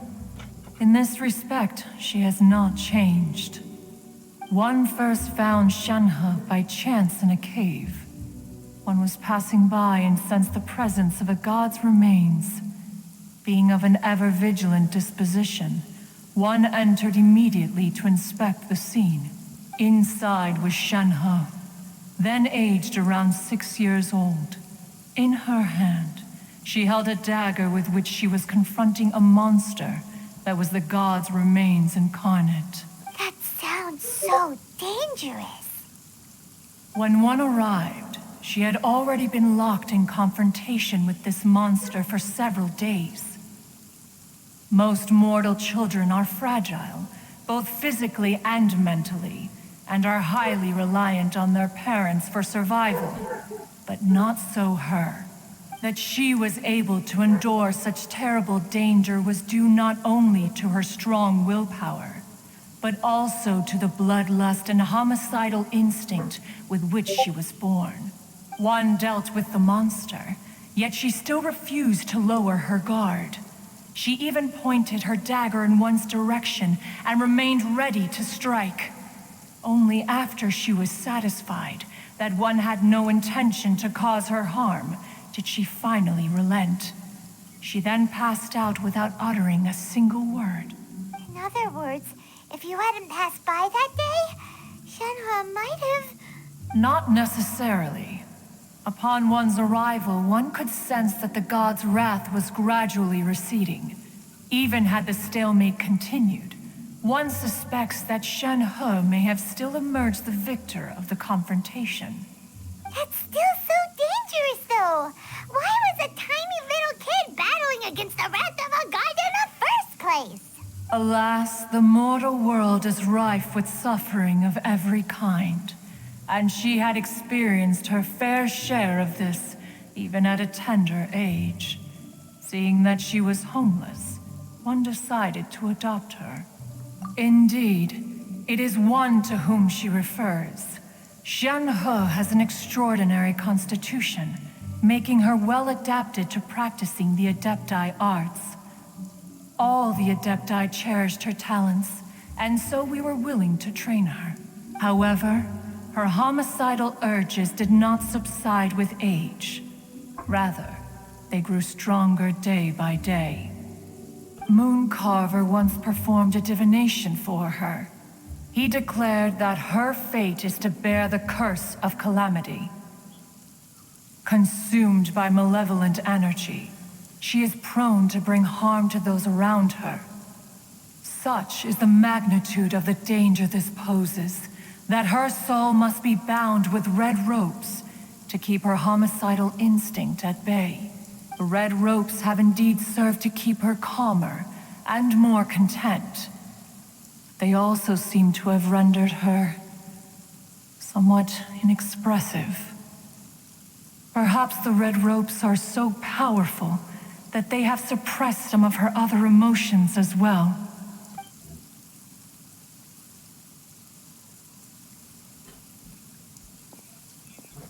It is only by fate that people's paths may cross. Now that Shen-He's path has crossed with yours, please be sure to treasure the gift that fate has given you, and take good care of her. Oh, now Paimon gets it. You came out here to check up on Shen-He because you were worried about her, didn't you? Huh. You dare draw such a facile conclusion on the nature of one's present excursion? Incorrect. The truth is that while Liyue Harbor may seem peaceful today, danger is always lurking in the shadows. Ningguang once made a bold assertion that this is to be the era of the contract between Liyue and the humans. Well, one is most curious to observe how she will respond to the coming storm. If she handles it admirably, one is willing to be a witness to her achievements. But if she does not, the Adepti shall not hesitate to seize control. Let us conclude our conversation here for today. One has occupied enough of your time, and night is approaching. Be sure to get ample rest.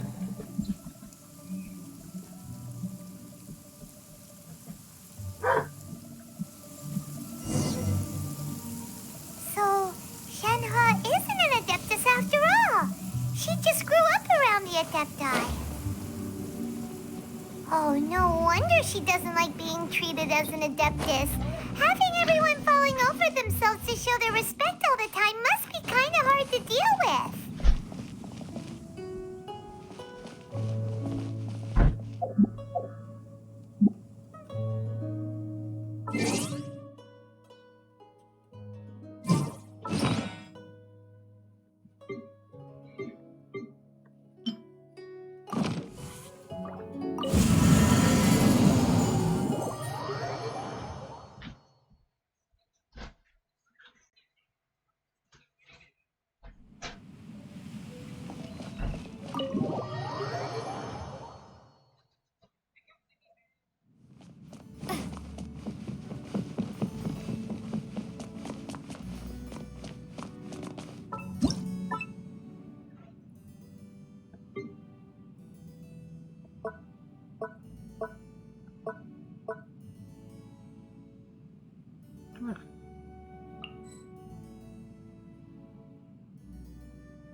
Hi there.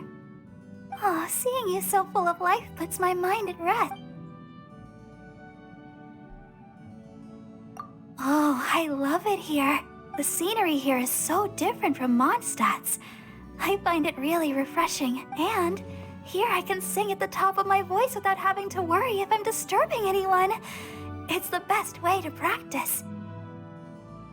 Oh, it sure is nice of you to say that, but Still, I always need to make sure I'm being considerate of other people. Anyway, I'm really happy you invited me here. I think I'd like to stay here a little longer. Hi there. Oh, seeing you so...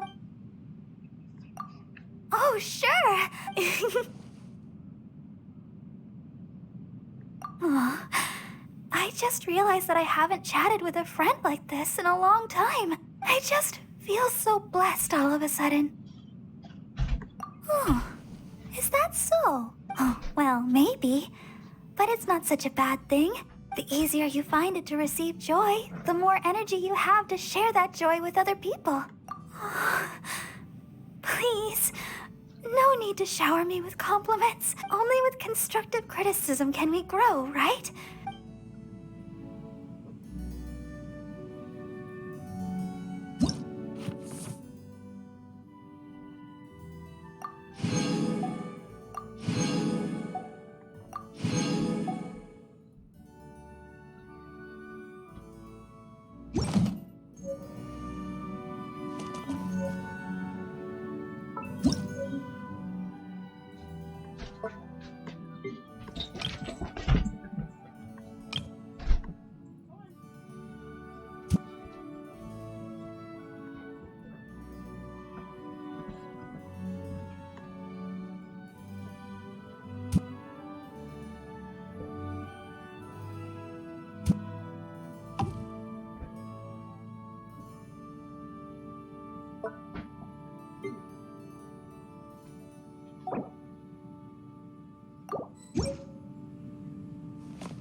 Hi there. Oh, seeing you so full of...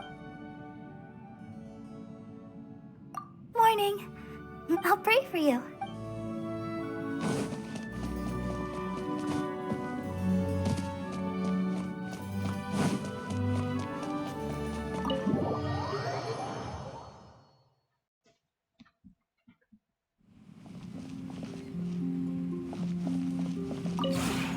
Maybe you're not you.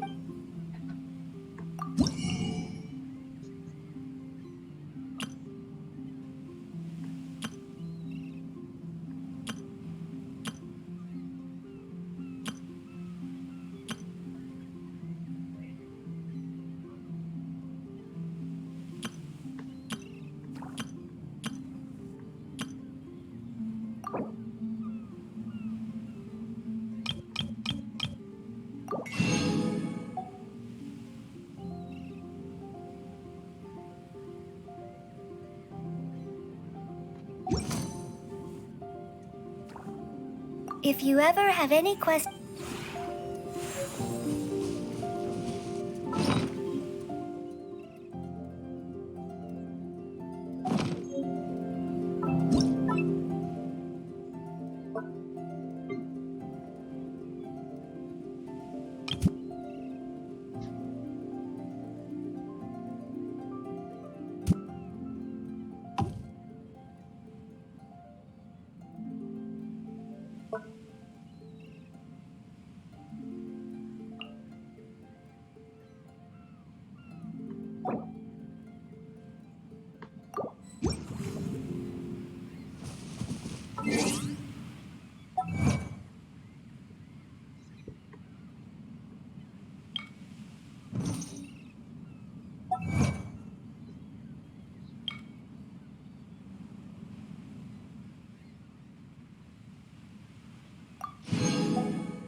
The one before you is known as Jade Seeker.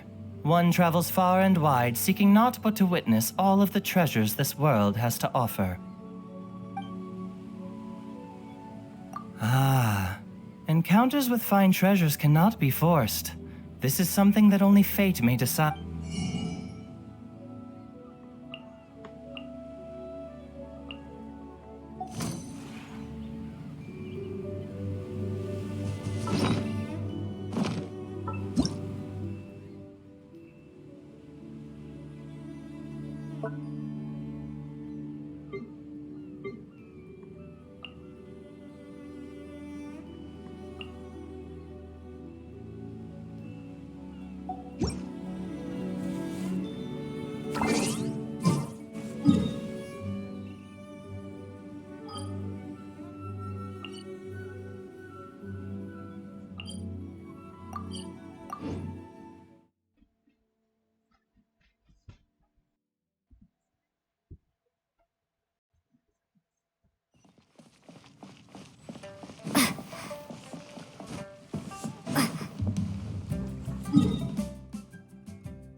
Hey,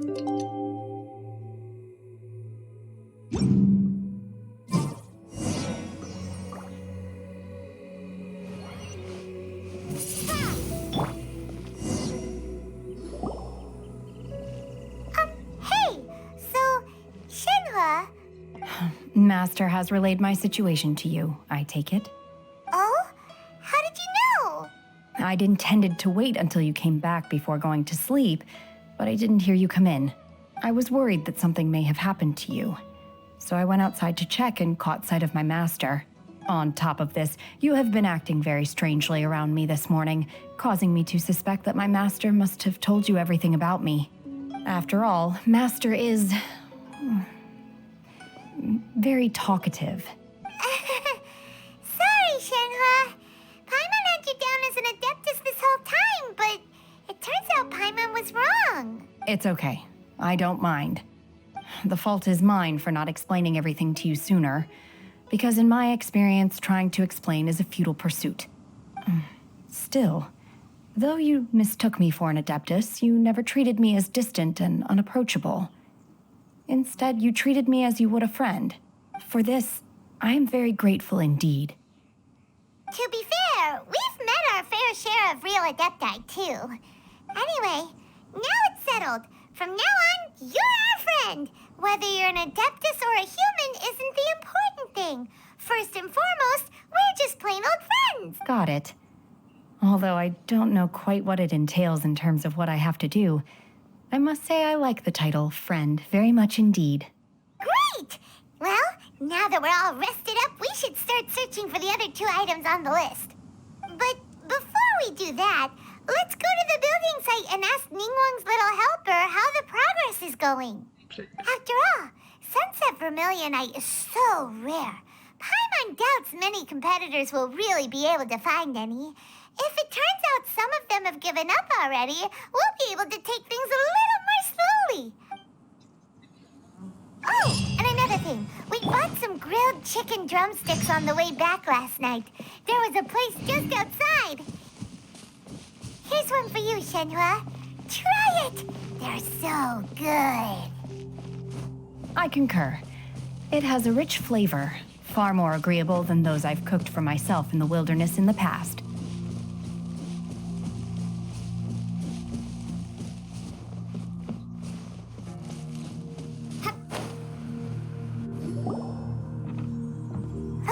Look! The Jade Chamber is floating into the sky! But it seems to be tied down by something. That's because it's not finished. Hey, Byron! And hey! People Paimon doesn't know? Hey, one of you, really?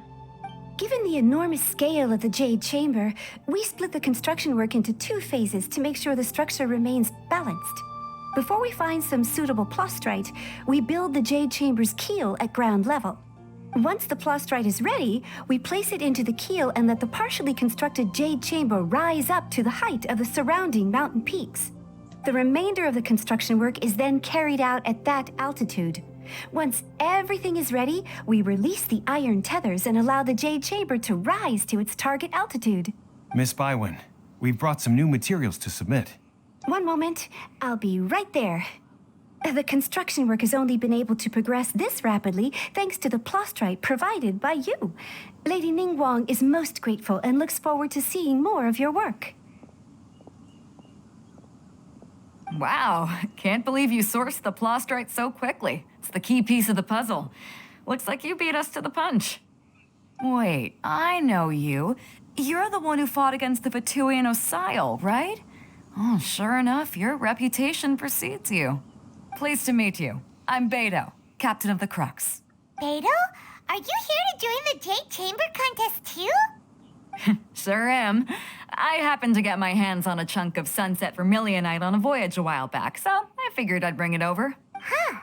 So even though it's rare, we're not the only ones who managed to get a hold of it. Oh, I've got some introductions to do. This is the renowned Miss Yun, or Yunjin, probably the most famous figure in the Liyue opera scene. Greetings. These 2 are Paimon and the Traveler. I'm sure you've heard of them before. And this is... Sorry, I'm not sure we've met. Shenhe. I am their friend. Good to meet ya. Well, from today on, I guess all of us are friends. Miss Yoon is also here for the contest. Turns out she needed to borrow a boat, so we came together. It's an honor to finally meet you both. I've heard much about you. Miss Shenhe, though we are only meeting for the first time, I have a feeling that we will get along very well indeed. To be honest with you all, I am in great need of this opportunity to ask Lady Ningguang a question. That's why I joined the contest. Thanks to my father's connections, I was able to acquire a specimen of the plaustrite required. Fortunately, it was approved for submission, despite being a little on the diminutive side. Wow. So it looks like the three of us are competitors now. Excuse me for prying, Miss Shenhe, but are you competing as well? No, No, I don't have any questions for Ningguang. I just wanted to help her win. In that case, I have a proposal to make. Lady Ningguang said that the first 3 contestants to procure all 3 materials will be awarded the chance to ask a question. Well, there are 3 teams here. We can split the prize between us. Instead of competing against each other, we could work together to secure the top 3 places between us. What do you think? Sounds great, but how does it change things exactly? I think I see where you're going with this, Miss Yoon. The plaustrite was the most difficult item to source by a long shot. Luckily, all 3 of us managed to get our hands on it. The 2 remaining items aren't quite so rare, so as long as one of us finds a way to source it, the other 2 can hop on the bandwagon. How'd I do? Is that what you had in mind? Precisely. Huh. Interesting approach. Okay then. All right, I'll go first. I have some leads on these wonder cores. From what I've heard, the core itself is really not that difficult to make. The hard part is getting hold of the ore used as raw materials. I'm gonna head back to the ship and ask Su Ling if he's heard of them. You guys... We will head into town and seek advice from Master Zhang of Hanfeng's Ironmongers. Thoughts?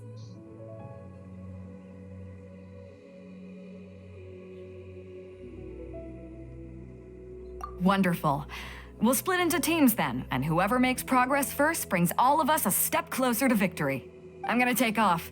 See you later. Okay, let's go.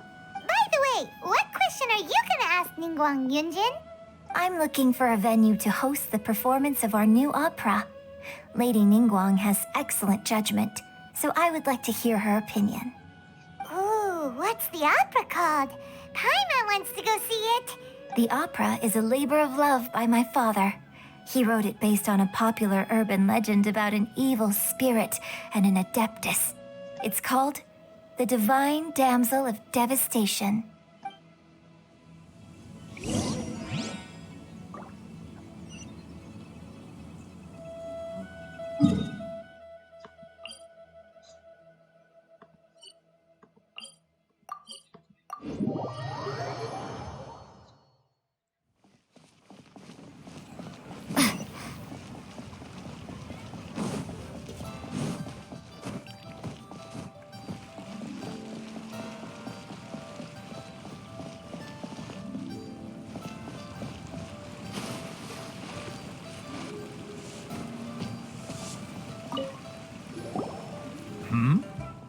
Hello.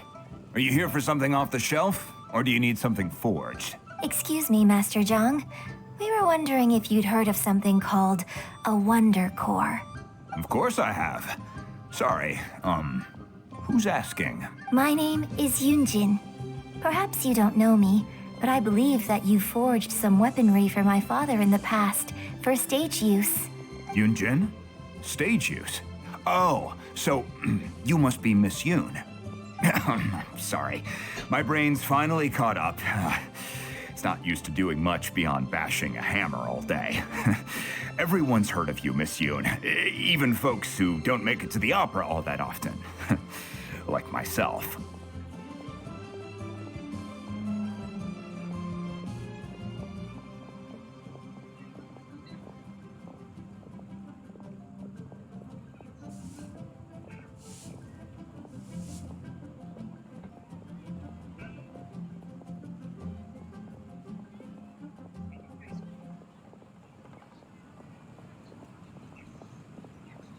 So, you're here to ask about wonder cores, huh? As it happens, I do know how to make them. Matter of fact, I made some for Lady Ningguang back when she was building the original Jade Chamber. The types of ore needed to make wonder cores are a little hard to come by. Lady Ningguang supplied them herself last time. I don't suppose you've brought any yourselves? No, we were gonna ask you what kinds of ore we need. Sure. Well, you'll need two kinds. Star Splinter Iron and Subrosium. If I remember correctly, Lady Ningguang sourced her Star Splinter Iron from the Mount Tianheng area. They say it resonates with visions. It could take some work, but if you stick with it, you'll find some eventually. As for the Subrosium, though, that's trickier. It's all but unheard of on the market. I'm really not sure. Sorry. What I've heard is that the people around Mount Tianheng have some sort of magic trick that can pinpoint the location of the stuff. Of course, it's probably just hearsay. If you want my advice, start by looking for Star Splinter Iron around Mount Tianheng. And if you run into any locals, ask them a few questions about Subrosium. Mount Tianheng. Interestingly enough, the story of the divine damsel of devastation also takes place on that mountain. I hear the view there is quite spectacular. A favorite destination of the Adepti, in fact. Perhaps it can give me some inspiration. Let's not delay. We should head straight there.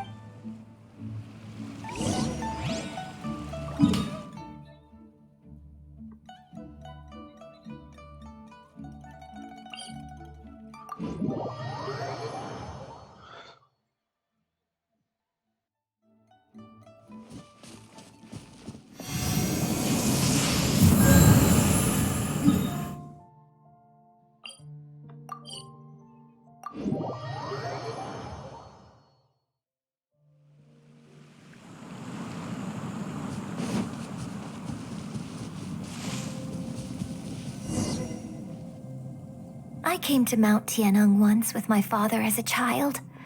I remember it being such a long climb that I could barely feel my legs by the time we reached the top. This is quite a trip down memory lane for me. Look at these majestic towering peaks and the gently flowing streams. It's like setting foot in paradise. No wonder the legend of the divine damsel of devastation is said to have taken place here. Adepti wander oft where mortals seldom stride. Indeed, this looks like a place that one might expect to be frequented by Adepti. The Divine Damsel of Devastation is your upcoming opera, right? And the story takes place in Mount Tianheng. Huh. Seems like you have a real connection with this place. What's the story about, though? It's the story of a girl becoming a hero. Cool. A hero story? They're Paimon's favorite. The legend first arose in this area.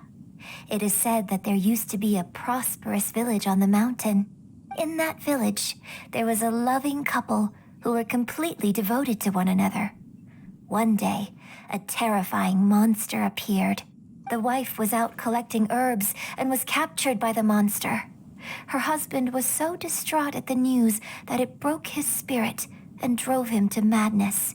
The vile and vicious monster told the villagers, "If you want to live, you must sacrifice a child to me." What a nasty piece of work! Paimon sure hopes this monster gets put in its place! But the monster was so terrible and so strong that all within the village were terrified of it.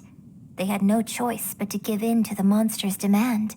Just while they were discussing whose child would be given over to the monster, a little girl suddenly stood up and came forward. No! Don't do it, little girl! Unbeknownst to anybody else, she was concealing an exorcist's blade. She approached the monster's lair, feigning fear and trepidation. When she finally arrived, she courageously drew her sword and entered into a fierce struggle with the monster, from which she eventually emerged as the victor. Her extraordinary abilities drew the attention of the Adepti, and they took her as one of their own. Her story became the stuff of legends. But alas, The paths of mortals and adepti seldom cross, and she would never again re-enter the mortal world. And so, destined to grace the mortal realm for but a brief moment, she vanished like a wisp of smoke into thin air. I really like this story. But I personally think that perhaps the little girl was not as brave as the opera makes her out to be. I'm not sure she deserves all the praise she is given. I've never considered that before. Opera is always an interpretation of the events it purports to portray. A certain degree of deviation from the truth is always inevitable. When my father wrote the script for this play, I suppose his intention was to inspire his audience with the character of the divine damsel. I think it's a great story. The ideal story. Well, it sure inspired Paimon! Let's go get ourselves some Star Splinter Iron! Yeah!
Be gone!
This should be enough Star Splinter Iron.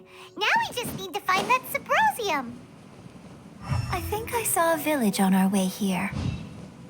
Master Zhang said we should ask the locals for help. Why don't we try there? Hey, there really is someone here. Yunjin, looks like you were right. Excuse us, sir. Can we ask you something? Huh. He didn't seem to catch that. Hello, sir.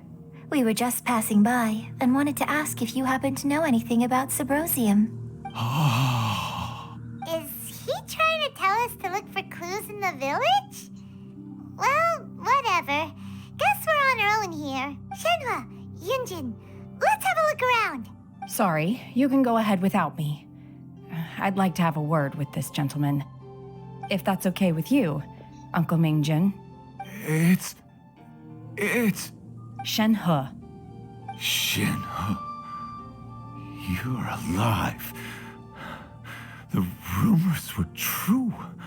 So, all these years? I'm sorry, I don't know how to find Subrosium. But I think you can find some information in the village. This place is deserted now. No one ever comes here. So you can rummage around all you want. Huh? You know this guy, Shenhua? Thank you, kind sir. We'll go and take a look around. Don't worry. Mingjun has no ill intention towards Miss Shenhe. She'll be quite safe. Okay, then let's see what we can find in this village.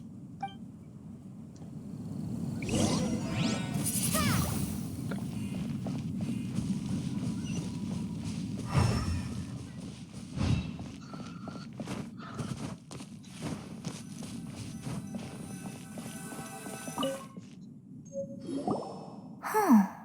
What's this?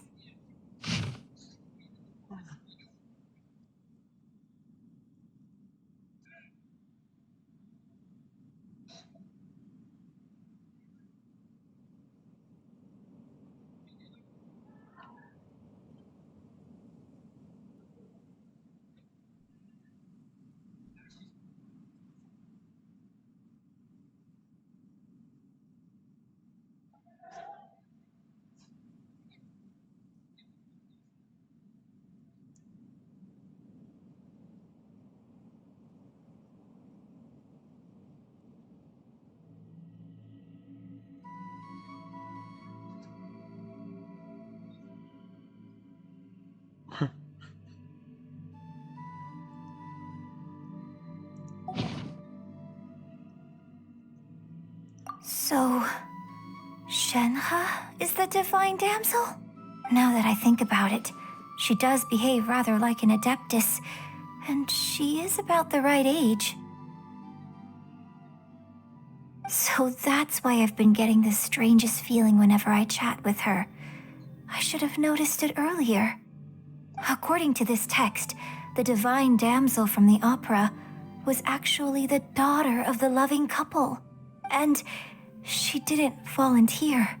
She was sacrificed to the monster by her own father. Oh, the truth is even more lamentable than the opera.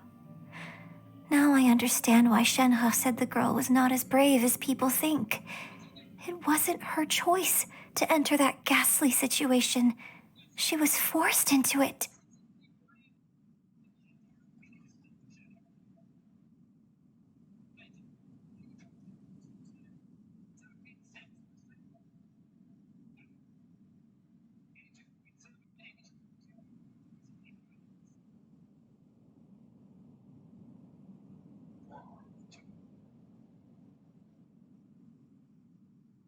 Oh, it looks like my father may need to make a few revisions to his beloved opera.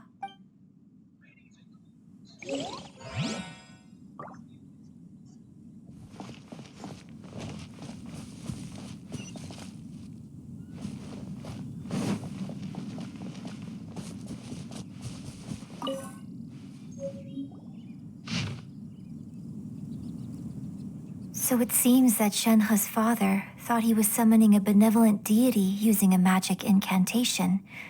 But in fact, he summoned an evil god's remains, which took the form of a monster. His obsessive yearning for his deceased wife led to a terrible tragedy. The villagers moved away in fear, without ever learning the truth. And now, this place is deserted. Still, I do wonder what the connection is between Shenhe and Mingjun.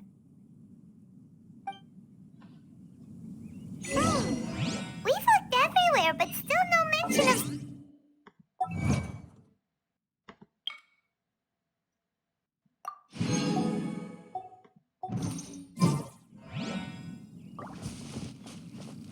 Let's have a look over there.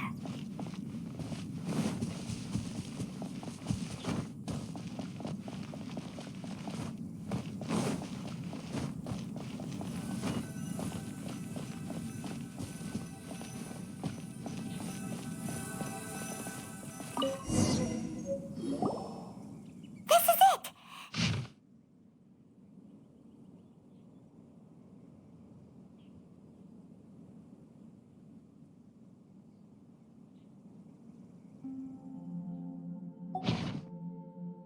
So basically, we need to go to the middle of the lake south of Mount Tianheng at dusk, and we'll find us some symposium. Let's go back and tell Shenhe the news. One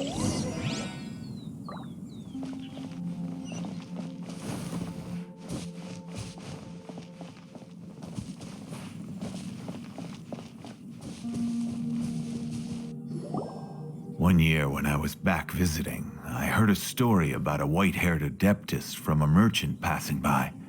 I never imagined it was you. I was a very close friend of your father's.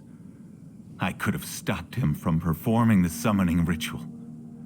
I had plenty of chances, but I couldn't bring myself to stand up to him. I just let things happen, let it all escalate.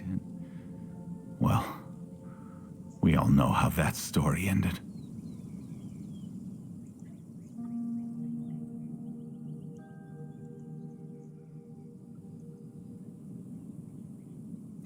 I bring flowers back here every year.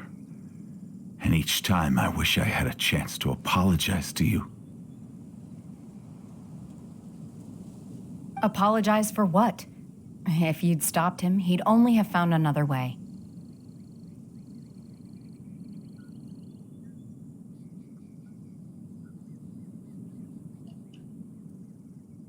There is nothing he wouldn't have done for his true love.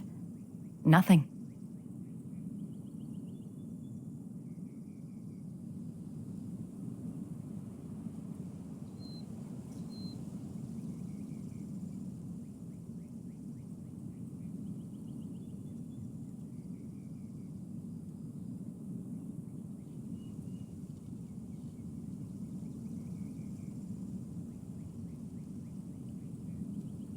Do you still hate him? I don't know what I feel. I'm told my fate is to bear the curse of calamity, so my master bound my soul with red ropes to curb my aggression. But it also dampened my emotions, making me dispassionate, like the Adepti. So if you ask me how I feel about the past, if I hate my father or not, the truth is, I feel nothing at all. It must have been so tough for you all these years. Shenhe, we're back! Oh, then I will leave you all in peace. Shenhe, it brings me some solace knowing that you are okay. I'll tell you more about the old times next time we meet. Thanks, mister. We found some info in the end.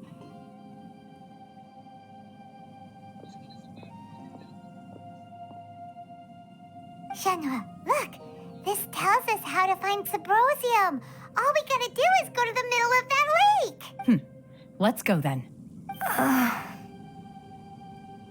Miss Shenhe, there's something I'd like to talk to you about.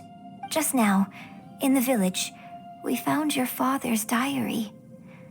It turns out that many of the details in the Divine Damsel of Devastation are not true to the facts. So I'd like to change them. Why?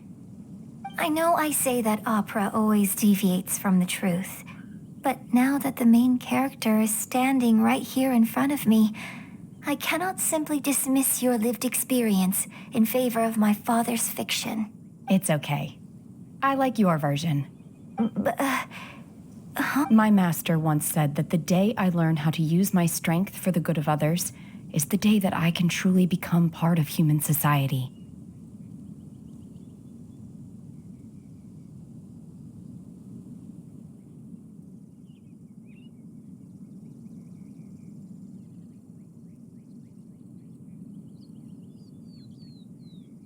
So, I hope that one day I might be brave enough to stand up and protect others, just like the girl in the opera. But I've never thought this way before, and I wonder whether I will continue to think in this way.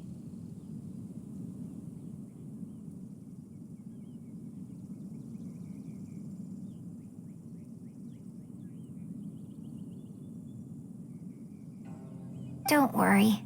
I believe you will. In fact, I think maybe you've already started to become the person you aspire to be. You just haven't had the opportunity to see it for yourself yet. Shenhe, Yunjin, cut the chit-chat. Let's go. We can't let someone else beat us to it.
potatoes made any progress.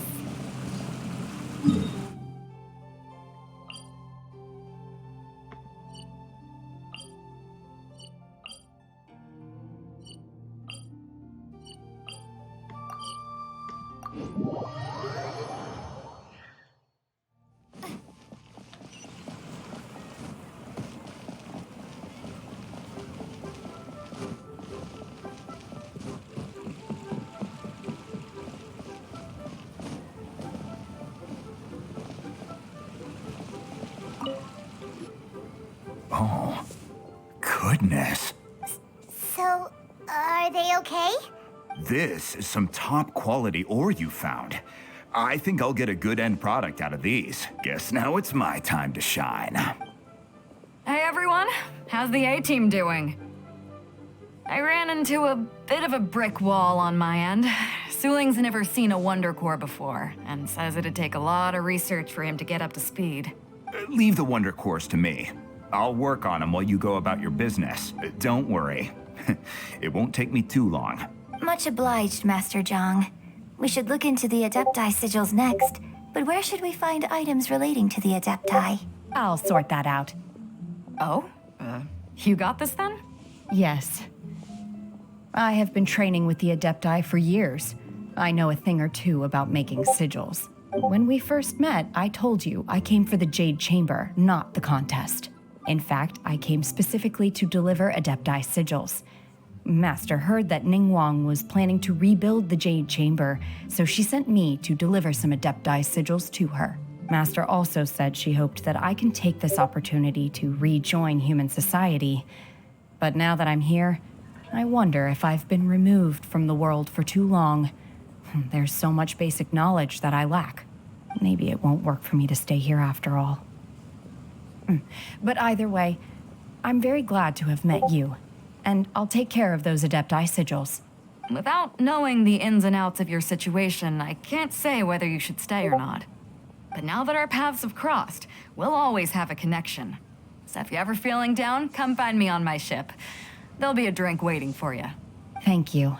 So, Master Zhang, I'll need to use your facilities to make the sigils. Fine by me.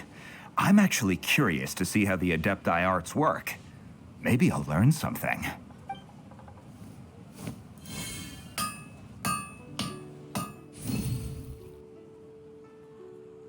Whew. The sigils are ready. Though they are in some respects inferior to my master's, I can assure you there will be no quality issues. I've finished forging the things you asked for, too. Great! Let's go submit them before someone else gets there ahead of us.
Ningguang's little secretary! We found all the materials!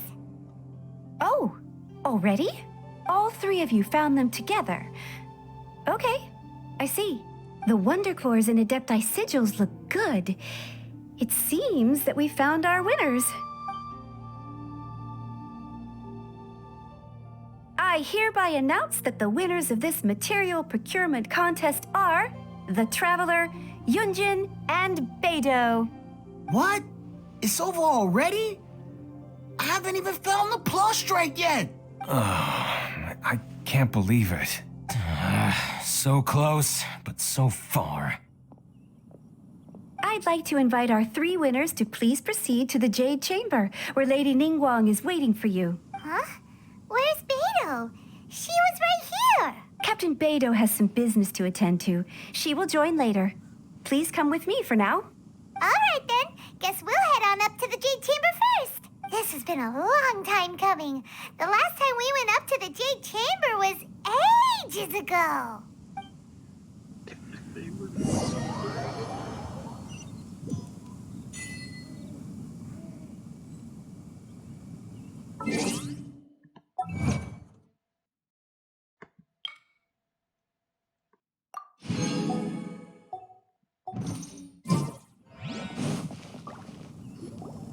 Combine the Adepti sigils with the Wonder Cores and insert them into the Jade Chamber's control compartment. The construction of the new Jade Chamber is now officially complete. Once the tethers are released, it will soar into the sky. Thank you all for your work. Now it is time for me to fulfill my promise. Yeah! Miss Yun, I've already heard something about the reason for your involvement. You are looking for a venue for your new opera, aren't you? That's right. Lady Ningguang, I would like to hear your opinion. The unveiling of Miss Yun's grand new opera surely requires a venue of equal grandeur. So what would you say if I proposed that we stage your first performance right here, in the newly built Jade Chamber? The Jade Chamber offers a splendid panoramic view of the mountains and the bustling city. It is fitting for the finest performance to be hosted in the heavens. I can think of no better stage for you than here, Miss Yun. Thank you, Lady Ningguang. Then I will prepare my props and other articles shortly. Please allow me to bring all these aboard the Jade Chamber. You're quite welcome. It's truly what a good opera deserves. A traveler, Shenhe, Paimon, I'll be leaving now. Do come and see my play when the time comes. You're next. What is your question? I should clarify. I do not know your brother's whereabouts. Please, don't waste your question on this matter. Wow, you're a mind reader, Ningguang. Oh well, guess Paimon will ask a question then. Managing a successful business is not as simple as you might think. Capital, connections, sensitivity to the trends, and instinct for what is a good opportunity. All of these traits are crucial. If you want to know how to make money, I will honor our agreement and give you an answer.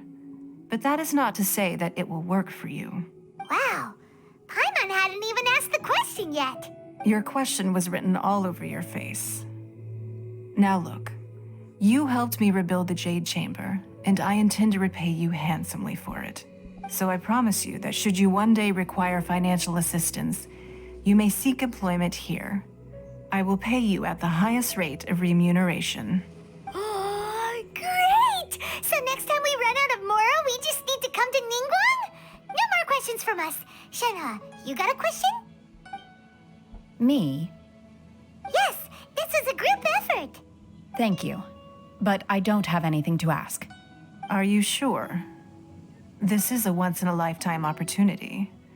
I'd urge you not to squander it. Yeah, just don't waste it.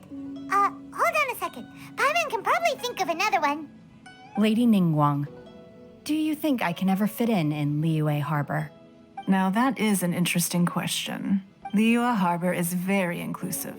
As long as you respect the rules here, you will not be turned away.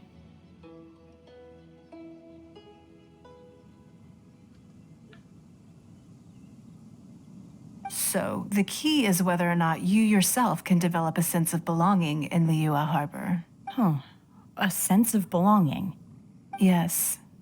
To become fond of a place, to feel part of it, it always requires a reason. Perhaps someone you've met, or something you've experienced here. Or perhaps you enjoy the atmosphere of Liyue and you will become accustomed to it. In short, everyone needs a reason to stay. I hope you can find yours soon. I see. Hey, what's going on? I just went to see the fleet a little later than expected. Come on, Beto. It's your turn. Do you have a question for Ningguang? Me? Nah, I ain't got any questions. She forced me to help out, so I figured I may as well get involved with the contest. Ningguang, don't forget what we talked about. It's not gonna be easy to deal with. I don't think my fleet can take it on their own. Don't worry. I have made preparations. The wound dressings are ready, and the Millilith have set up an ambush. Glad to hear it. Watch your back. Stay alert. Beidou? Ningguang? What are you talking about? You'll see when the Jade Chamber ascends. However, it's not the most pleasant topic of conversation. Maybe it's better that you don't know.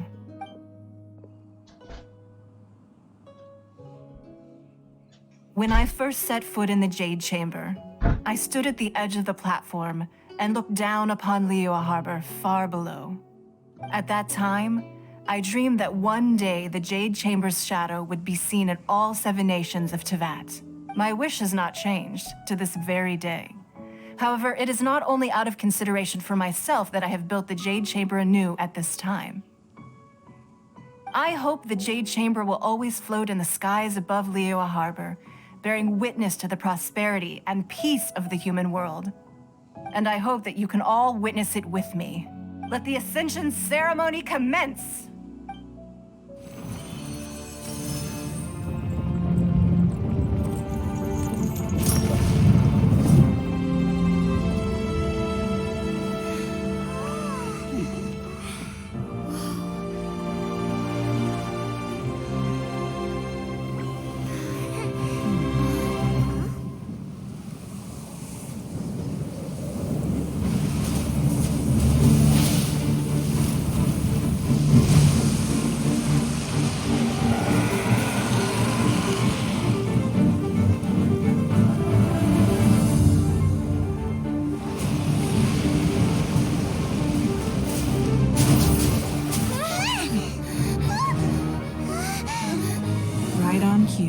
The Avenger of the Vortex, Beisht. Who is that? Osial's wife. Final follower of the Overlord of the Vortex. Sounds like you knew this was coming. Beidou sensed something was stirring in the deep. She warned me months ago. Knowing she harbors hatred toward the Jade Chamber, I chose to rebuild it now as a way of drawing her out. Got it. Well, let's go fetch the Adepti. No. Huh? In this human age, the people of Liyue must find a way to overcome this crisis on our strength alone!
You are a cursed child.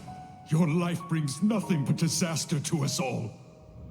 At least if you die, I can bring her back. The day you learn how to use your strength for the good of others is the day that you can truly become part of human society.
What are you doing here? We can't let you be the only one taking this risk! I hardly see this as a great risk. The people of Liyue Harbor are well prepared, and she is already badly injured. Only sheer willpower is keeping her alive. I may be nearing the end of my stamina, but in a fight to the death, I think I have the upper hand. We'll help too!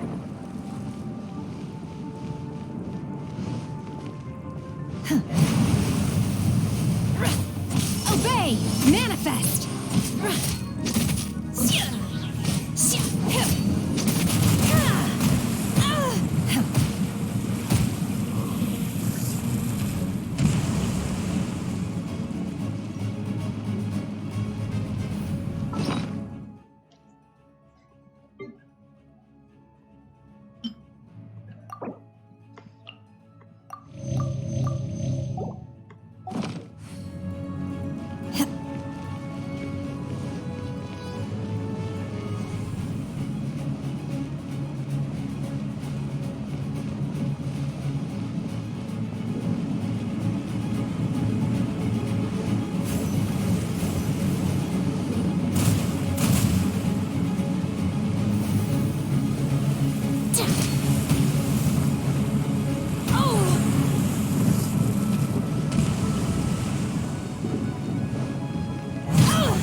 Unleash!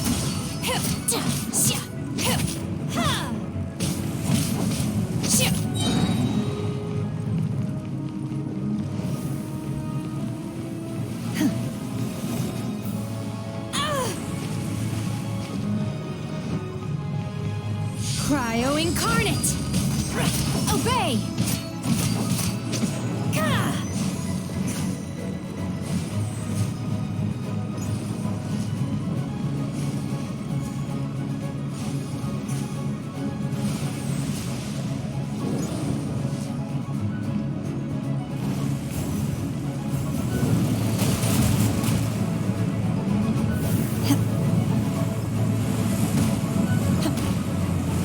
Dreams! You'll regret that! Unleash!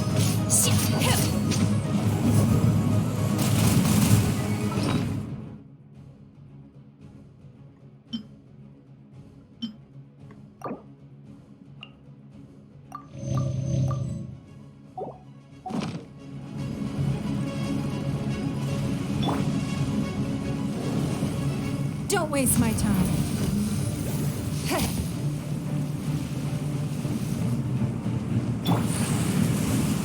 Obey! Manifest!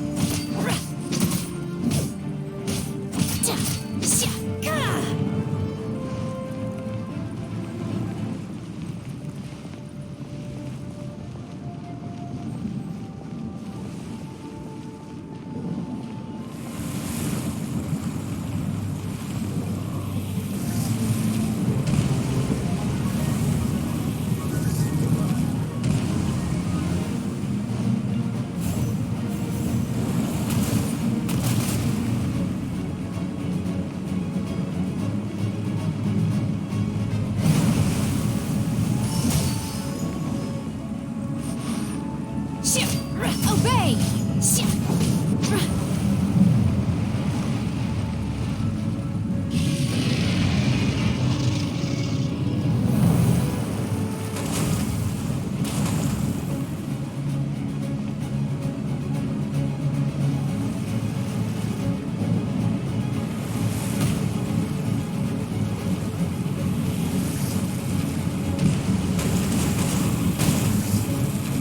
You will regret this!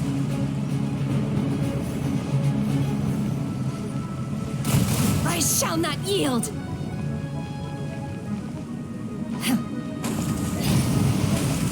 Unleash! Manifest! She's getting away! Shouldn't we go after her? This place is unstable. It is too risky to continue pursuing her. If the place collapsed, the consequences would be disastrous. Let's head back.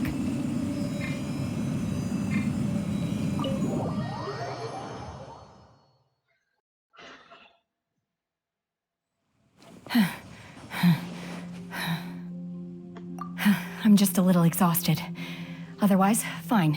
I wanted to deal with it myself. I didn't expect you to follow me. Don't worry. She's not coming back anytime soon. After an injury like that, she'll likely seek refuge somewhere else.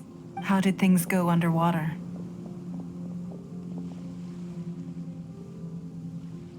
It's been dealt with. She was injured before entering the water. It didn't take too much effort to finish the job. Good. So the crisis has been safely averted. When you visit the Jade Chamber in the future, you will be afforded generous treatment. Lady Ningguang, the fleet reports that the sea monster has left Guyan Stone Forest and the surrounding waters have returned to normal. Thank you. How are the Millilith? Thanks to the medical supplies you prepared and Lady Keqing's command, our losses were minimal. Of course, we owe huge thanks to this young lady for her help. On behalf of the entire Millilith, thank you for your service.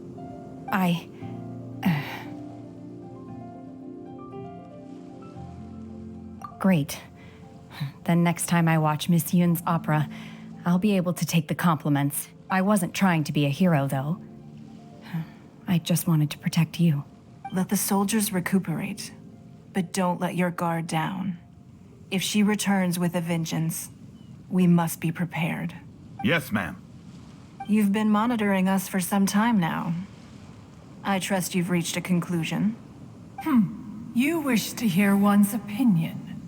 Well, things would have hardly gone so smoothly had it not been for Shenhe. That I do not deny. However, final victory was always going to be ours, even had things been a little more arduous. If it came to it, I could always destroy another Jade Chamber. One has observed your adaptation of the Guizhong Ballista, and find oneself compelled to admit that you have evidenced some degree of novel thinking. You have learned from past failures and prepared for this crisis in advance. This is considerable progress compared to the last time. Hence, on balance, one finds your performance during this trial satisfactory enough. But there will no doubt be further trials to come in the future. Do not suppose that one will not continue observing you hereafter. While the position of Tianquan remains mine, I will always ensure Liyue's safety. Shenhe, one saw you secretly venture out from the mountains a few years ago, and noticed the air of dejection in which you returned. Hopefully this trip to Liyue Harbor has been a different experience. Yes. I can't explain it, but I feel happier than I expected. Good. Traveler, please take good care of Shenhe. She is a dear child. In fact, one has many fond memories of Shenhe's childhood that she may be interested to hear about. There'll be no need for that. Oh.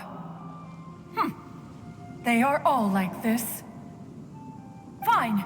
Since you care not to listen, one shan't be telling you. One shall be going homeward now. Please, have a good rest. Come to the Jade Chamber when you have recovered your energy. We must celebrate both the completion of the Jade Chamber and the fact that Liyue has weathered another crisis. This banquet must be the most spectacular ever.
No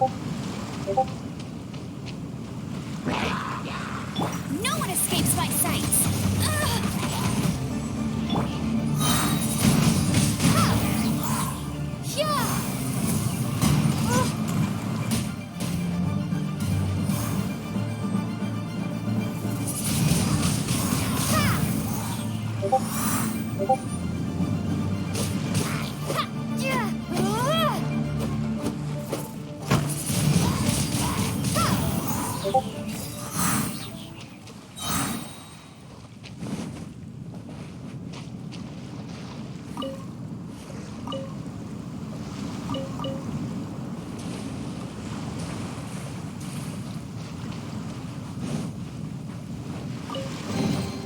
A reward on the road.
Wow!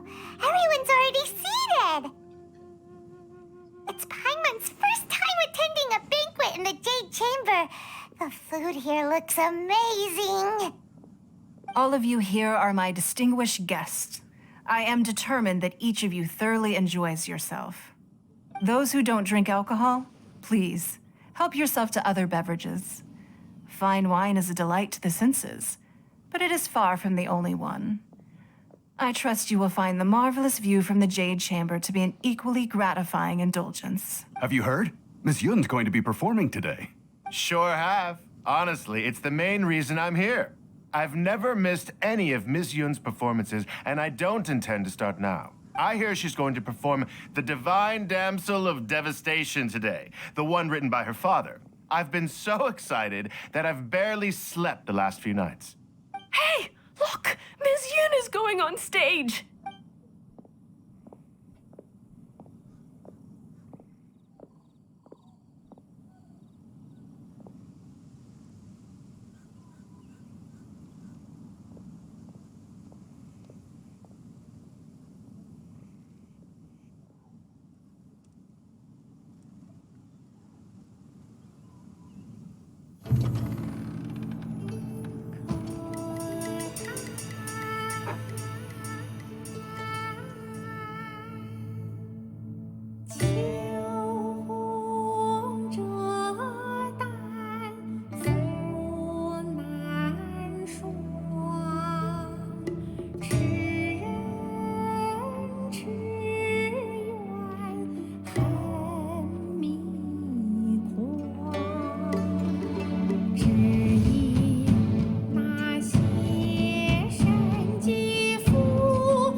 冠到这里本该接近尾声，但今日我再添一笔，唱与诸位听。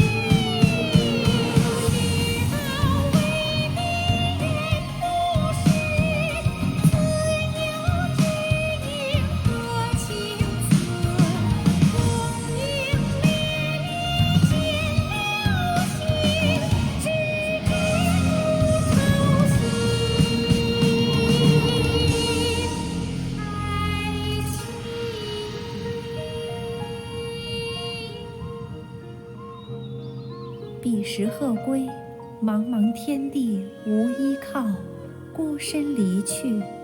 今日再会，新朋旧友坐满堂，共聚此时。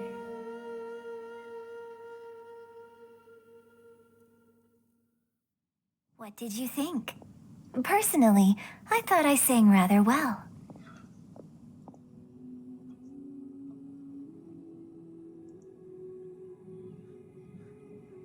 It was beautiful.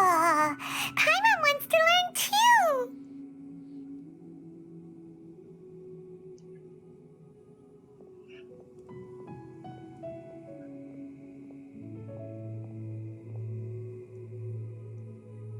It was wonderful.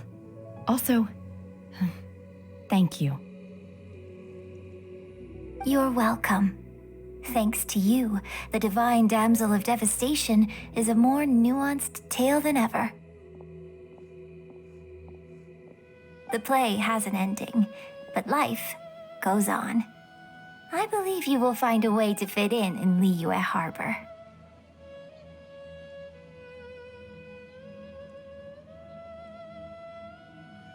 Thank you. I think I've found the opportunity I needed to change. Ms. Yun, here you are. Great to see you. Huh? Hey, this young lady with the white hair looks like some kind of VIP. Yeah, that's it, like an adeptus.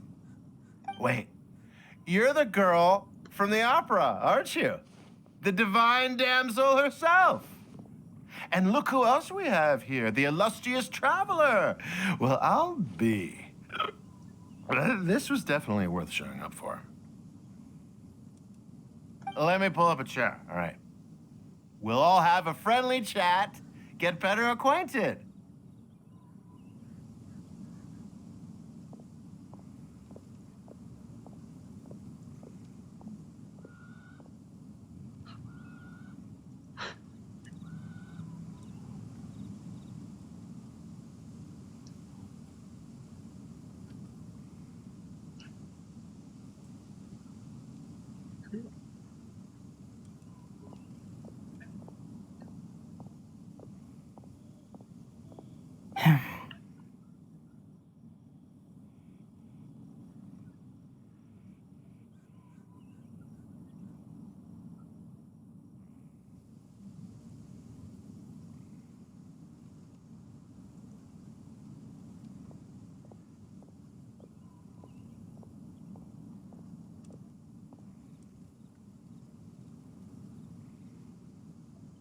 Alternatively, you could leave us alone. That is, if you'd prefer to finish your drink via the orifice of your own choice.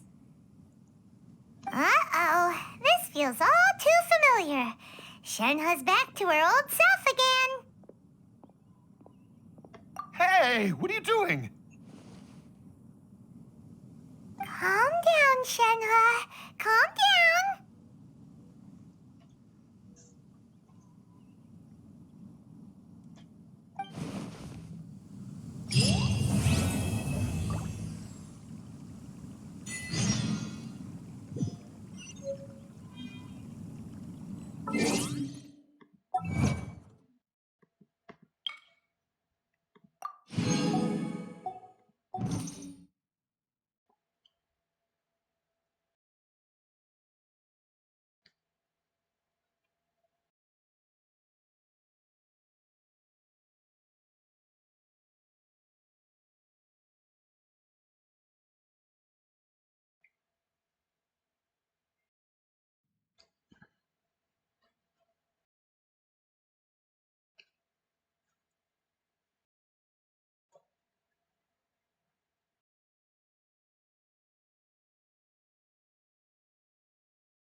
Oh, that's right.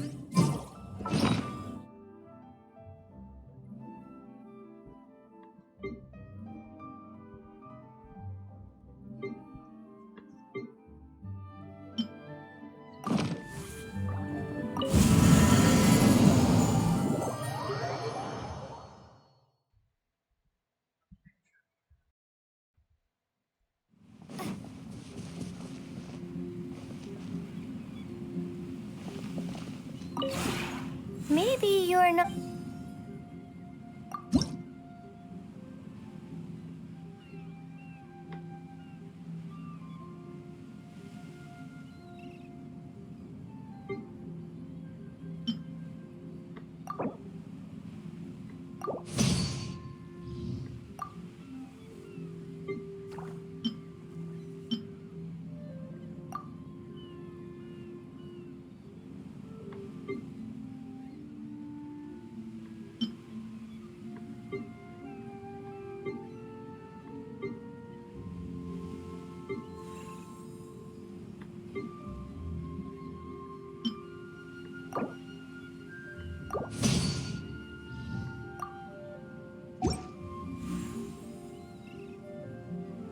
If you ever have it.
success.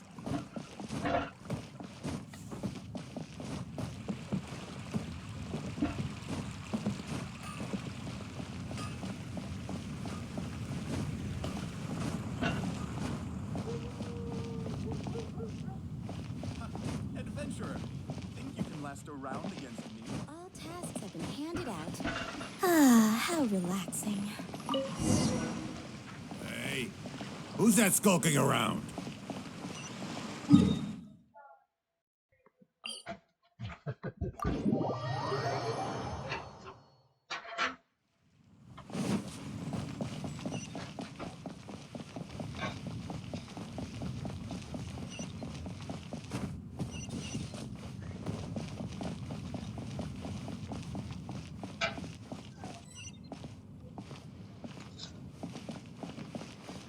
The key here is consumer psychology.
Traveler, please, over here.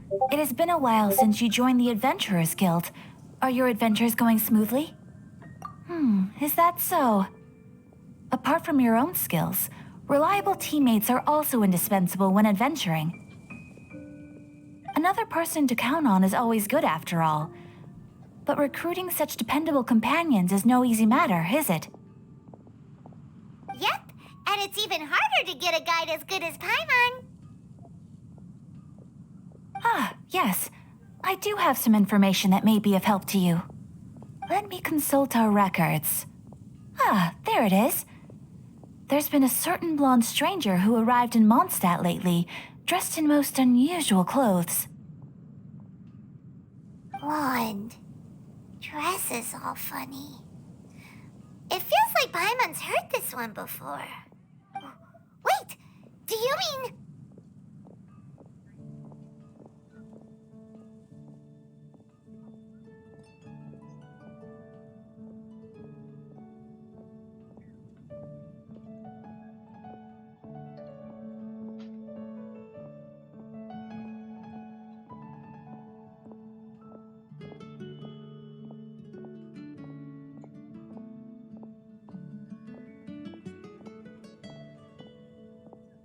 Does that stranger's face look anything like hers?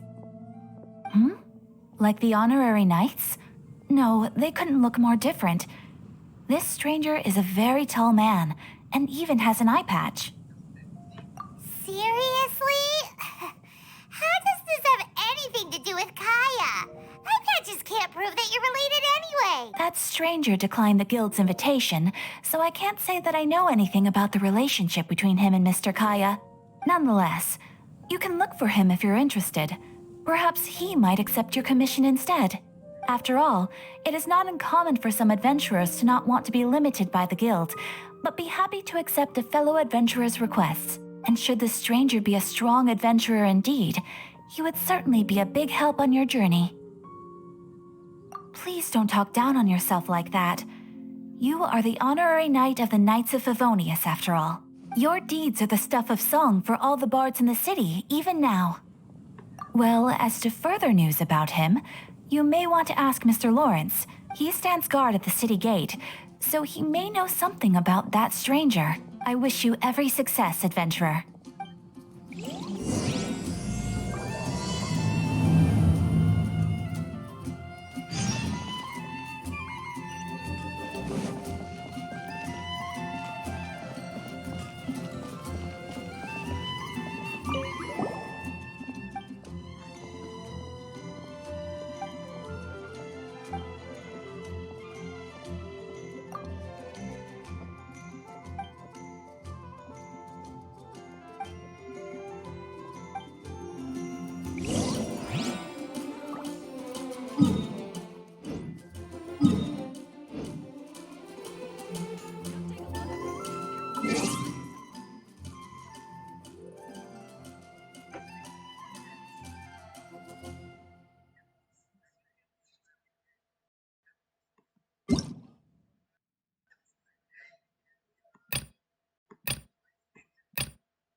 Steady now! It's the final stretch! What is it? What is it?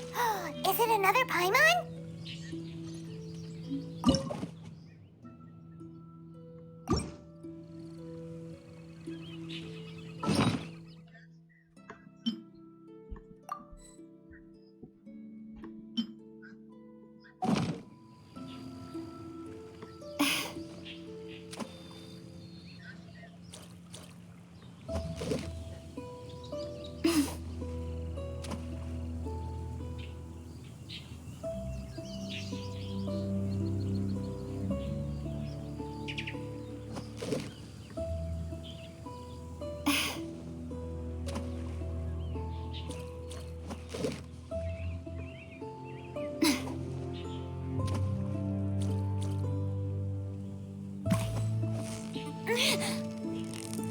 You've got it! You got it!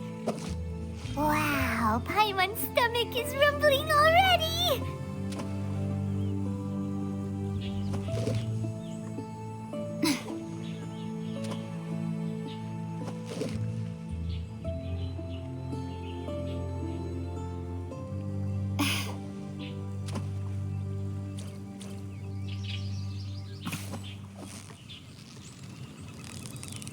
Yeah, you nearly got him! Wow, Paimon's stomach is rumbling already!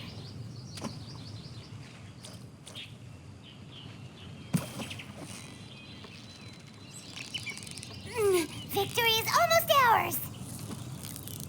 Whoa, nice catch!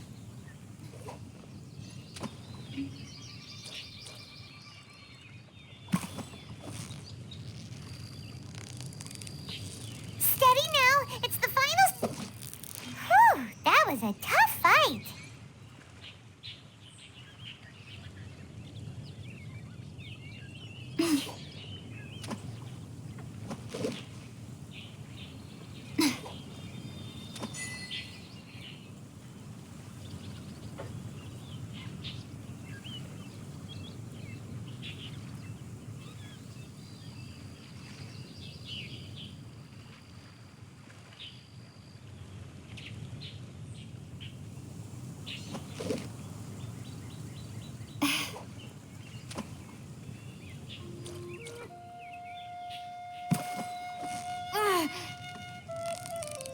Victory is almost ours!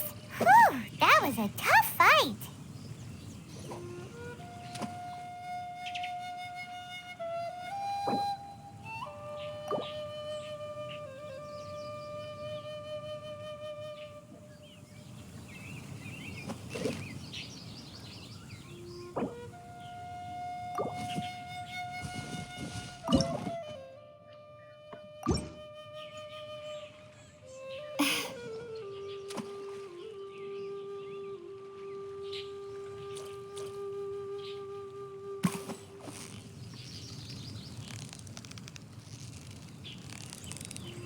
Yeah, you nearly got him! What is it? What is it? Is it another Paimon?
You've got it! You got it! Wow, Paimon's stomach is rumbling already!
So close, so close! What is it? What is it? Is it another Paimon?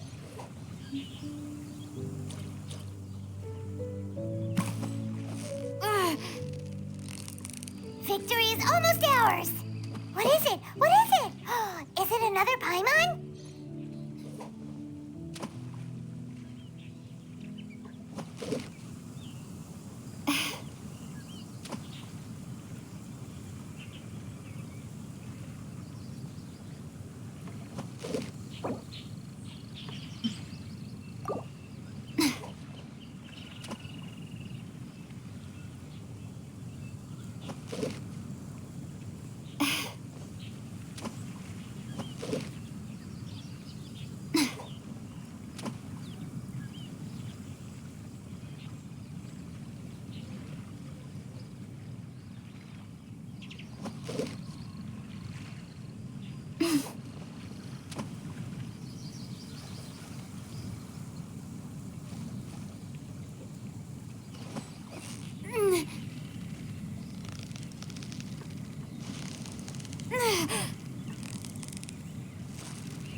Victory is almost ours! Yay!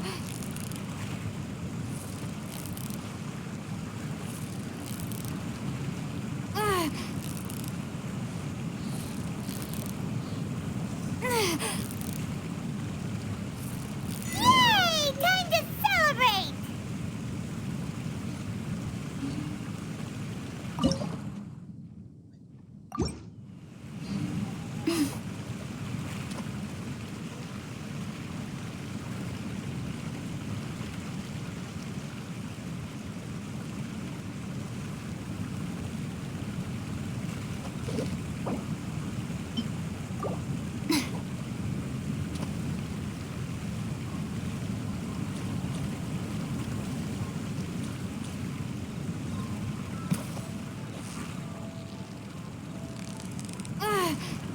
You've got it! You got it!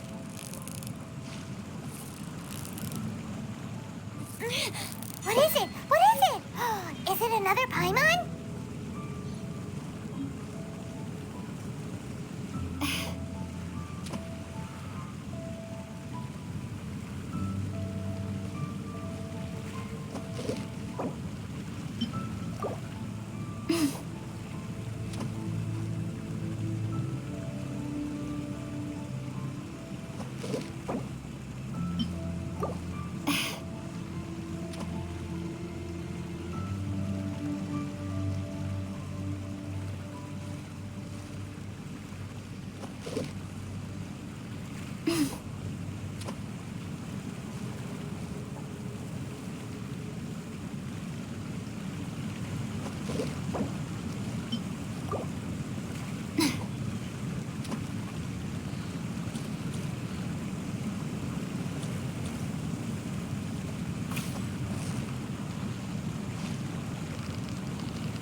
Victory is almost ours!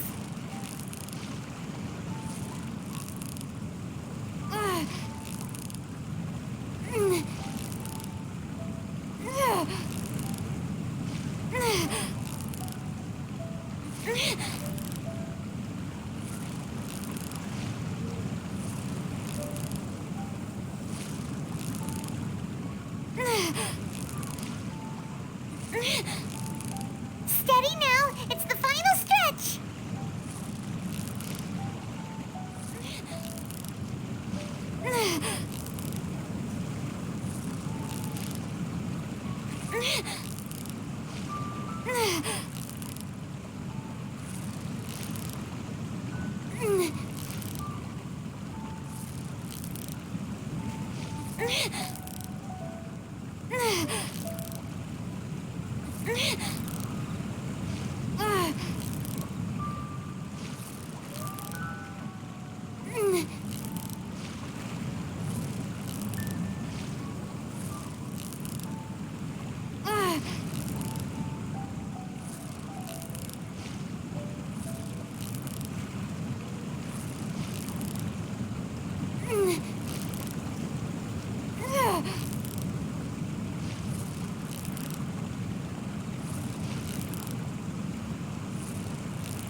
Yeah, you nearly got him!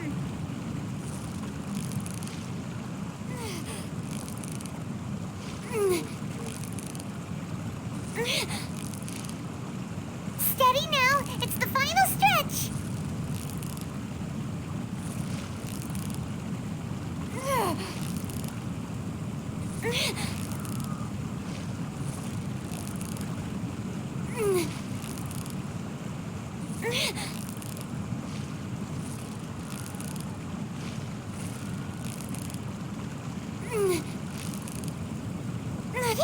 you nearly got him!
Windblade!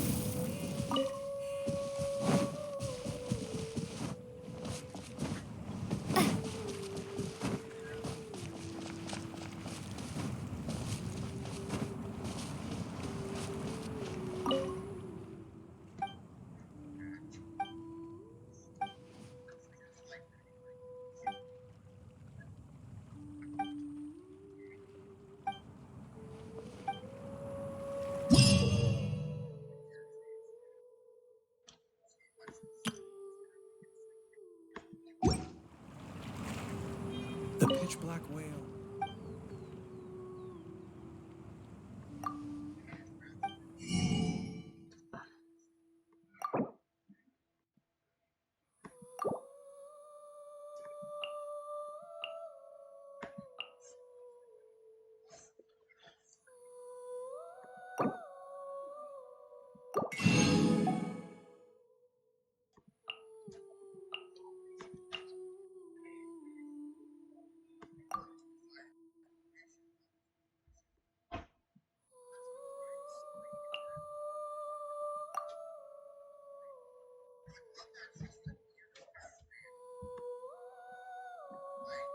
Eh.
Honorary knight.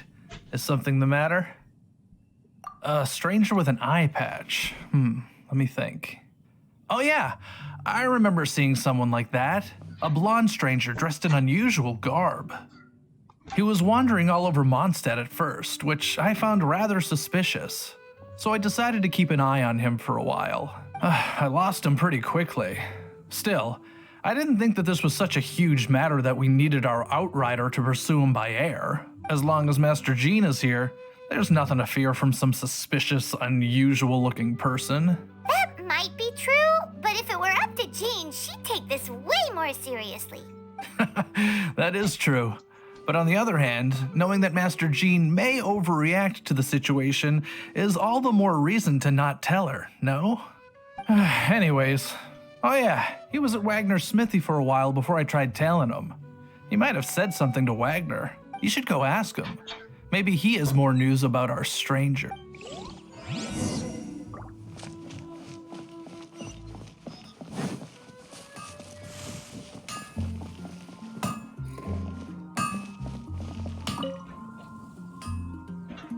What? You need something? Here, I remember him. He showed up a few days ago asking to buy a bunch of forging materials. Can't say I've heard of any of the materials he mentioned, though. He then had a look at the weapons in my shop before leaving. I've heard that he can be found drinking at the Angel's Share. If the Knights or the Guild want to get hold of him, that's the only place to be. The Angel's Share? Well, Master Diluc probably has his eye on that stranger too then. Anyway, let's go to the Angel's Share and have a look.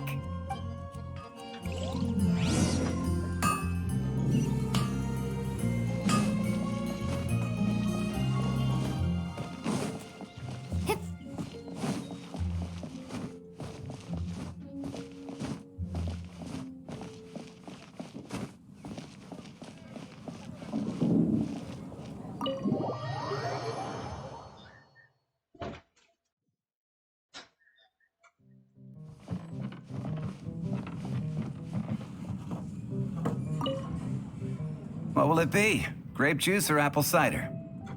Hey, Charles!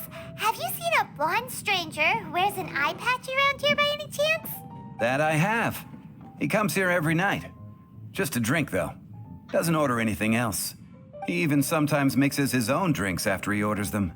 I don't know anything else about him, but from his selections and mixes, I'd say that he's quite the connoisseur. And what's Master Diluc's opinion? Why, I just gave it to you.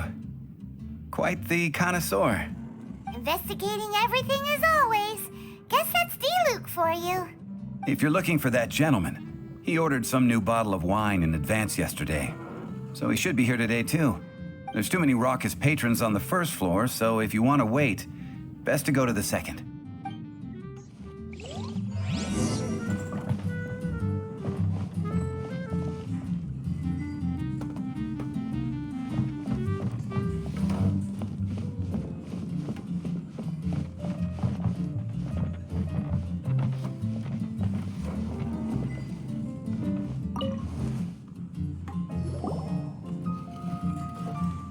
Ah, welcome, sir. The wine that you previously ordered is here. He's really here? Let's go downstairs and have a look. Hey, go on, drink some more.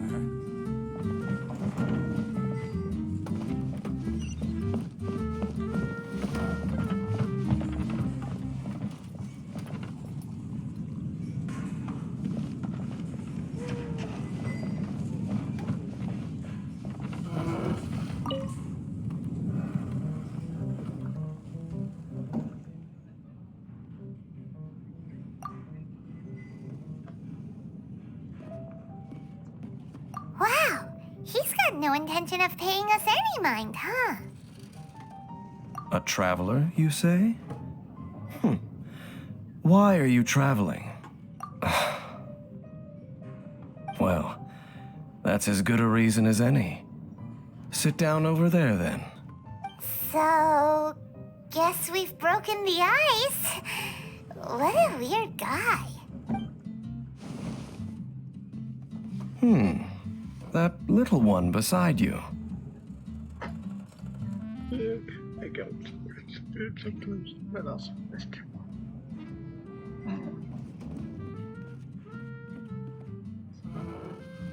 Uh-huh, we're the best of friends. Yeah. It's indeed a good thing to have someone accompany you on your travels.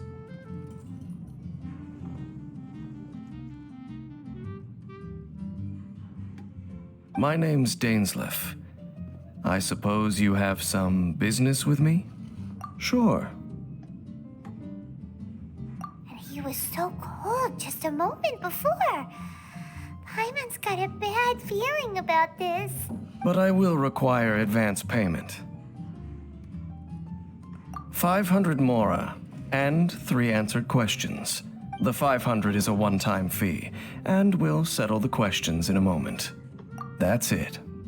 Well, now Paimon's got a really bad feeling. That kind of compensation can't be right. Ah, thank you. Now, as for my questions, I'd like you to answer them here and now. The answer to a question says nothing about right and wrong, only about differences in attitude. I only wish to know what your choices are. You need only answer. Question 1. The crisis Mondstadt faced was resolved by an alliance between yourself and that Animo Archon who calls himself Venti. Who, in your view, was the key to ending that crisis? I know everything that I should. Well, answer the question.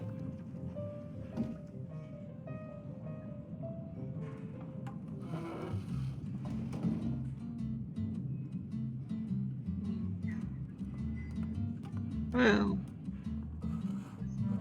we hope that.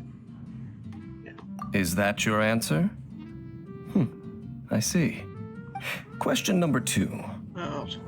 Rex Lapis, who has defended Liyue Harbor for millennia on end, used his gnosis to lay down a contract to end all contracts, of which the stipulations are still unknown. Who do you think will defend Liyue Harbor in the future, now that they've lost their deity?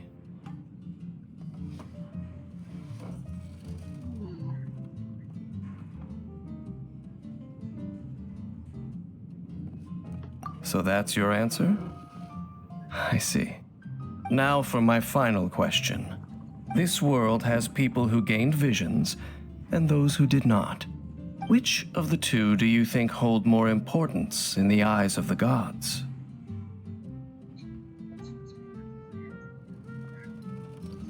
So, this is your answer then?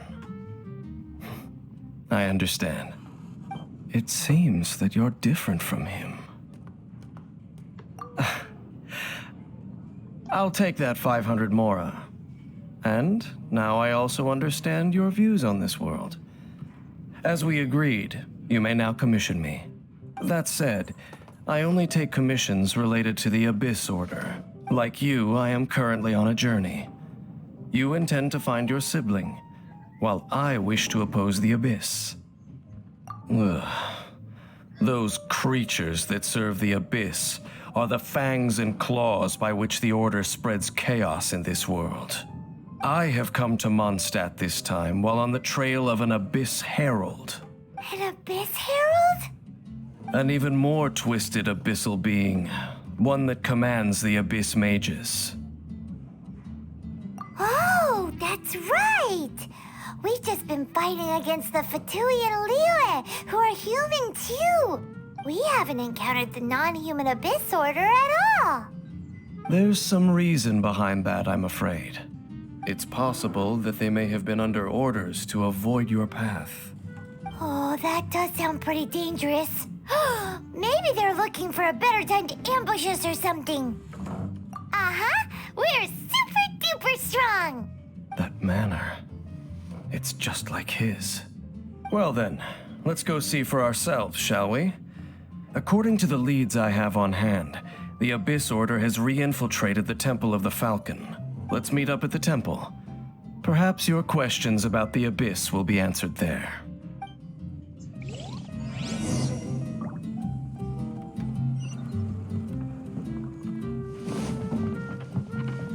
Would you like?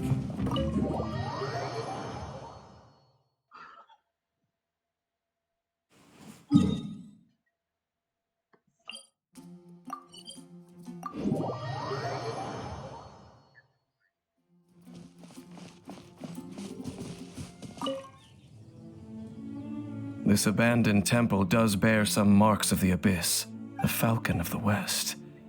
Though it can soar in the wind, it ultimately does naught but hover under the light of the gods. Oh, it's nothing. Let's head inside.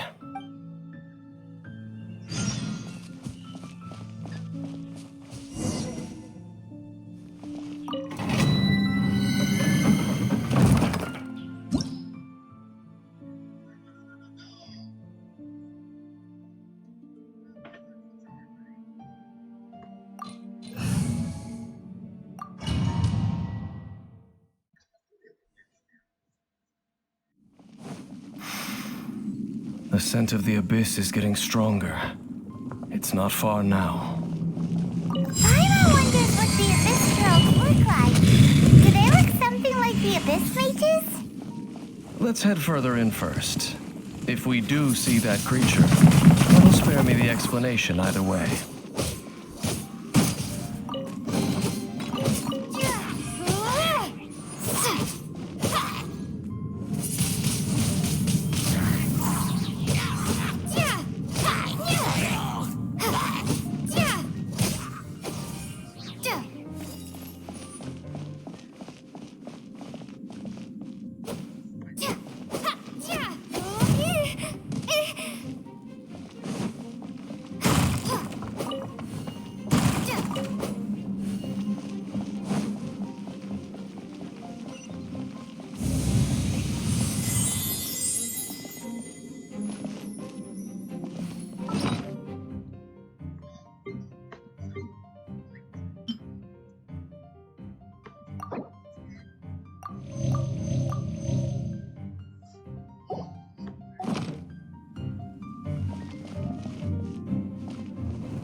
Freeze!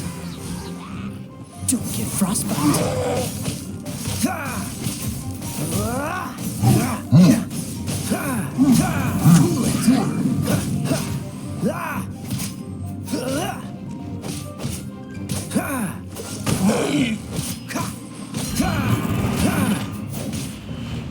Don't push your luck.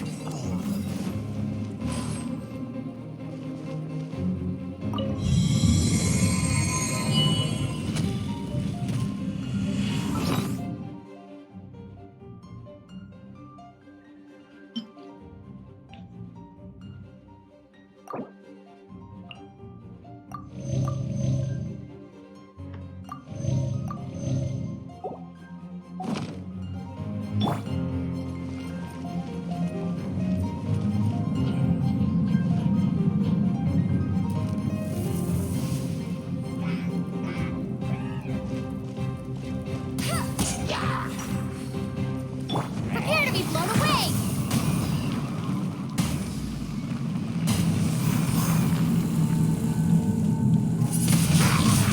Windblade!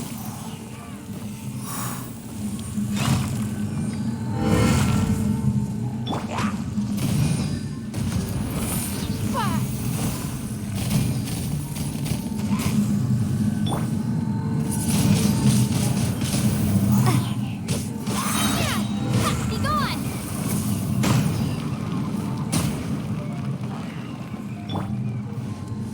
Freeze! This moment will be frozen in time.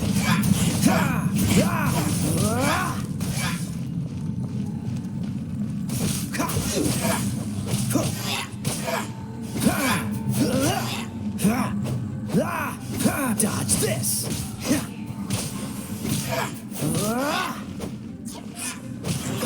Freeze!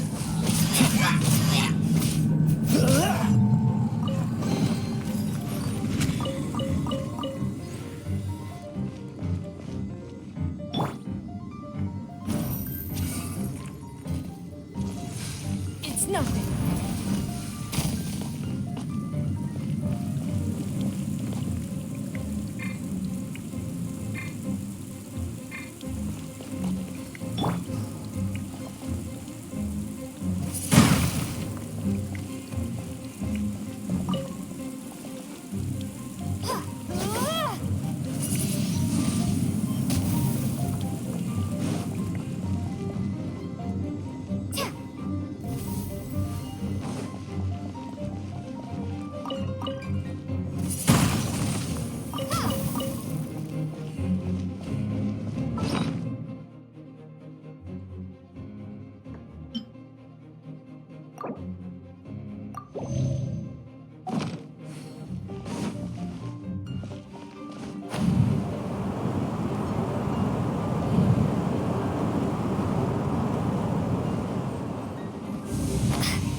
Dodge this!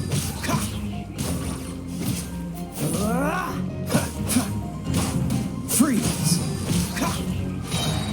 No one escapes my sight! Don't get frostbite!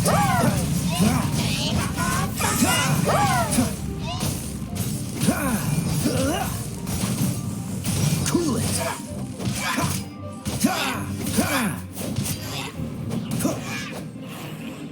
Dodge this!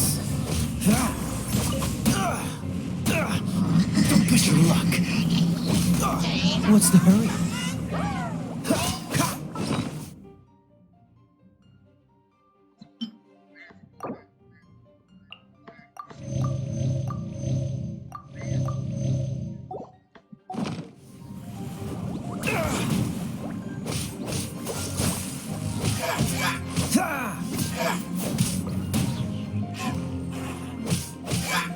Freeze!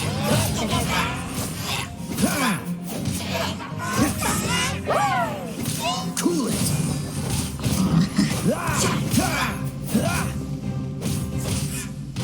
Dodge this! This moment will be frozen in time.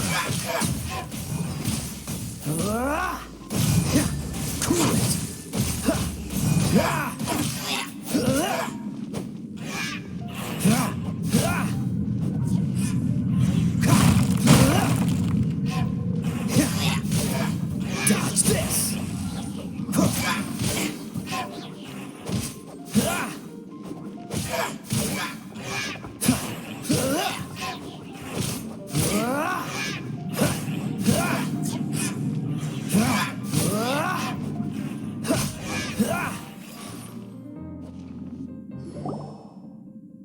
Just a few abyss mages?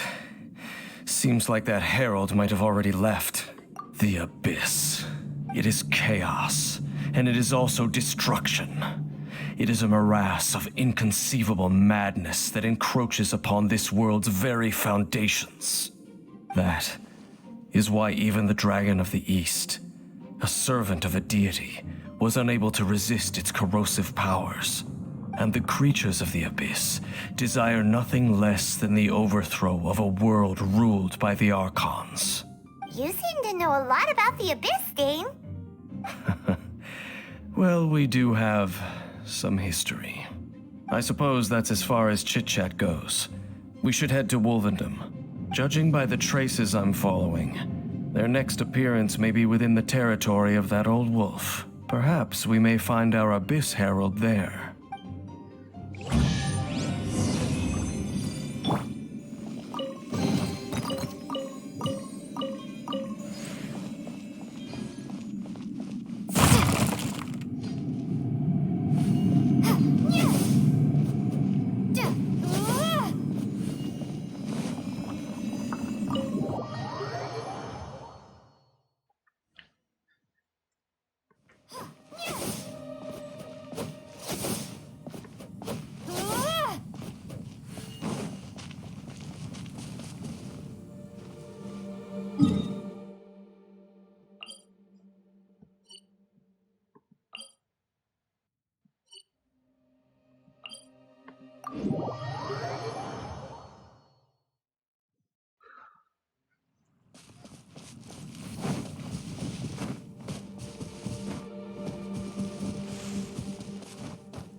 Well, we're in Wolfendom now.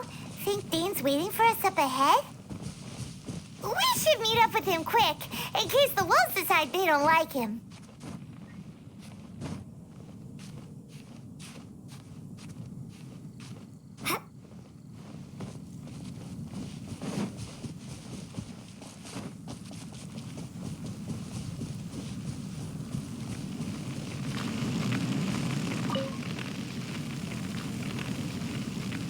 Lord of Wolvendom, great wolf king of the north, sharp of fang and keen of claw, and yet dwelling here only. No, nor does it know me. I only know these things because a previous traveling companion of mine once wanted to hear its story. All right, let's go see if that Abyss Herald has stopped by here. But where do we begin? Are you standing here because of these strange bonfires, Dane? Indeed. See that? Floating above the flames? It's an abyssal spell. Knowing what I do of the Order's habits, they've probably left similar marks behind elsewhere. Let's have a look nearby.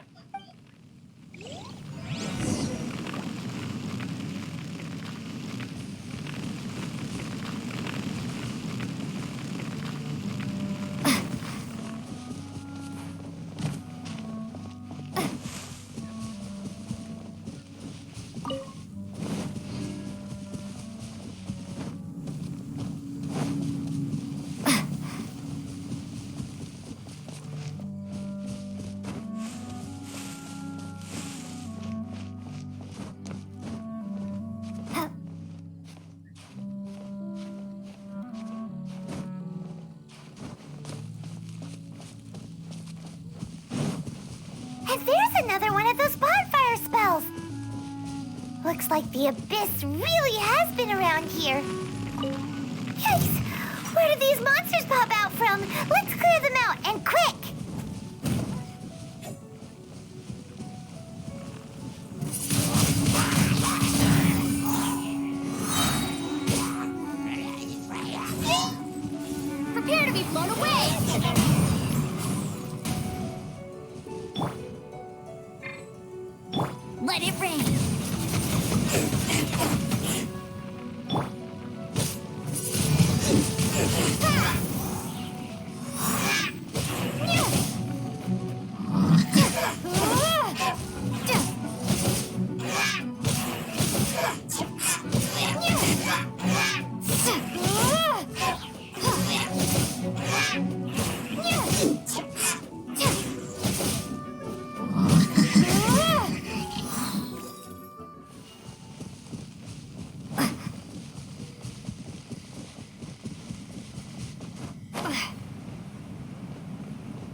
Do you think that those monsters by the bonfire are under the Abyss Order's control?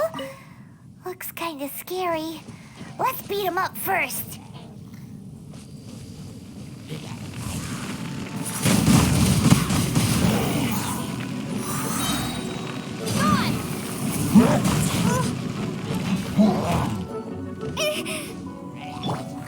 Oh, so sorry.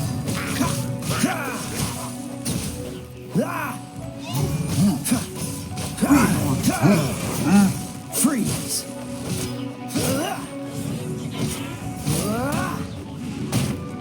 Don't push your luck. I'm getting tired of this game. Cool it!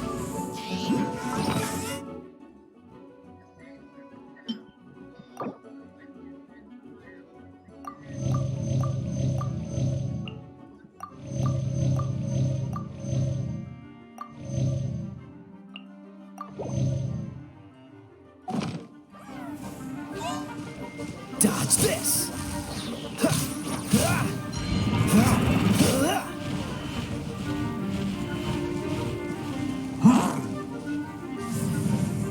Freeze! This moment will be frozen in time.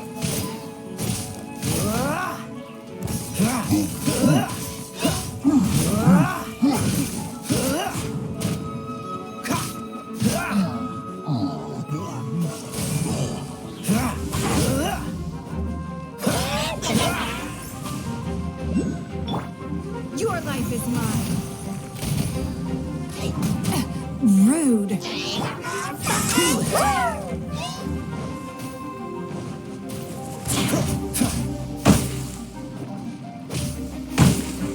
Freeze!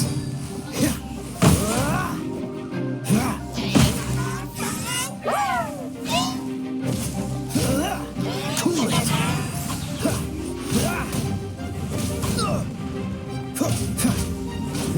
Dodge this! I'm getting tired of this game. Freeze! Oh, so sorry.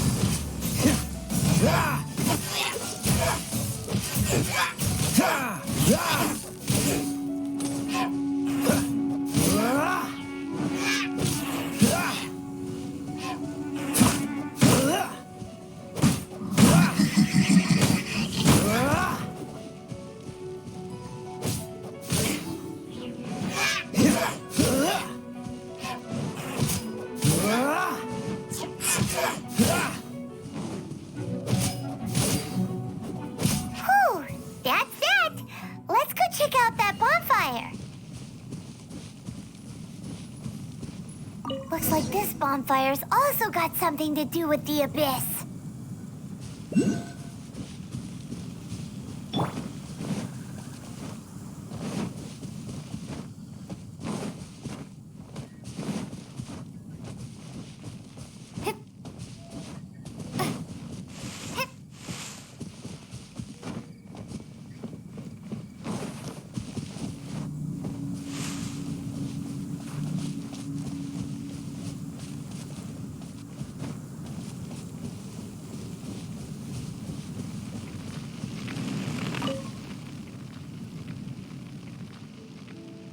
Have you finished searching? I searched around these parts and found some signs myself, but they were left behind by abyss mages, and there was no deeper abyssal power to them. It seems that even an abyss herald would not wish to make trouble with the Wolf King of the North. We should leave as well. If there's anything praiseworthy about that old wolf, it's his territorial nature. But now we're out of leads. Are we going to have to give up? No. There is one more place we can go. Let's get a move on then. I'll wait for you at Storm Terror's lair.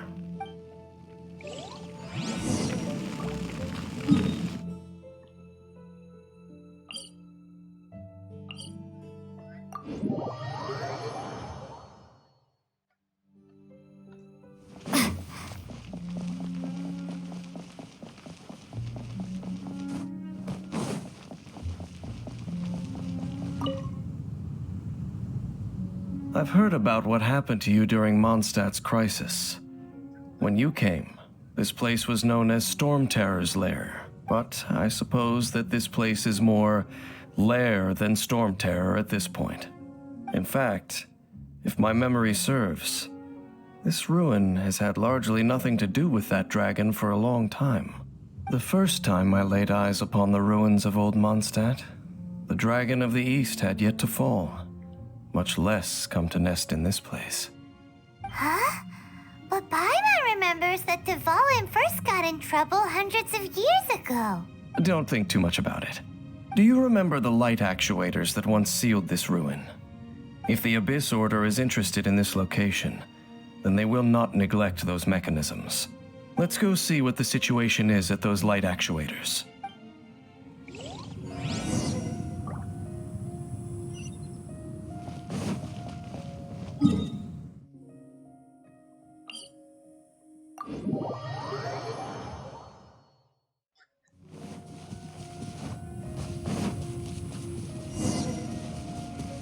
Look! There are lots of monsters gathered over there.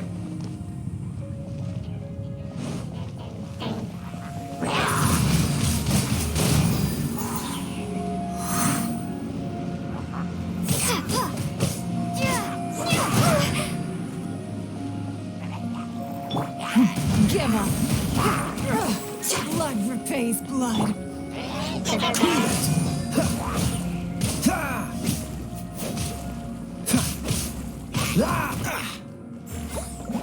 No one escapes my sight!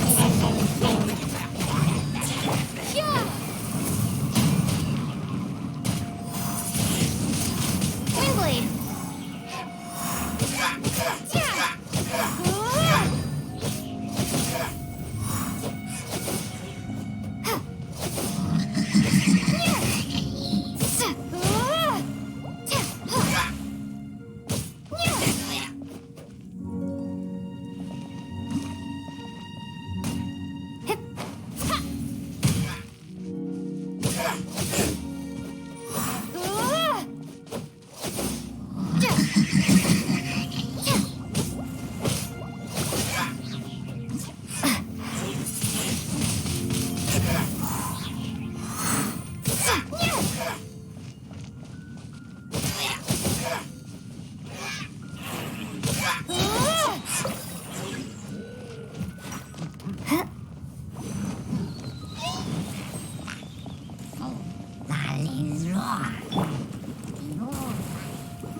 Prepare to be blown away! This is not the end.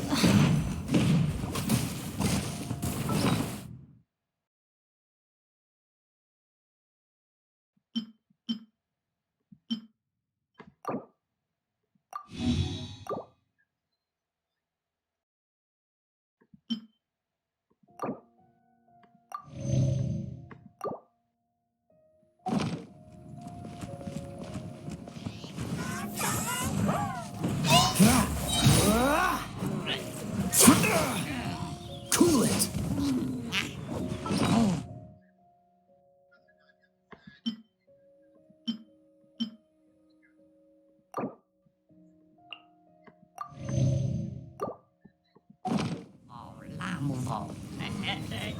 Freeze! This moment will be frozen in time.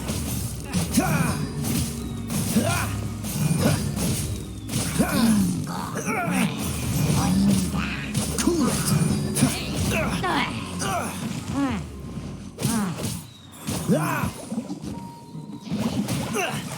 Time to fight back, I suppose. Dodge this!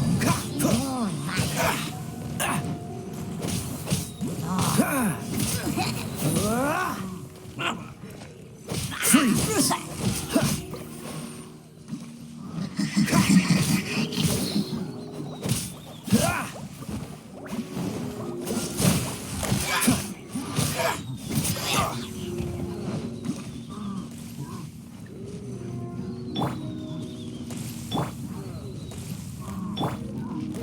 Don't waste my time. Submit!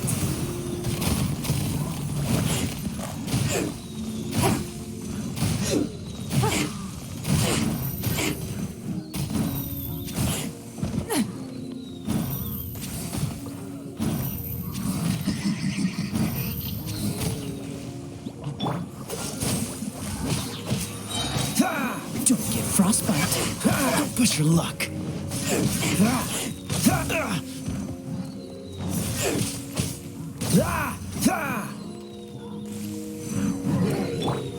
That's cheating. Let it rain. Not so hard. Hey!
Dodge this!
This moment will be frozen in time. Freeze!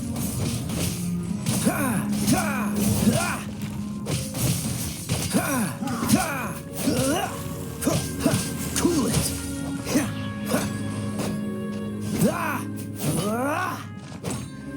Dodge this!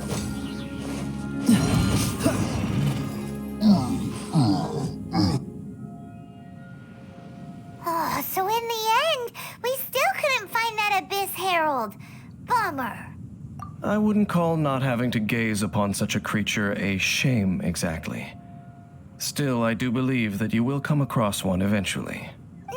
No. powerful monster, it would be best to go around it. How good it would be if all perils one encounters in their journeys could simply be solved by going around them. Once upon a time, yes. I simply have experience from adventuring together with that traveling companion. You know, Dane, you keep talking about that person this and that person that. Where are they now, anyway? He no longer travels. I'm afraid that traveling can be too exhausting at times. Oh, is that how it is? Well, why are you traveling alone then? I still have some things left unfinished. Once they are done, I too will return home to rest. Yep, and it's good to have a home to come back to, isn't it? We camp out a lot when we travel. Hey, once you find your sibling, we should find a place to stay too, shouldn't we? Mondstadt's Fisherman's Toast is pretty tasty, but Liyue's Wanmin restaurant is great too. Either way, we should settle down in a place where there's good food. Home. Well, it won't be too late to think about where you stay once your journey reaches its end. While you're still traveling, you should...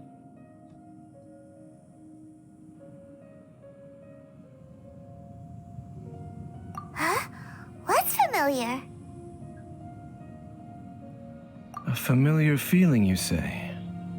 It could be someone you know well, or perhaps a monster. Whichever it is, we should see it for ourselves, and thus see clearly. We can reach the top of that cliff from over there. Let's go. Oh, Dane moves really fast, doesn't he?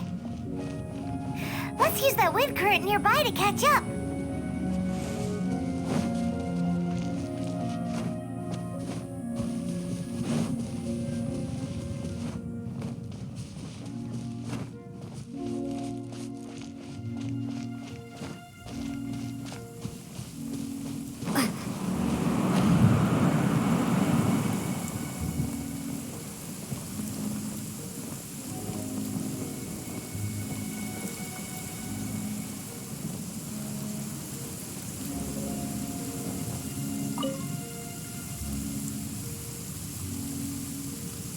Can you still sense that familiar feeling that you spoke of earlier?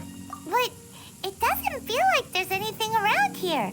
No monsters, no people, nothing. Indeed. There doesn't seem to be anything strange about this place. It doesn't look any different from the last time I was here. My traveling companion brought me here on our previous journey. So, Dane, what about you? What's your favorite place? Me? I no longer remember. I merely followed my traveling companion around on that journey. That's all there was to it. Huh? A ruin guard's footprint. A ruin guard was wandering around here? No peace to be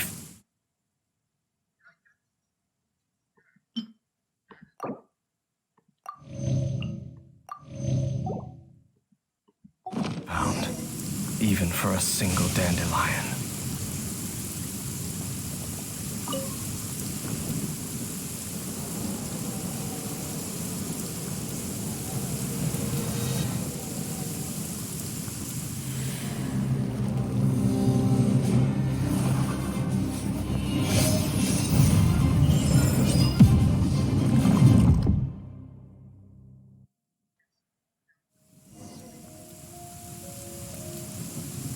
What's gotten into you?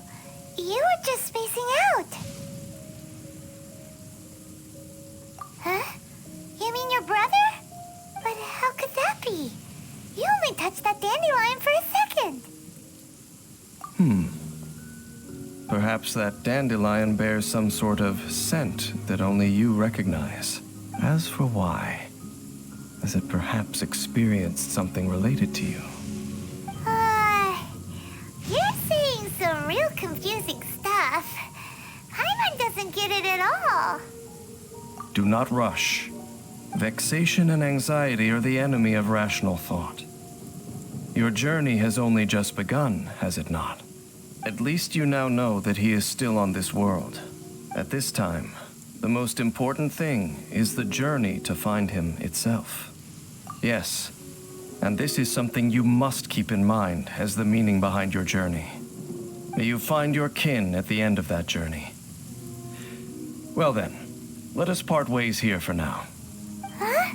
You're leaving? Already? Only for now. Don't worry, we will meet again. After all, I did take 500 mora and those 3 answers you gave me.